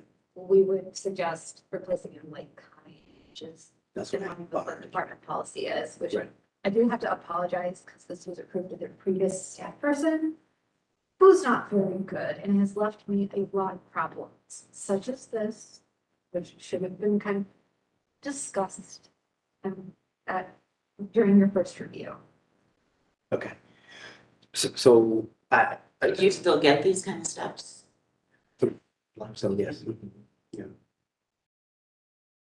It may introduce a separate, it may introduce a separate contractor, or maybe a contractor that has sensibility to both landscape elements as well as the hardscape, which would just be the stairs hardscape, but that may be, a landscape element, and then someone traditionally who would also sub out the concrete walkways, even from that perspective. Yeah, I met with the lady from Columbus Landmarks, and she came out and she gave me a list of contractors too. But I've already contacted one and I've called him twice for the estimates, and he's not getting back to me. So Just some small landscape. I'm just thinking like some smaller landscape entities, and there's signs all over the neighborhood of maybe some smaller landscape. And it may be an opportunity of being able to, the scope of work is not that big, so Yeah. Well, I've had them repaired once before, about 20 years ago, and we pulled them all out. Redid underneath and put them back in again, but I don't even remember who I used. But they're not in as good a shape as they were back then. Yeah, a landscape contractor would be completely appropriate for this scope of work. You'll probably run into similar issues with getting on schedule. But I would imagine if you were to have approval now, worst case, you're looking at early next spring schedules. Hopefully you're getting somebody that's in there by the fall, but. Yeah. Maybe even try like a small masonry company as well. I have tried both. Okay, so today, I guess what we would do is we would probably vote and we would probably amend it to get rid of the concrete component of the stairs. Unfortunately, I know it was in your previous approval. Is that understandable in terms of moving forward that way? Okay, so If I can find somebody who can do that, yeah. And keep in mind, you can, yeah, like that change, I could do with a staff approval. But we would replace it with the limestone. So we wouldn't need to come visit everybody again. Okay. right. And we don't have to make that caveat. I just don't want to reference the concrete steps at all, is what I'm saying. And so we don't have to say, we want to say that we're not going to replace it. Or do you want us to say it in our motion that if these crumble in the installation, then there's a step that they would come back, or the applicant would come back to talk to staff about If that's the case, then replacement? they're gonna be not passable, not safe. If I had to wait a couple months to come in here and leave it all destroyed and bulldozed. If you're replacing the limestone steps with limestone, I think I'd be able to staff approve them as long as nothing design wise too egregious was changing. So then our motion would basically, that the preference is to maintain them as they are. And then we would allow the in-kind replacement to be reviewed by staff if those conditions couldn't be maintained. Is that, okay. Is that clear? There's mud. Okay. And then the sidewalks too. Yes, then the sidewalks themselves, I think that those are concrete, that's not a problem. I think we were just concerned with the stairs themselves and the cheek walls. The cheek walls too. I want to always say cheek walls as well, because I think that's a big piece of it. So all of a sudden, if the cheek walls go away and it's just limestone steps, I think that's going to be a big component that's going to change the appearance too as well. So it should be both the cheek walls and the stair when we make that motion. Okay. And just so you have clarification here, so when they replace the sidewalk with concrete and then they get to addressing the limestone stairs and the cheek walls, in the event one of those were damaged or something, and she could not replace it with limestone, she then would need to come back. She would talk to staff, right? And if we have already given her approval, Yeah, I mean, if we're gonna replace, we got to the point that we're suggesting the concrete and have to bring it back. There was a place in Italian Village, I don't remember the address, but they had a number of stairs out front and they replaced some of their stairs without approval, so I worked with the applicant for quite a bit for passing it on to the current Italian Village staff. They were able to find something that didn't necessarily match what was previously there because the quarry had closed, but it was something close enough, the color, the texture. Because the upper stairs to the porch are limestone also. So Kimberly, if we approved it in like kind, would staff have the authority? Okay, I just want to make sure, so if you run into that issue, it's not in the middle of your job where you don't have stairs and you just come back to us, but instead Kimberly and staff can approve it, something similar in the event you can't find limestone specifically. that would definitely be the goal. Okay, just No, wanted- I agree. No, I agree. Thank you for clarifying that for sure. So can we have a motion accordingly? Motion to approve VB-22-05-013, 178 Buttles Avenue as submitted with the condition that if the existing stone stairs are not usable, that they are replaced in kind with stone product for review of staff. And cheap, I second the motion. And cheap, oh, yes. Awesome. Thank you. The second motion is Seymour. I'm just gonna, sorry guys, I'm just processing something, just making sure. All right. And we don't have to say anything about the concrete steps. They're already taken off. Okay. All right. Cast a motion or cast a vote. All those in favor say aye. Aye. Any opposed? Motion passed. Thank you so much. Thanks, good luck. All right, number 17 is 135 West Second Avenue.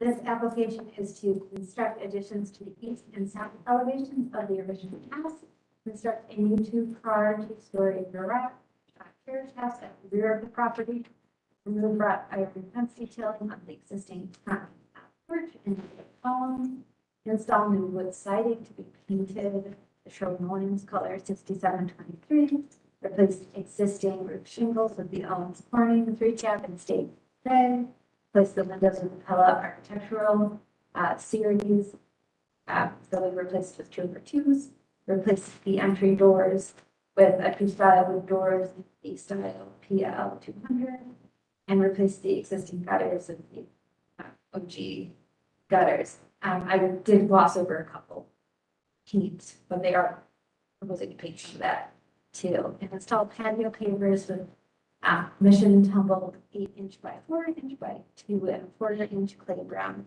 patio pavers. We reviewed this conceptually in September of 2021. I have included the commissioner comments from that meeting.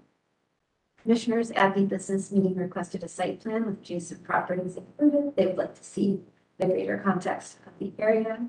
They would also like to see a contextual elevation drawing between the house, garage, alley, and spaces between those. Commissioners noted that the elevation drawings were lacking in detail. And the carriage house also noted as being out of place to the alley and elevation drawing of the existing garages on the alley may help, but the proposed structure more into context for the commission. At HPO, staff requested some additional photographs of the existing windows to show deterioration and or any existing damage. HPO staff advises for more yard space between the house and the proposed garage. Reduction in garage size is also advised. The applicant should reach out to building and zoning staff for the preliminary review to determine if any variances are required for the property. The height of the addition should also be lowered to that the existing house. Proposed opening should be similar to those on the existing house. The pair of doors and windows are not typical of the area. It is recommended that the condition of the original siding on the house is explored prior to any siding being confirmed. HPO staff does recommend repair and restoration of the original windows based on the materials provided.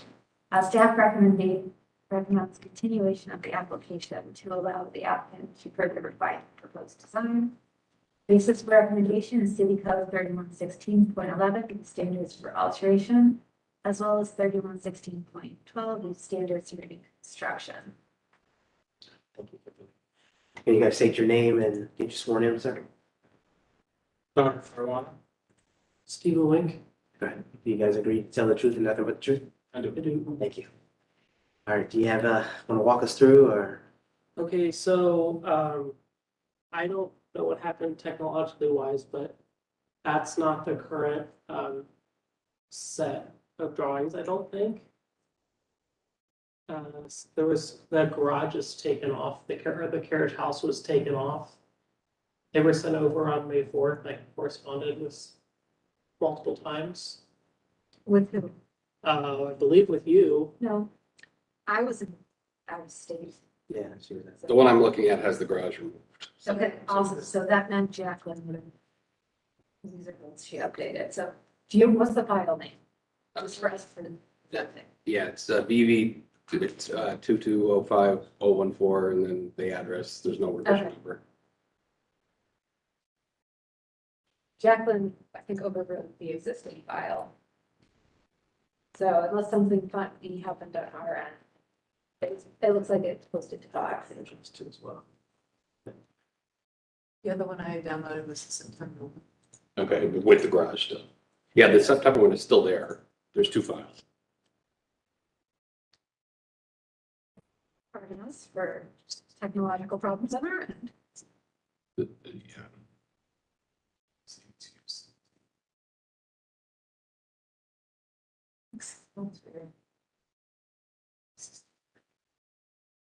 we can't find them, I have paper copies enough for everyone. So. I took a paper copy, it's at least for our records, so I'm sure that things are in the right place. Thank you. Anyone else? Yes, please.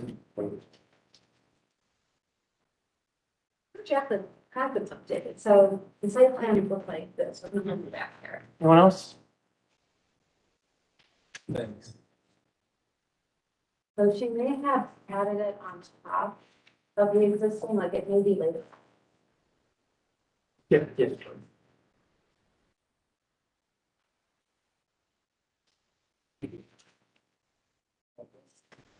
That's 2 years.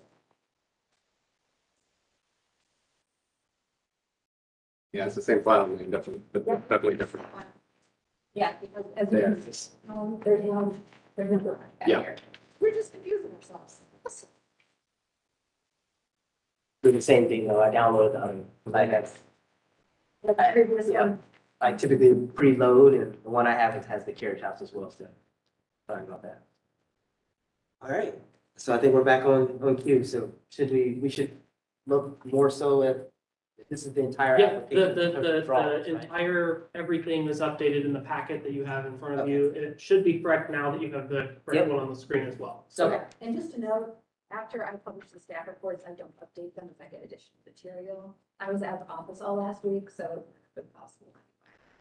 okay, it's the email stated that you could send, I could send a response back up until May 4th. I can have materials, I just don't update the staff reports. Oh, okay. So, just an FYI. I do apologize about that. Okay. No problem. All right, go ahead. Thank you, sir. Okay, so we were, based on feedback from the previous meeting in September, there was 8 requested variances, and that was noted that that was too many. So we've narrowed it down to 1 requested variance on the west side to add the addition on the back of the south side of the house. We removed the carriage house due to the feedback that it was out of place with the context of the alley. Other than that, we've decreased the size of the addition on the east side of the house. And the colors and siding and materials, windows, doors, those have stayed the same. And all that information has been provided again on the very last thing with the color swatches and everything. Not yet. Based on those changes, we updated the drawings and put some more detail back on there. I don't have enough copies for everyone, or more than we'll have to pass around. I have some photos going back as old as I could find, doing research with the Columbus Public Library, and picking up on architectural details that were on the house as far back as like there's images of it. So what we've proposed is actually reproducing very similar to what was on the house originally, porch-wise. And there was photos of sent over that the HPO staff requested on further deterioration of the windows and doors. Those were also forwarded over with. They've been repaired numerous times with smearing up with lots of products all over them to hold them together. Since I don't update the staff report, I will note some of these don't look good. There are ones on the front that it's kind of hard to tell if those are in doing condition or not, but some of the close-ups here, the windows look pretty bad. They've also received continued damage in the last year and a half from homelessness in the area, other forms of vandalism as well. The house has been broken into multiple times now, sitting, just waiting for approval and construction, whatnot to happen.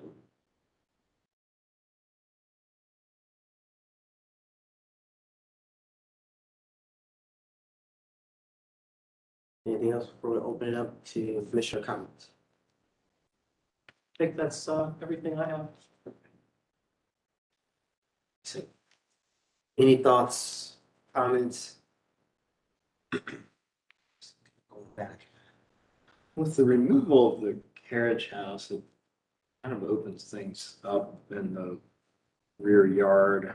And I'm kind of curious, you were talking about some of the original additions that you were able to find some information on, but that porch on the side of the house that's coming out from the dining room, it's coming out and then facing into, the adjacent property in a tighter space that I don't know if that maybe explore that actually exiting out to the rear of the property. Keeping the porch where it is, but the stairs coming out into the yard versus kind of straight out there, kind of sticking out and landing on a very small, unusable space. And I'm curious just what you've uncovered from the historical examples. So I was more explaining the style of the pillars and the rail and the banister and everything that was picked up from original photographs. Because the current stuff is not original to the house. It's off-the-shelf wrought iron supports from Home Depot. They're not original by any means, so. So it wasn't necessarily anything that indicated the direction of. Oh, no, nothing that indicated the direction of the porch, no.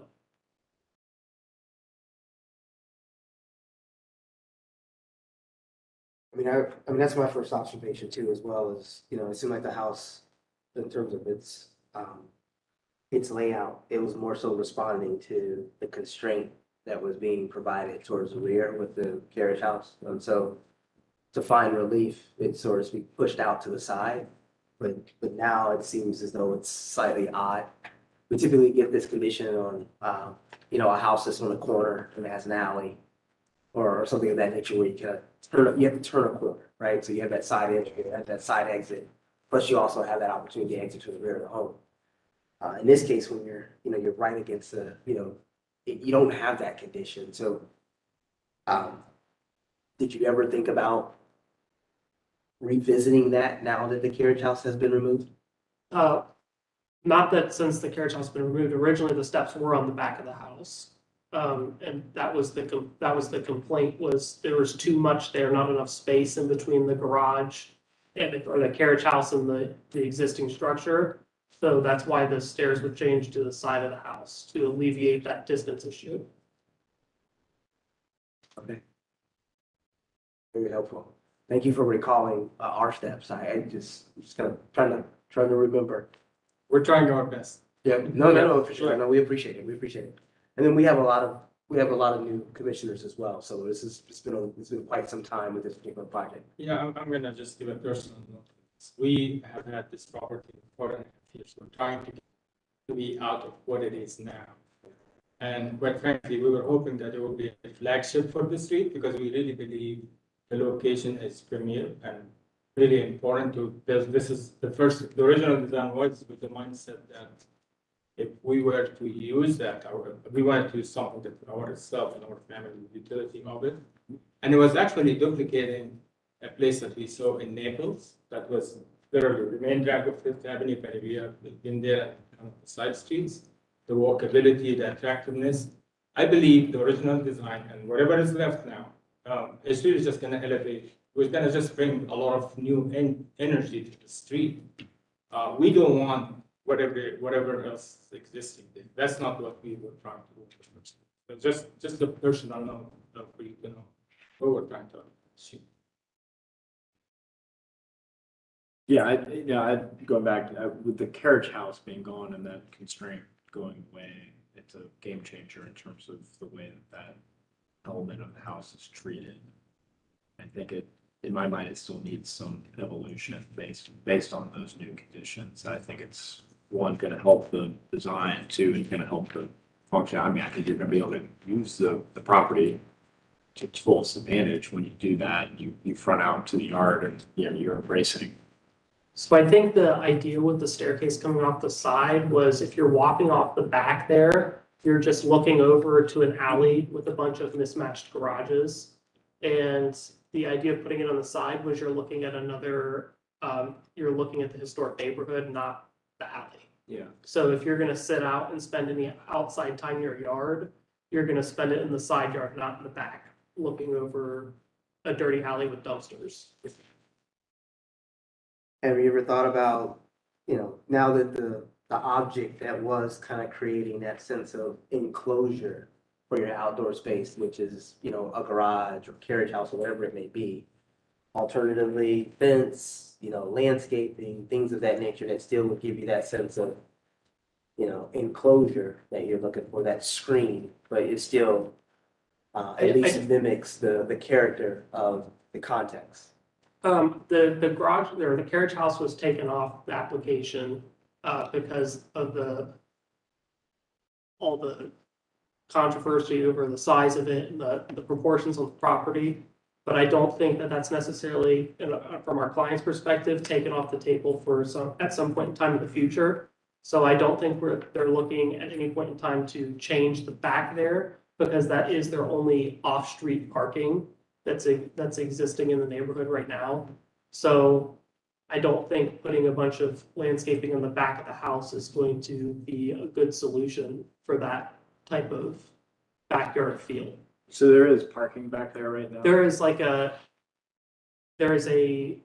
where the previous garage used to be many years ago, there's an existing concrete pad that's mostly covered in grass now, but it is there, and that's technically off-street parking for that property. That's helpful. I mean, the plan as it reads is just an open space, you don't get the perception that there's still something there. Question, was your client involved in the renovation that would be the two duplexes next to that? Not to my knowledge, no. And then both of those, my recollection is right, those are concrete pads behind both of those, correct? The ones Yes. next door? Oh, the house next door, yeah, that was, the house next door was completed, they completed construction in 2019. And they did they doubled the size of the house. Right, and then the house next to that would be a duplex. Yes. And that has a pad as well. And that has a pad as well. And the house next door to us that just did finish construction in 2019, I believe has an open application in for a carriage house as well. So if I'm on or not second, that's Denison. Yeah. Looking east down that alley that you're referring to, I would see the parking pad of the first blue duplex, the parking pad of the second duplex, and then there's this open space of your premises. Yes, that's correct. And then what's next after? That's a multi-unit apartment building that was probably built, I would guess, in the 70s or 80s. Brick building. It's like stucco. It's like white stucco, white tan stucco. Probably about 6 or 7 units in the building. All right, I know. Okay. And they have parking in the back up against their building. Right.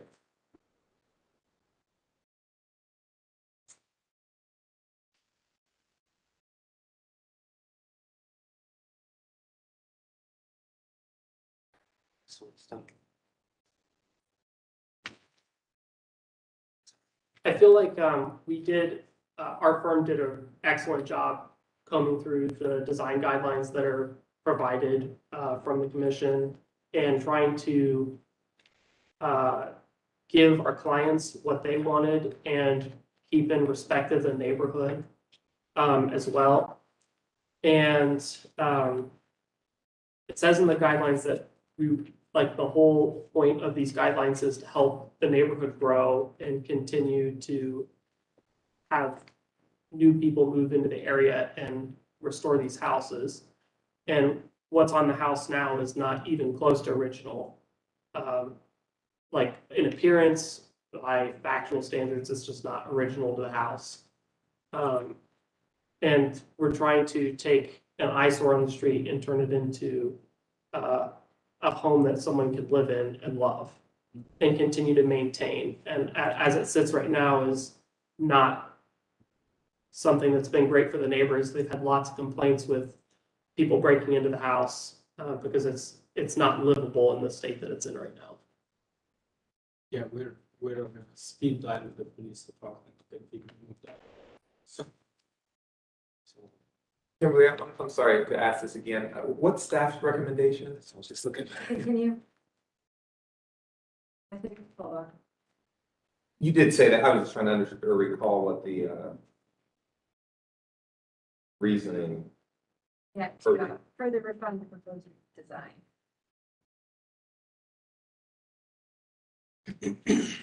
Was there anything particular with respect to additional information or sought? So height of the addition, do we need to explore the original material of that? Because presumably that's under whatever the shingles are.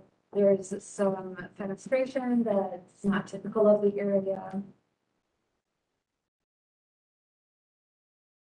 So based on the vertical height emphasis of the addition, if you can see the house that was the addition that was happened in 2019, that's significantly higher than what we proposed, and it's directly next door.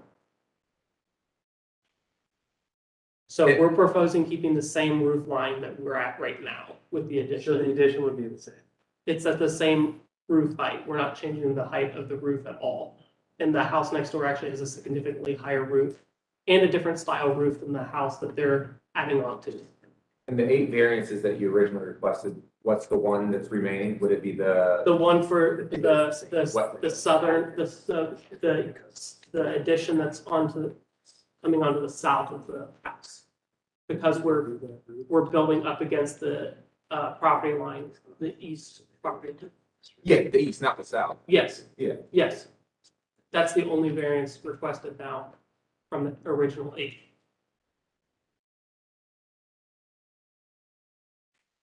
So we can review the different properties individually. I'm not sure of the history of the property next door, why it was built as it was, but typically when these additions, they are lower than the original roof lines. They're kind of dropped back a bit, so know that it's an addition. So, Kimberly, just quickly, just for clarification's sake, do you, when you speak about the fenestrations, is probably the proportion of maybe some of the windows? So like the double windows and the double doors. Yeah. Yeah. That's not typical, especially, and double doors aren't typical, and that door is becoming more prominent than the door on the front. I know it's on the side, but fortunately, it needs to be a single door. Okay. But the same thing, the double windows is not typical this time, it should be separated. They're just separate windows. So maybe it's benefit, and I guess what I'm trying to do is, it looks like we're gonna, it seems like it's gonna be continued, most likely, just giving some feedback. So I think we need to use this next couple of minutes to just make sure that we give you what you need to make those refinements. And so the hope is maybe we just kind of break this down quickly, just by components of the house itself. Is that okay? Do you feel that though that would be I just helpful? need to understand, what does continue mean? Another year of this, or what is, because this is really, to us at this point, if continue, we're gonna be in this another 2 years, we'll just. No, Just move on. Understandable. We'll We find don't- other places. we don't want that. That's just to be frank about. Completely, sir. Yeah. That's not our intent. That's not our intent at all. All right, that's not our intent. Our intent is definitely not a situation. We're not in this to hold you up. We're not in that. We wanna help that. We wanna help that move forward. The difference between September and today, we don't know anything about that or what has happened or the revisions that have gone to get us to this point. The only thing that we can do is try to react to the application that's in front of us here. Be able to make sure that we offer you the right feedback for you to have success next month. The hope is that we can be clear about what those items are. So then that way, this young man can go ahead and move forward with the revisions. Sure. And you can get back and then we're off and running. From my understanding, we've gone from 8 variances to 1. And so now maybe I'm not understanding Yeah, so I'm to sorry. be clear, what was proposed in September of last year until now, there have been significant changes and improvements and less requests. We also have additional new staff members or commissioners as well. And so what he is proposing, similar to the other individuals who have come before you, is we're going to give you more concrete changes or proposals to make. And so if you're able to get those to the staff within the next week, similar to the others, that would be able to put you on the agenda for next month. And so the hope would be, it would be in a position at that point in time that we all would be on the same page to hopefully, not promise, but be able to move this forward or make a vote. And so it appears from what we described thus far, maybe there's just a few points of clarification and a few changes that should be made. And I would think that hopefully this is something that could be resolved next month and not a year from now. So, And all I ask is that whatever those revisions are, let's make sure that it doesn't end up looking like the house next to it. That somebody knows how it looks. exactly. And so That's Commissioner just to be Conyers is practical, gonna, because what we brought was just kind of, maybe it's not totally in line, but if we feel strongly that we put some real emphasis with one of the best architects in town to really elevate what's in there. Very understandable, and I think that's our intent too, is really, we want this individually, we want this property to have its character and to make sure that it's kind of, it has that sense of energy and expression, but we also gotta make sure that it's contextually appropriate. And it's kind of a weird kind of balance, and so that's kind of what we're trying to do. We definitely don't wanna lose that passion that you have for the property though. Okay. It's, a month is not gonna lose it, but I can tell you, beyond a month, we're losing it. Understandable. So let's do our best and work together so that way we don't lose the problem. Perfect. So we appreciate what you're doing. So to make sure I'm understanding correctly. Yes, sir. You're saying that the windows and the double windows and the double doors are a problem and the location of the stairs are a problem. So I think what we need to do, and the hope is that, because we've kind of danced around a couple of different components, I think now we know that the application needs to be continued. So the hope is that we can break, the project down now to components of areas or elements and be able to offer dialogue on those specific comments that you can grab a hold of and you can make those changes or recommendations or suggest those for that next round. Is that okay? Yeah. Okay. Yes. Okay. So variances, no problems. That's great. It's going to be one variance. Right now, the variances they're not shown in here. They may be in an application. They were in the previous application. Perfect. So I'm just saying, you need to bring those next round too, those variances. It would be helpful for the recommendation of those alongside of the approval of the potential application or the potential approval of the application. It'd be helpful to have those with us next time. I wasn't aware I needed to resend something that had already been sent. yeah, so let's just focus on moving it forward. So we can go back and forth if you want, but I think the point he's trying to make is we can't look back to September. We can, it's just going to take a bunch of time. So in order to move this forward, let's just focus on what we need to do to move it forward. So the first point is if you can include the variance requests on here, so we can just look at one document, and that's one thing we can check off. Thank you, Mr. Sealer. And then the next one, yeah. Just trying to help. All right, overall site plan, no issues with the overall site plan. I'm just trying to be broad and zoom in, okay? Any issues with the site plan now? Garage no longer there in the footprint of the proposed project. I would recommend on the updated information, if you could include that area of parking that exists today, so we can see that context. And also some, out there, photos from that back alley looking, a little bit more context of what's happening back there, just so we can understand that relationship. You're saying photos of the existing house, or you're saying photos of For the back of the parking, of the yard. Okay. Its relationship to the rest of the alley. All right, so that was overall just site plan, information there, kind of opening up that sense of view. First floor plan, just, I know we don't really have a purview of the planning. So don't really want to get into the planning of it, so I'm gonna immediately change and go to the A300, to the A300 sheet. So just reactions to, let's just say I'm gonna start with the front elevation, so the north elevation.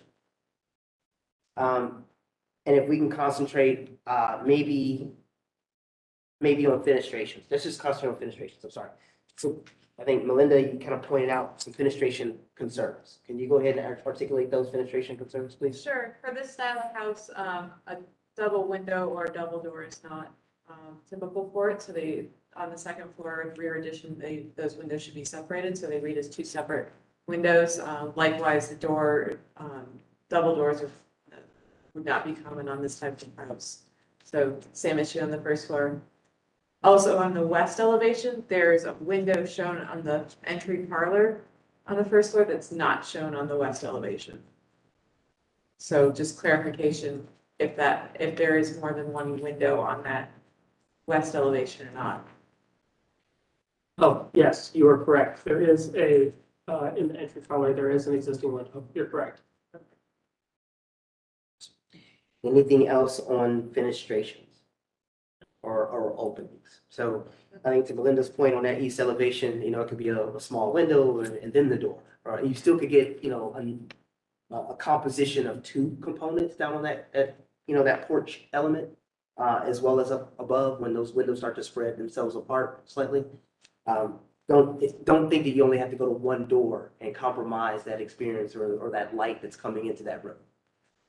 Okay. Back on the comment of the west elevation, can you clarify on the second floor, there's a break in the poche, but not a window symbol shown, and just clarify if there's supposed to be if there is a window on that second floor or not, that it's included. Not in the additions that we're putting in, no.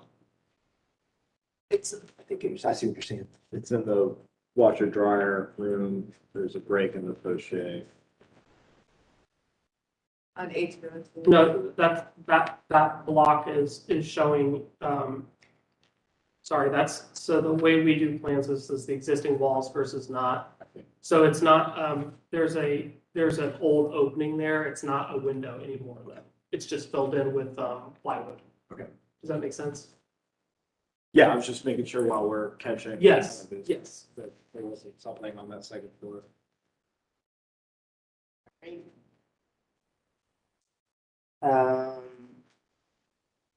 Can we talk a little bit, the front porch, the front porch. Is there any concerns with the detailing of the front porch?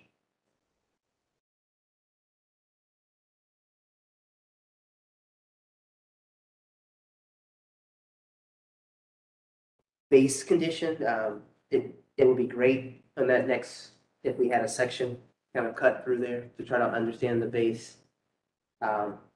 And whatever skirt or whatever that may be, for the base condition of the porch.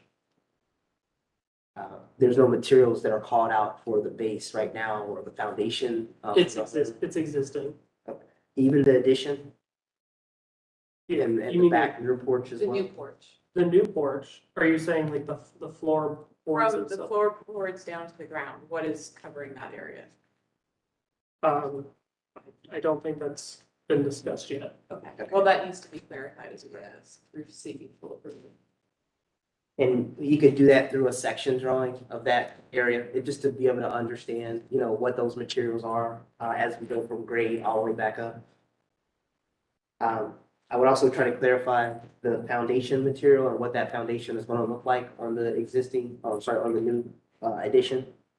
A lot of times, just trying to understand that materiality. Is it, is it block? Is it concrete? What that materiality is, I think would be very helpful. Can we talk a little bit about the orientation of the steps? I think that was one item that some of the team members had, some thoughts on for that rear porch. Well, it also relates to that north elevation too, of that, the appendage that is visible.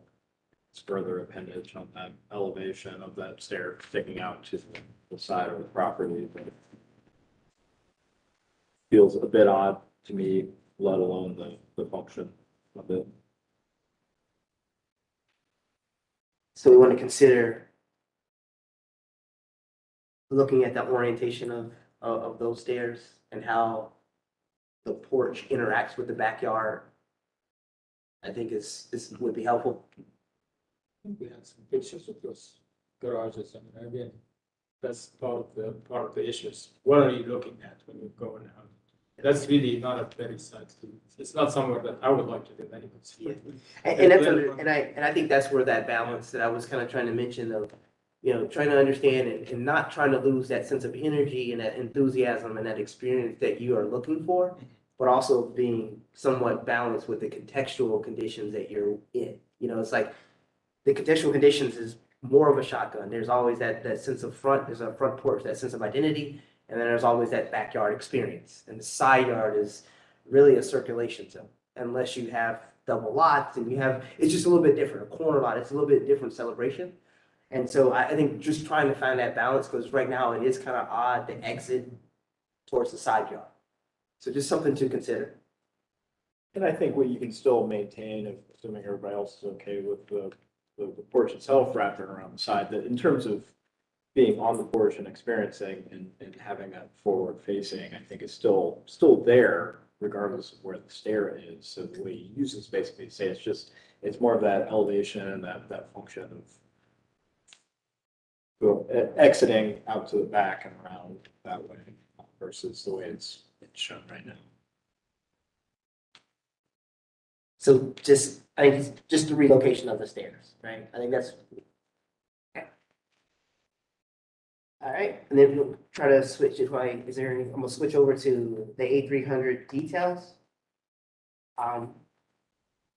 Any concern? Let's just start with the porch column detail.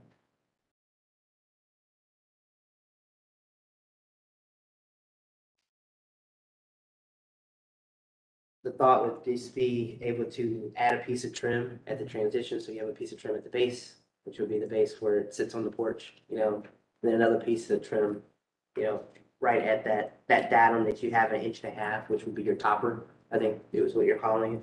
Mm-hmm. So if you look, if you look, just kind of walk the neighborhood, you'll start to see that sense of rhythm, that kind of base, middle, top kind of condition. That would be beneficial there. Stair railing or porch railing details, any thoughts? A lot of times on the stairs, maintenance wise, you're going to put all this money in there. So a lot of times on the stairs, instead of bringing that wood down railing, just going with a simple, wrought iron rail. Specifically, if it's just a concrete steps and things like that, that may be simpler, long term, just something to consider. Instead of the wood railing, cascading down across those stairs. Any concerns with the eaves? Okay. Materiality, and that's just in general. Any concerns with materials in general that's being proposed for the project?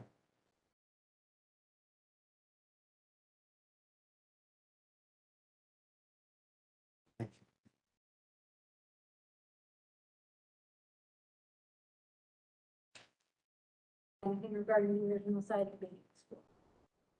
Thank you so much. Yes, that's the biggest one. That's the biggest one. Yes. It looked like there was an image, if I remember correctly, in there that showed, what does that image represent? Was that someone taking the siding off and exploring what's behind it? Yes, the siding was removed in in the oldest portion of the house to see what the condition of the siding is, and it's poor. It's been patched very many times with the different, and also multiple layers of other types of siding nailed on top of it. So how do we go through that? Because typically we'll have a situation where go ahead. If you would outline that, that'd be very helpful. Is it for doing the exploratory? Typically, we ask for the original siding. Detail is just a small test patch of removing the siding material. Some of the houses will have asphalt. Still thinking that that's not the right term, but we're running with it. I'll probably correct myself later when I'm doing this. We'll have an asphalt shingle on them that is historic, and then under that is the original wood. So the shingle can be historic and it's upright, as well as the wood I know different areas can have different conditions. Stuff close to the ground is going to be in poorer condition because that's where you have a lot of the water picking up. So we typically ask for a couple of feet off the ground, and I'm not sure where that test patch was from. The test patch was from the front porch Okay. covered. So would you be able to work with staff on exploring or outlining? I don't want to hold us now. I think that Kimberly will be able to walk you through that process of exploration and what's needed to come back to us for understanding of this, of the condition of the siding and working through that process. Sure. Okay. Thank you, Kimberly. All right. Did I miss, is there anything else that we have? Okay. The original, the windows, they are the originals, keep the originals or replace them. HPO recommended repair and restoration of original windows. There's more pictures now. Yes. So a lot of the windows don't look in Right. good condition. My only question is the windows on the front. I'm not sure if you included photos of those. It was a little hard to tell what was from where, but they look like they're in okay condition. Although we can kind of explore that outside of this to see what condition they are in and to see if we want to at least maybe retain those.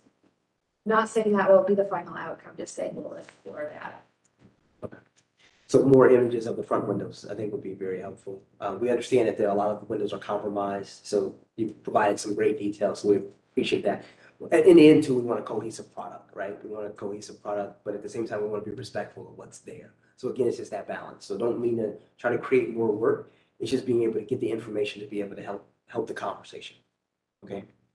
Okay. All right, so is there any other questions before we move to continue? So you need all that information by next week. So I don't think so. I think, oh, So go ahead, Kimberly. if you want to be placed on agenda, Yes. most of those should be addressed. And we do understand that that is a lot of comments. That's a lot of changes. So you could always skip them on and give yourself a little bit more time to work on it and come back to the July hearing. I know the 4-week turnaround or 4-week review period is a little tight, especially when you're being continued every day.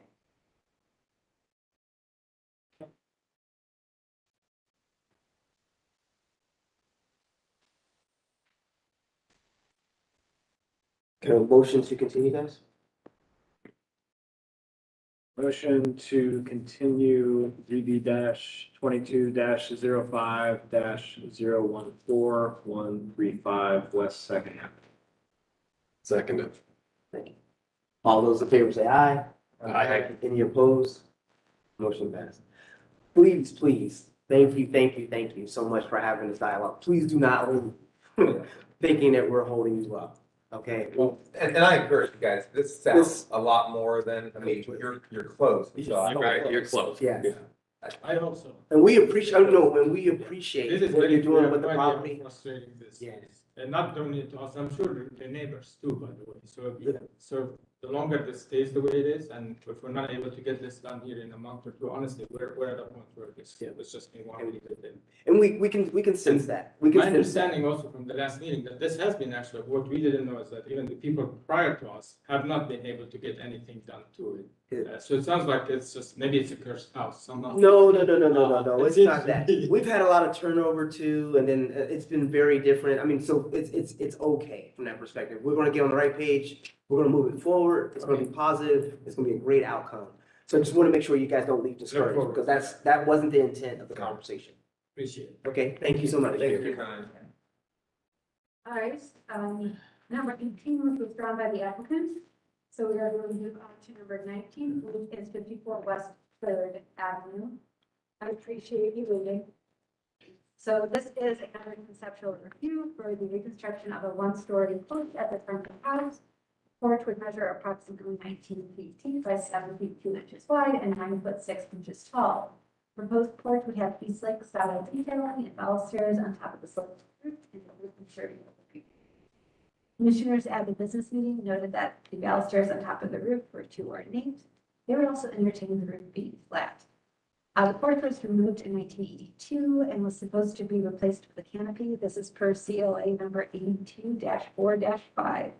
HBO staff has located a 1978 photo that shows what the previous front porch looked like. It's including materials. Staff does not find the attempt at recreating East-like detailing or balusters over the roof appropriate, nor is the level of proposed detailing appropriate for the Italian Beat style house. A simpler, less decorative porch would be more in line with the Italian Beat style. And I did want to pose the question of what would happen to the existing lantern on the wall. Commissioners should offer design feedback that the applicant can utilize at a future meeting. Basis for staff recommendation is to code 3116.11, the standards for alteration. I know it's late, I know it's conceptual, but let's try to stay focused. Yep. My contractor was not able to make it tonight. Okay. Sorry. Can you state your name and I get you sworn in? Stacy Braybeck's lawyer. Thank you. Do you agree to tell the truth and Yes. nothing but the truth? Okay. Just want to make sure I want you to start over, so thank you. Yeah, no, Yes, ma'am. my contractor has COVID apparently, so he is not here tonight. A couple of things regarding the application. I would not call what we're trying to do East Lake. I think that's a misnomer. Also, when he says sloped roof, he's meaning sloped for drainage purposes. I intend it to be a flat type roof. That being said, I've seen balusters of this, style throughout Victorian Village on Italian houses as well. So I guess I'm kind of confused about why those are too ornate in this situation. And they would be just turned balusters. So is there anything else, just before we start, I just Yeah, want to make no, sure. I mean, that's basically, yeah. So I was just confused by the initial feedback. Okay, thank you, ma'am. All right, let's open up to feedback and comments that would help the application move forward. I think the most noticeable difference going between the historic photo and what's proposed is the roof. The roof that was historically there is very much a sloped roof. It's not a low slope roof that's shouldn't have a railing or anything on it. And I think that one thing stands out to me more than anything else. I understand that. Do you think that that porch was original? This is much more in keeping with the character of this style of house than what's proposed. Okay. I mean, to me, it doesn't, to me, it doesn't look. Italian lights tend to be simpler. Right, so if the balusters were shorter on the top, they wouldn't have balusters. What about spandrels? Wrought iron? They would have a sloped roof you can't stand on, so you don't need a railing. Okay, well, the railing was decorative anyway. I mean, it was. And so the intention is this is not an inhabitable roof. No, it's a porch. bedroom window. That that's was right there. purely decorative. I'd be accessing it to garland at Christmas. Understandable. Yeah, I think I would agree. And it's just, we were trying to find, looking at that historic photo and looking at what was being proposed and trying to, maybe I was just gonna say, take a scale back a little bit. Okay. I think that you do have an opportunity, if I look at that photograph, is really when you look at the historic photograph is, that triangular portion that is where the breastwork and the porch roof that is there. How do you articulate that, or how do you celebrate that? Is it just regular siding? Does it have some detail? Does it have some emphasis in it? I think that's where, and there's some properties along Neal Avenue that have done a really good job about celebrating that portion of the stair. I'm sorry, of the porch. And that could be something where the porch, it feels simple, but it may have just this one moment that will give you that sense of identity that you're looking for, possibly. Okay. I mean, I've seen, I don't have it on me right now, but I have seen a picture from the late 60s, I believe, with a completely different porch on it. Yeah, so that's why I'm thinking that this 82 porch is not original. And so if it's not required to keep, I mean, even though they say replace like with like, they also allow, the code also allows for changes that are in keeping, and I think this still is in keeping. If you drive down many of, I mean, there's a Second Avenue property that has something similar, maybe it, I mean, it's not the sloped, but it doesn't have the balusters on the top, and that, you know, is something I would consider changing. But, I mean, I'm definitely not recreating that other porch. For sure. Not going to be an option. Yeah.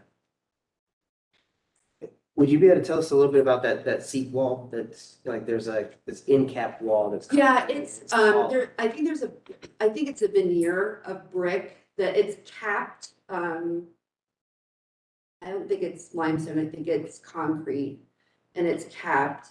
And then the wall is brick, and I think it's a brick veneer. So would that be staying in the porch built on top of it? Or? Yes. Yeah.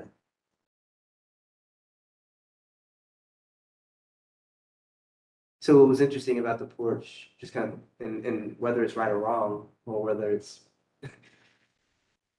not original to the home based upon your image.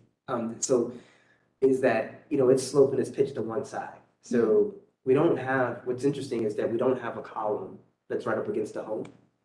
And so when you look at, what's being proposed, it starts to call out that variation in the column length because one column is sitting on, the slab elevation and the other. So it just something to consider. I think that was one thing that in the business meeting we had, it felt a little odd in terms of that approach. I don't think in the end you would be happy with, with that condition.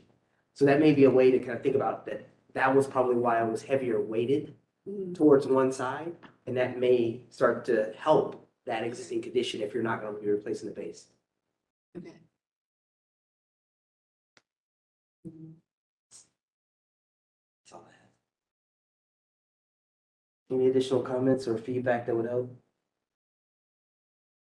Yeah, I mean, I don't mind the flatter pitch to the porch roof. It's just the balustrade on top of it, the extra ornamentation that's just not needed, not appropriate here. Yeah, I think eliminating that will go a long way. All right.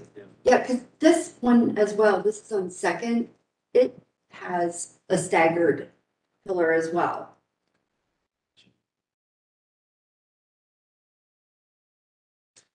Stuff.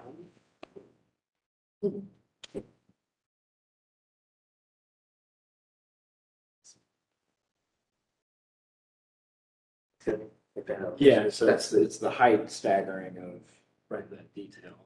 One sitting. I mean, they're both going to be, I mean, the details at the same level. It's just. It's almost like if you could, figure out, if you were gonna keep it this way, figure out a way to kind of have that concrete on the other side. I don't know, like a little small It pier. needs like a little stone pier. Yeah, right, just enough to bring it up to that, so that the wood is at the same height. I don't know if that's possible with the way the kind of the foundation is there against the cap, whether those are level, but I think that would go a long way to help out balance that. Well, and structurally, you could be able to just put that new post on top of the existing wall. You mean the outboard one, not the one against the? It's a solid brick wall. It's 2 wide thick.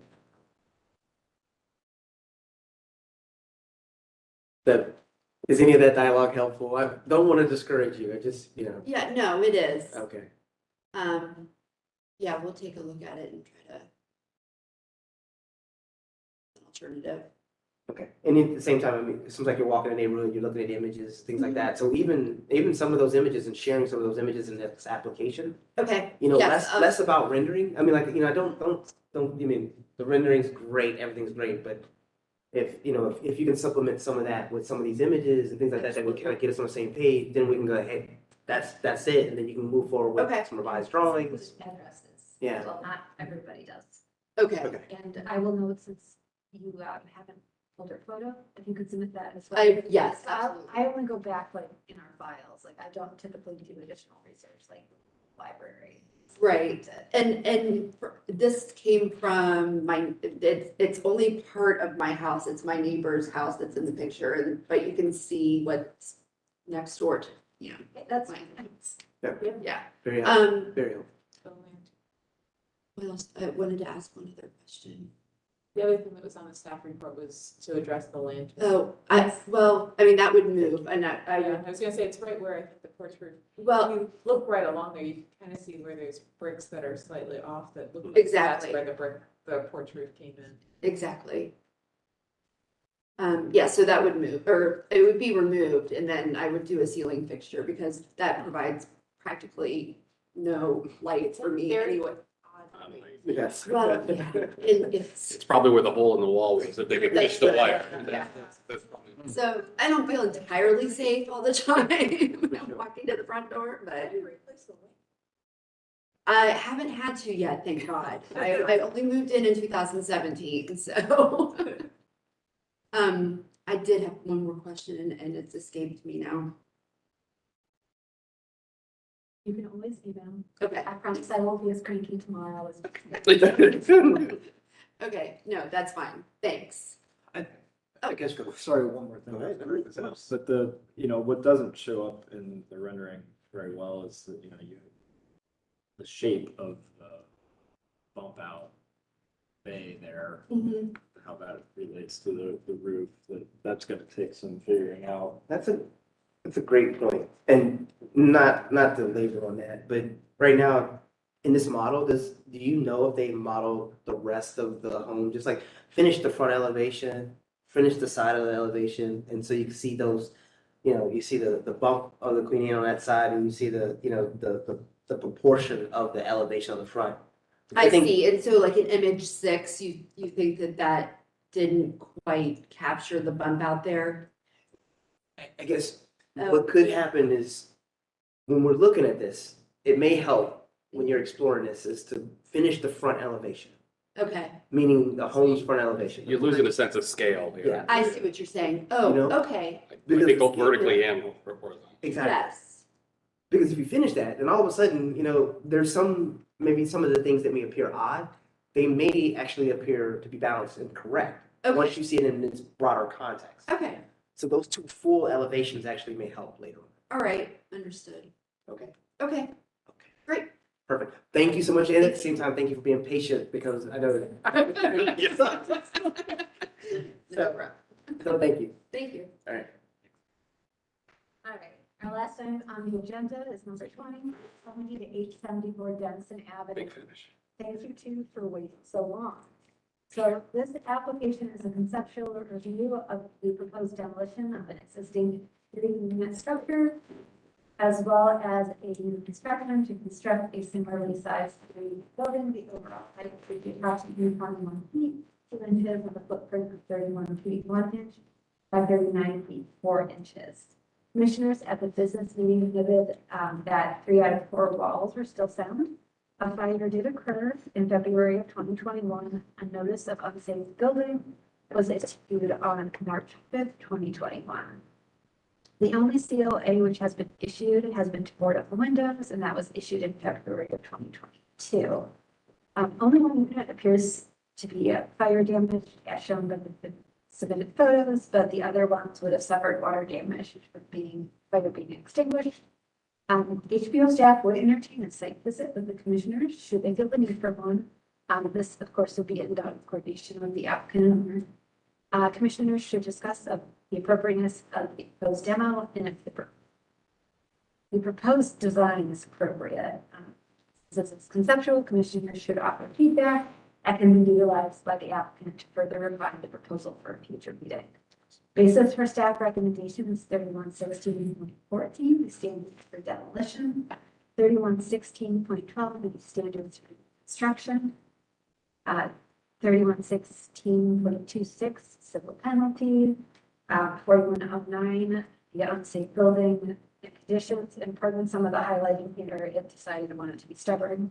4113.79 demolition permit, 3118.45 limitation on issuance of a building permit, 3116.24 notice required for house and building inspection, and 3116.23 exclusions. If anybody wants me to cover any of those specifically, you're going to have to ask. I'm not hopping down the rabbit hole right now. Thank you, Kimberly. Can you state your names and get your sworn in? Crystal. Gary Alexander. Do you agree to tell the truth and nothing but the truth? I do. Perfect. Floor is you guys. Go ahead. Thanks for staying and working through the entire agenda. So we appreciate your time. I'll give you a little history. There was a fire last year, and one of the tenants inadvertently set the fire. Fire started one of the end units, then it moved front of the unit across. There was a porch across the front. So it moved through the roof system of the porch. Fire did migrate. There's a little bit of fire damage around the sills of the other two units. So you can see that if you visit. But the smoke damage was so excessive that all the interior bathrooms, kitchens, furnishings, everything's gone in all the units. So they're a blank slate except for stairs, which were there. So the building department has issued a notice on safe building. Crystal and her family have been trying to keep boards on, but with homeless in the neighborhood, they somehow managed to frequently pry them off. So it's an ongoing problem. We've looked at this. We've looked at both keeping the structure, and we'll talk about both, or demolishing. We feel like we have three options. We can just tear the building down, level site. It can become open space. Not ideal. Our preference is to have a building. So it's either work with the existing structure or build new building of comparable size. Whichever one we do, we're going to be before you a few times because it's going to require at least 4 or 5 variances. The zoning department has said because so much of this structure will be new, even if we keep the building, the footprint, essentially 100% of the footprint in the units is new. They're going to treat it as a new building. So the zoning variances are variances essentially of non-conformance that any older structure in the community would have. But we're going to be before you regardless, new building, this building. So our goal is to work collaboratively. Okay?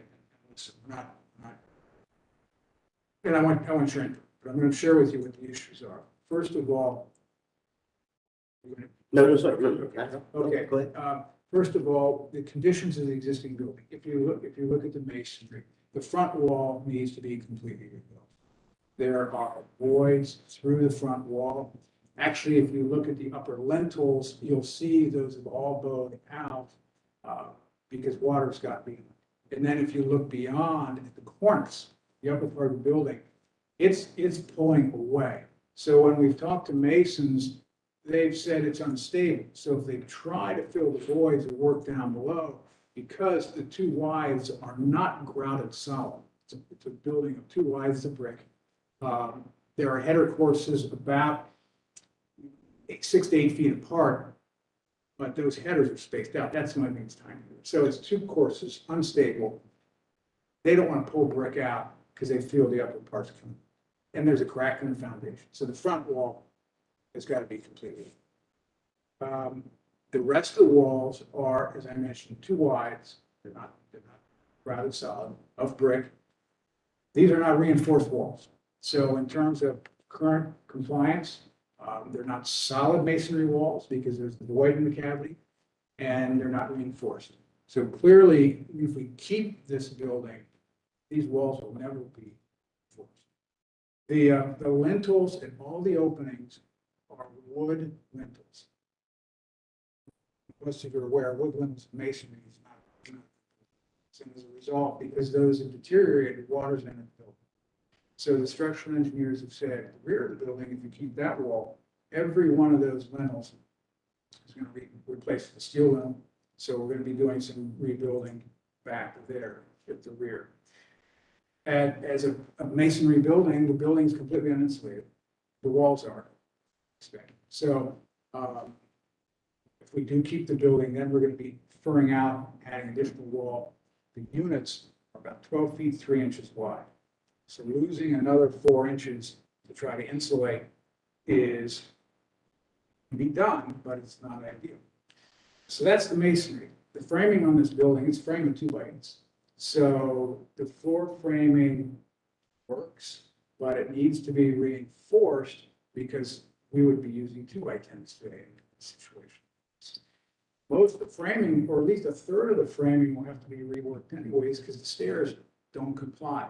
Stairs are in the middle of the unit, and with a 12-foot 3-inch width, trying to make the stair run work doesn't work. So we'd be making straight run stairs with parallel bearing walls. So we're going to be reworking a lot of framing to make that. The framing is not anchored into the walls. So you have first floor, second floor, it's just not into those walls. So that provides no bracing and is unstable. Can that, with a lot of hardware? Yes, we can. We could, with a lot of hardware, improve that. The roof framing is clearly undersized, and ceiling and the roof rafters are not tied together. So the roof framing needs a lot of something. So, and then we look at the foundation. There's only one crack all the way through. That's evident in front. But this is an early concrete foundation. It's 1913 concrete. So big mortar, but very little cement in the mix. So if you visit and you also look at those photos, you'll see a lot of your wall is gone. And so you'll actually see a couple concave areas where it's sloughed off. So a lot of that big aggregate is exposed. It could be patched. That's not going to make it stronger because it won't bond. It will help reduce deterioration in the future. So that's kind of the condition that the building's in. So we're looking at this building and we're saying the most defining elements of this building are gone. Front porch and then the front wall. So you're going to have to help me, because I sit on an architectural board in another community. So you look, okay, what's the architectural value of this building if we keep it? Because it's going to be new front. It's going to be, if we do a porch or something at the front, it's going to be new. And then building that results, even if we do our best to insulate, reinforce the frame, we're still going to have unreinforced walls. And because we can't, even though we can secure the floor joists to those walls, strengthen a bit, we can't reinforce those walls. And then we're still going to have issues with the foundation. So, and there are even more things, like the ceiling height's only 6 feet in basement. So, obviously you may put your mechanicals down there, but it's not going to occupy space. So, I mean, that's what brought us to we really think we get a better building. We get a better building fabric there if we build a new building. Surprisingly enough, and I know when people come before demolition, the big thing is, oh, you're trying to save money and it's going to be cheaper to build new. Actually, we've had somebody price it. It's about a wash from what we've described. So it's not just a monetary issue. Just for me, as old architect, it's kind of common sense. You're going to get a lot better building here if we build a new building than we try to work with what's left. And I just struggle. What's the architectural value of what we keep? So that's why we're before you.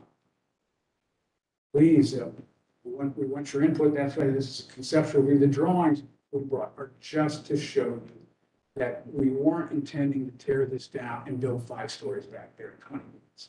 We're just going to do something that's similar in scale and size. What we brought is just a simple row house. And of the options that you proposed, it sounds like your recommendation would be to demolish it, build it. That would be our preference. And if that met with, I think, resistance, and I think we would rethink that, but our preference, and structural engineers have, the insurance company paid out everything on it. Yeah. Because their engineer felt it was a waste. Not a waste, but he felt like there's not a lot there to work with. And his Right. comment, he even makes a comment in his report that it is likely that significant portions of the remaining structure would have to be removed and be replaced. Blah, blah, blah. So, Yeah, I don't think this is a question, my recommendation would be, I don't know if we can actually do this today, but I don't think it's a question that this should be demolished and move forward. I actually commend you for the explanation and so forth that you've provided with respect to justifying why this is in the direction of needing to be demolished.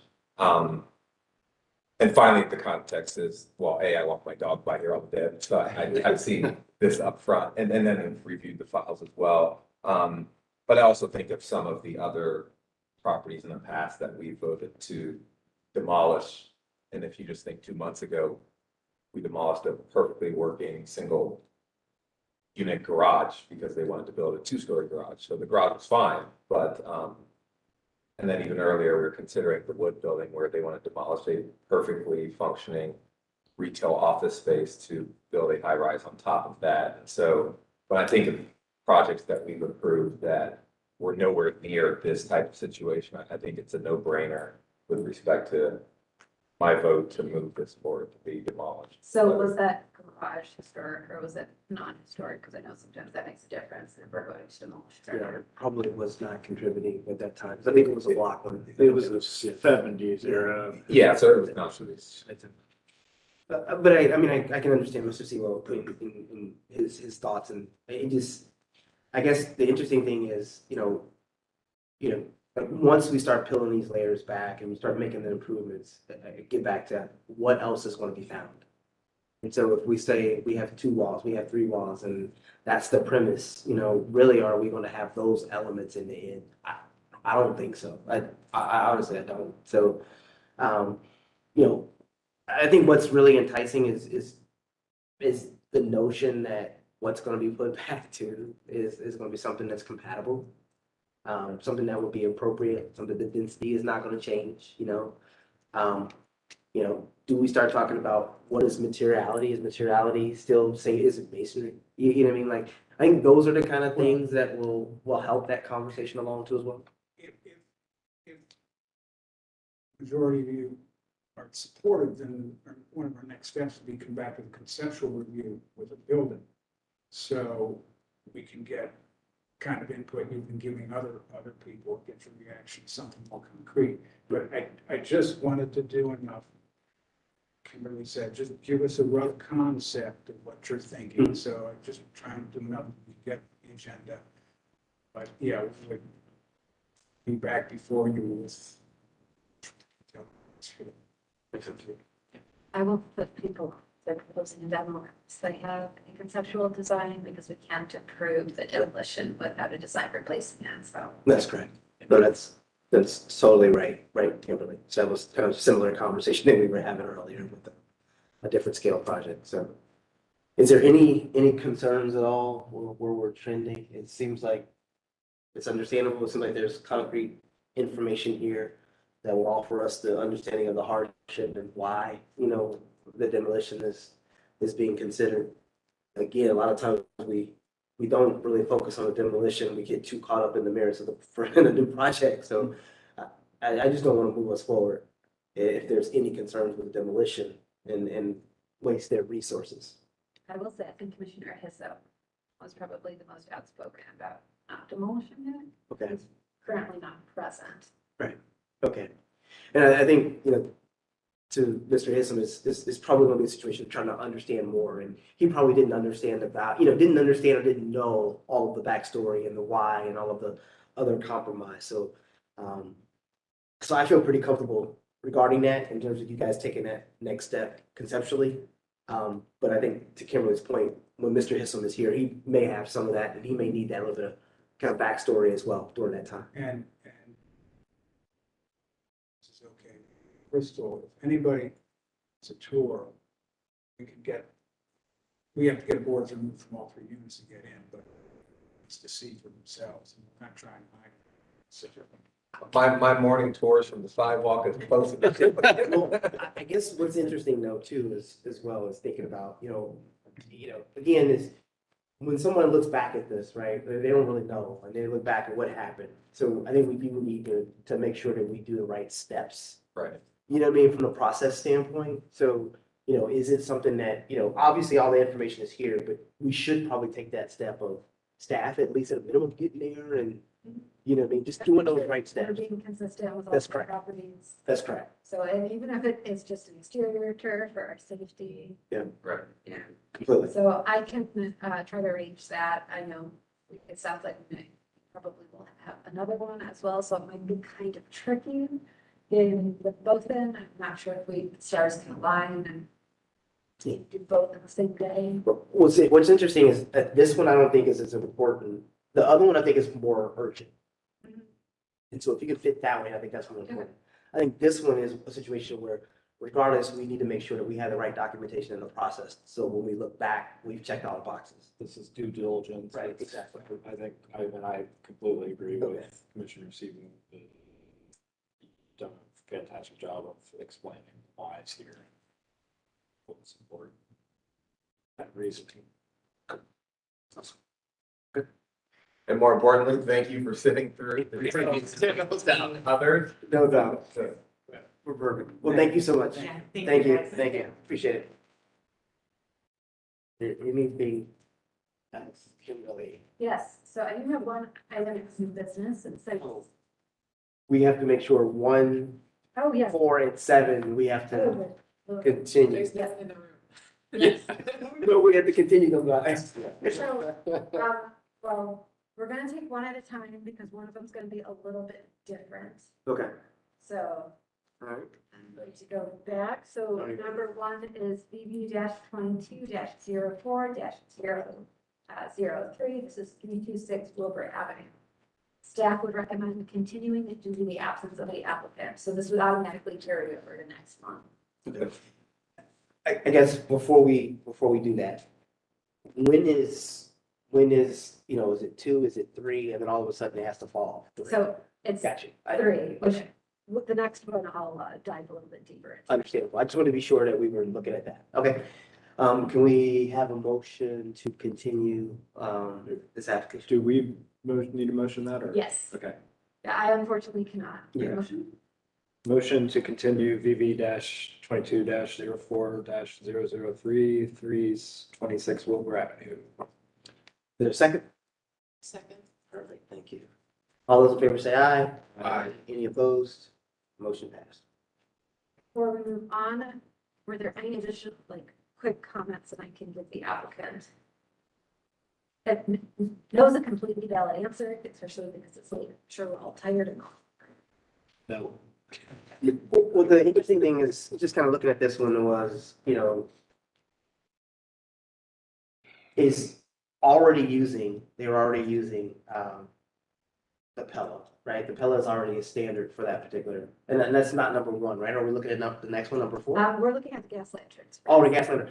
I think the only one that we had an issue or a concern with is, if I remember correctly, was the one that was relocating it. And what happens when the brick, and it's been a while. It wasn't clarified in the updates on what was. They need to clarify how they would repair the what's left of the masonry. Yes. It was one side view. Okay. That's what it was. All right. I think it's that right here. Yep. Then when they were moving to the opposite side and what was what there. I think that's what it was. Okay. Number 4. All right, which is VB-22-03-007. This is 686 Park Street. So this one may well have been the 3rd month for it. So I am suggesting we vote to remove it from the agenda. The applicant has not been in further contact with me, which we would think that he may have already replaced the windows without approval, but that's all hearsay and I can't. Windows have a 20-week lead time right now, so it's hard to say. Probably couldn't get them that fast. Well, it's been at least 3 months. And it may have been a little bit before then when they turned in the application, so. Hopefully, he's just thinking about, different appropriate windows. So this one would be a vote to remove it from Yes. the agenda? Mhm. Okay. Then make a motion, so. I make a motion to remove VV 2203-007 from the agenda. Is there a second? I second. Think we beat you. All those in favor say aye. Aye. Any opposed? Motion's passed. I'm getting so ahead of myself. I'm trying to go down to the next one and I'm like, oh yeah. I don't need to do the counts or any. Also, I'm gonna get back to this tomorrow and be like, I'm gonna have to listen to the entire recording again. That'll take a I've actually started putting timestamps in my notes, so if I do need to go back. That's smart. Super well. Very good. Very smart. All right, so number 7 is VV-22-04-007, 1156 Mill. This is the one with the retaining wall, so this one would just need to be continued as well. Okay. Before we move this one, would you want any feedback on this one that would be helpful or no? If there is any feedback, yes, I know there were a couple of requests from the commissioners from this meeting, which I don't recall if those have been addressed. Okay. Well, I mean, there's concern over the double of wall and fence. Adjacencies. And, well, I think I also asked if the berry tree that yes, an application, but has it been, is there a progress report on the quality of that tree? What about the materiality of the wall, the veneer, the product?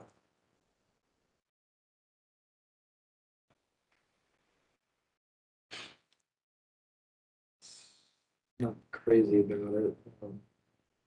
Because it's kind of that random pattern versus the more linear stacked, which is much more prevalent here. And I also question what are the issues with the current wall? Just, if that helps that next round, that's all I was just trying to pull out, just in case, you know what I mean? Thank you. Right. So, motion to continue, number 7? Motion to continue VD 2204-007, 1156 Neil Ave. Second. Thank you. All those in favor say aye. Aye. Any opposed? Motion passed.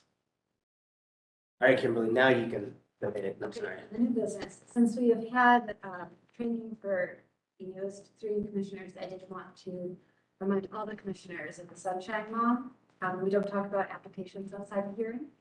If anybody does approach you asking anything, opinions regarding applications, please send the byway.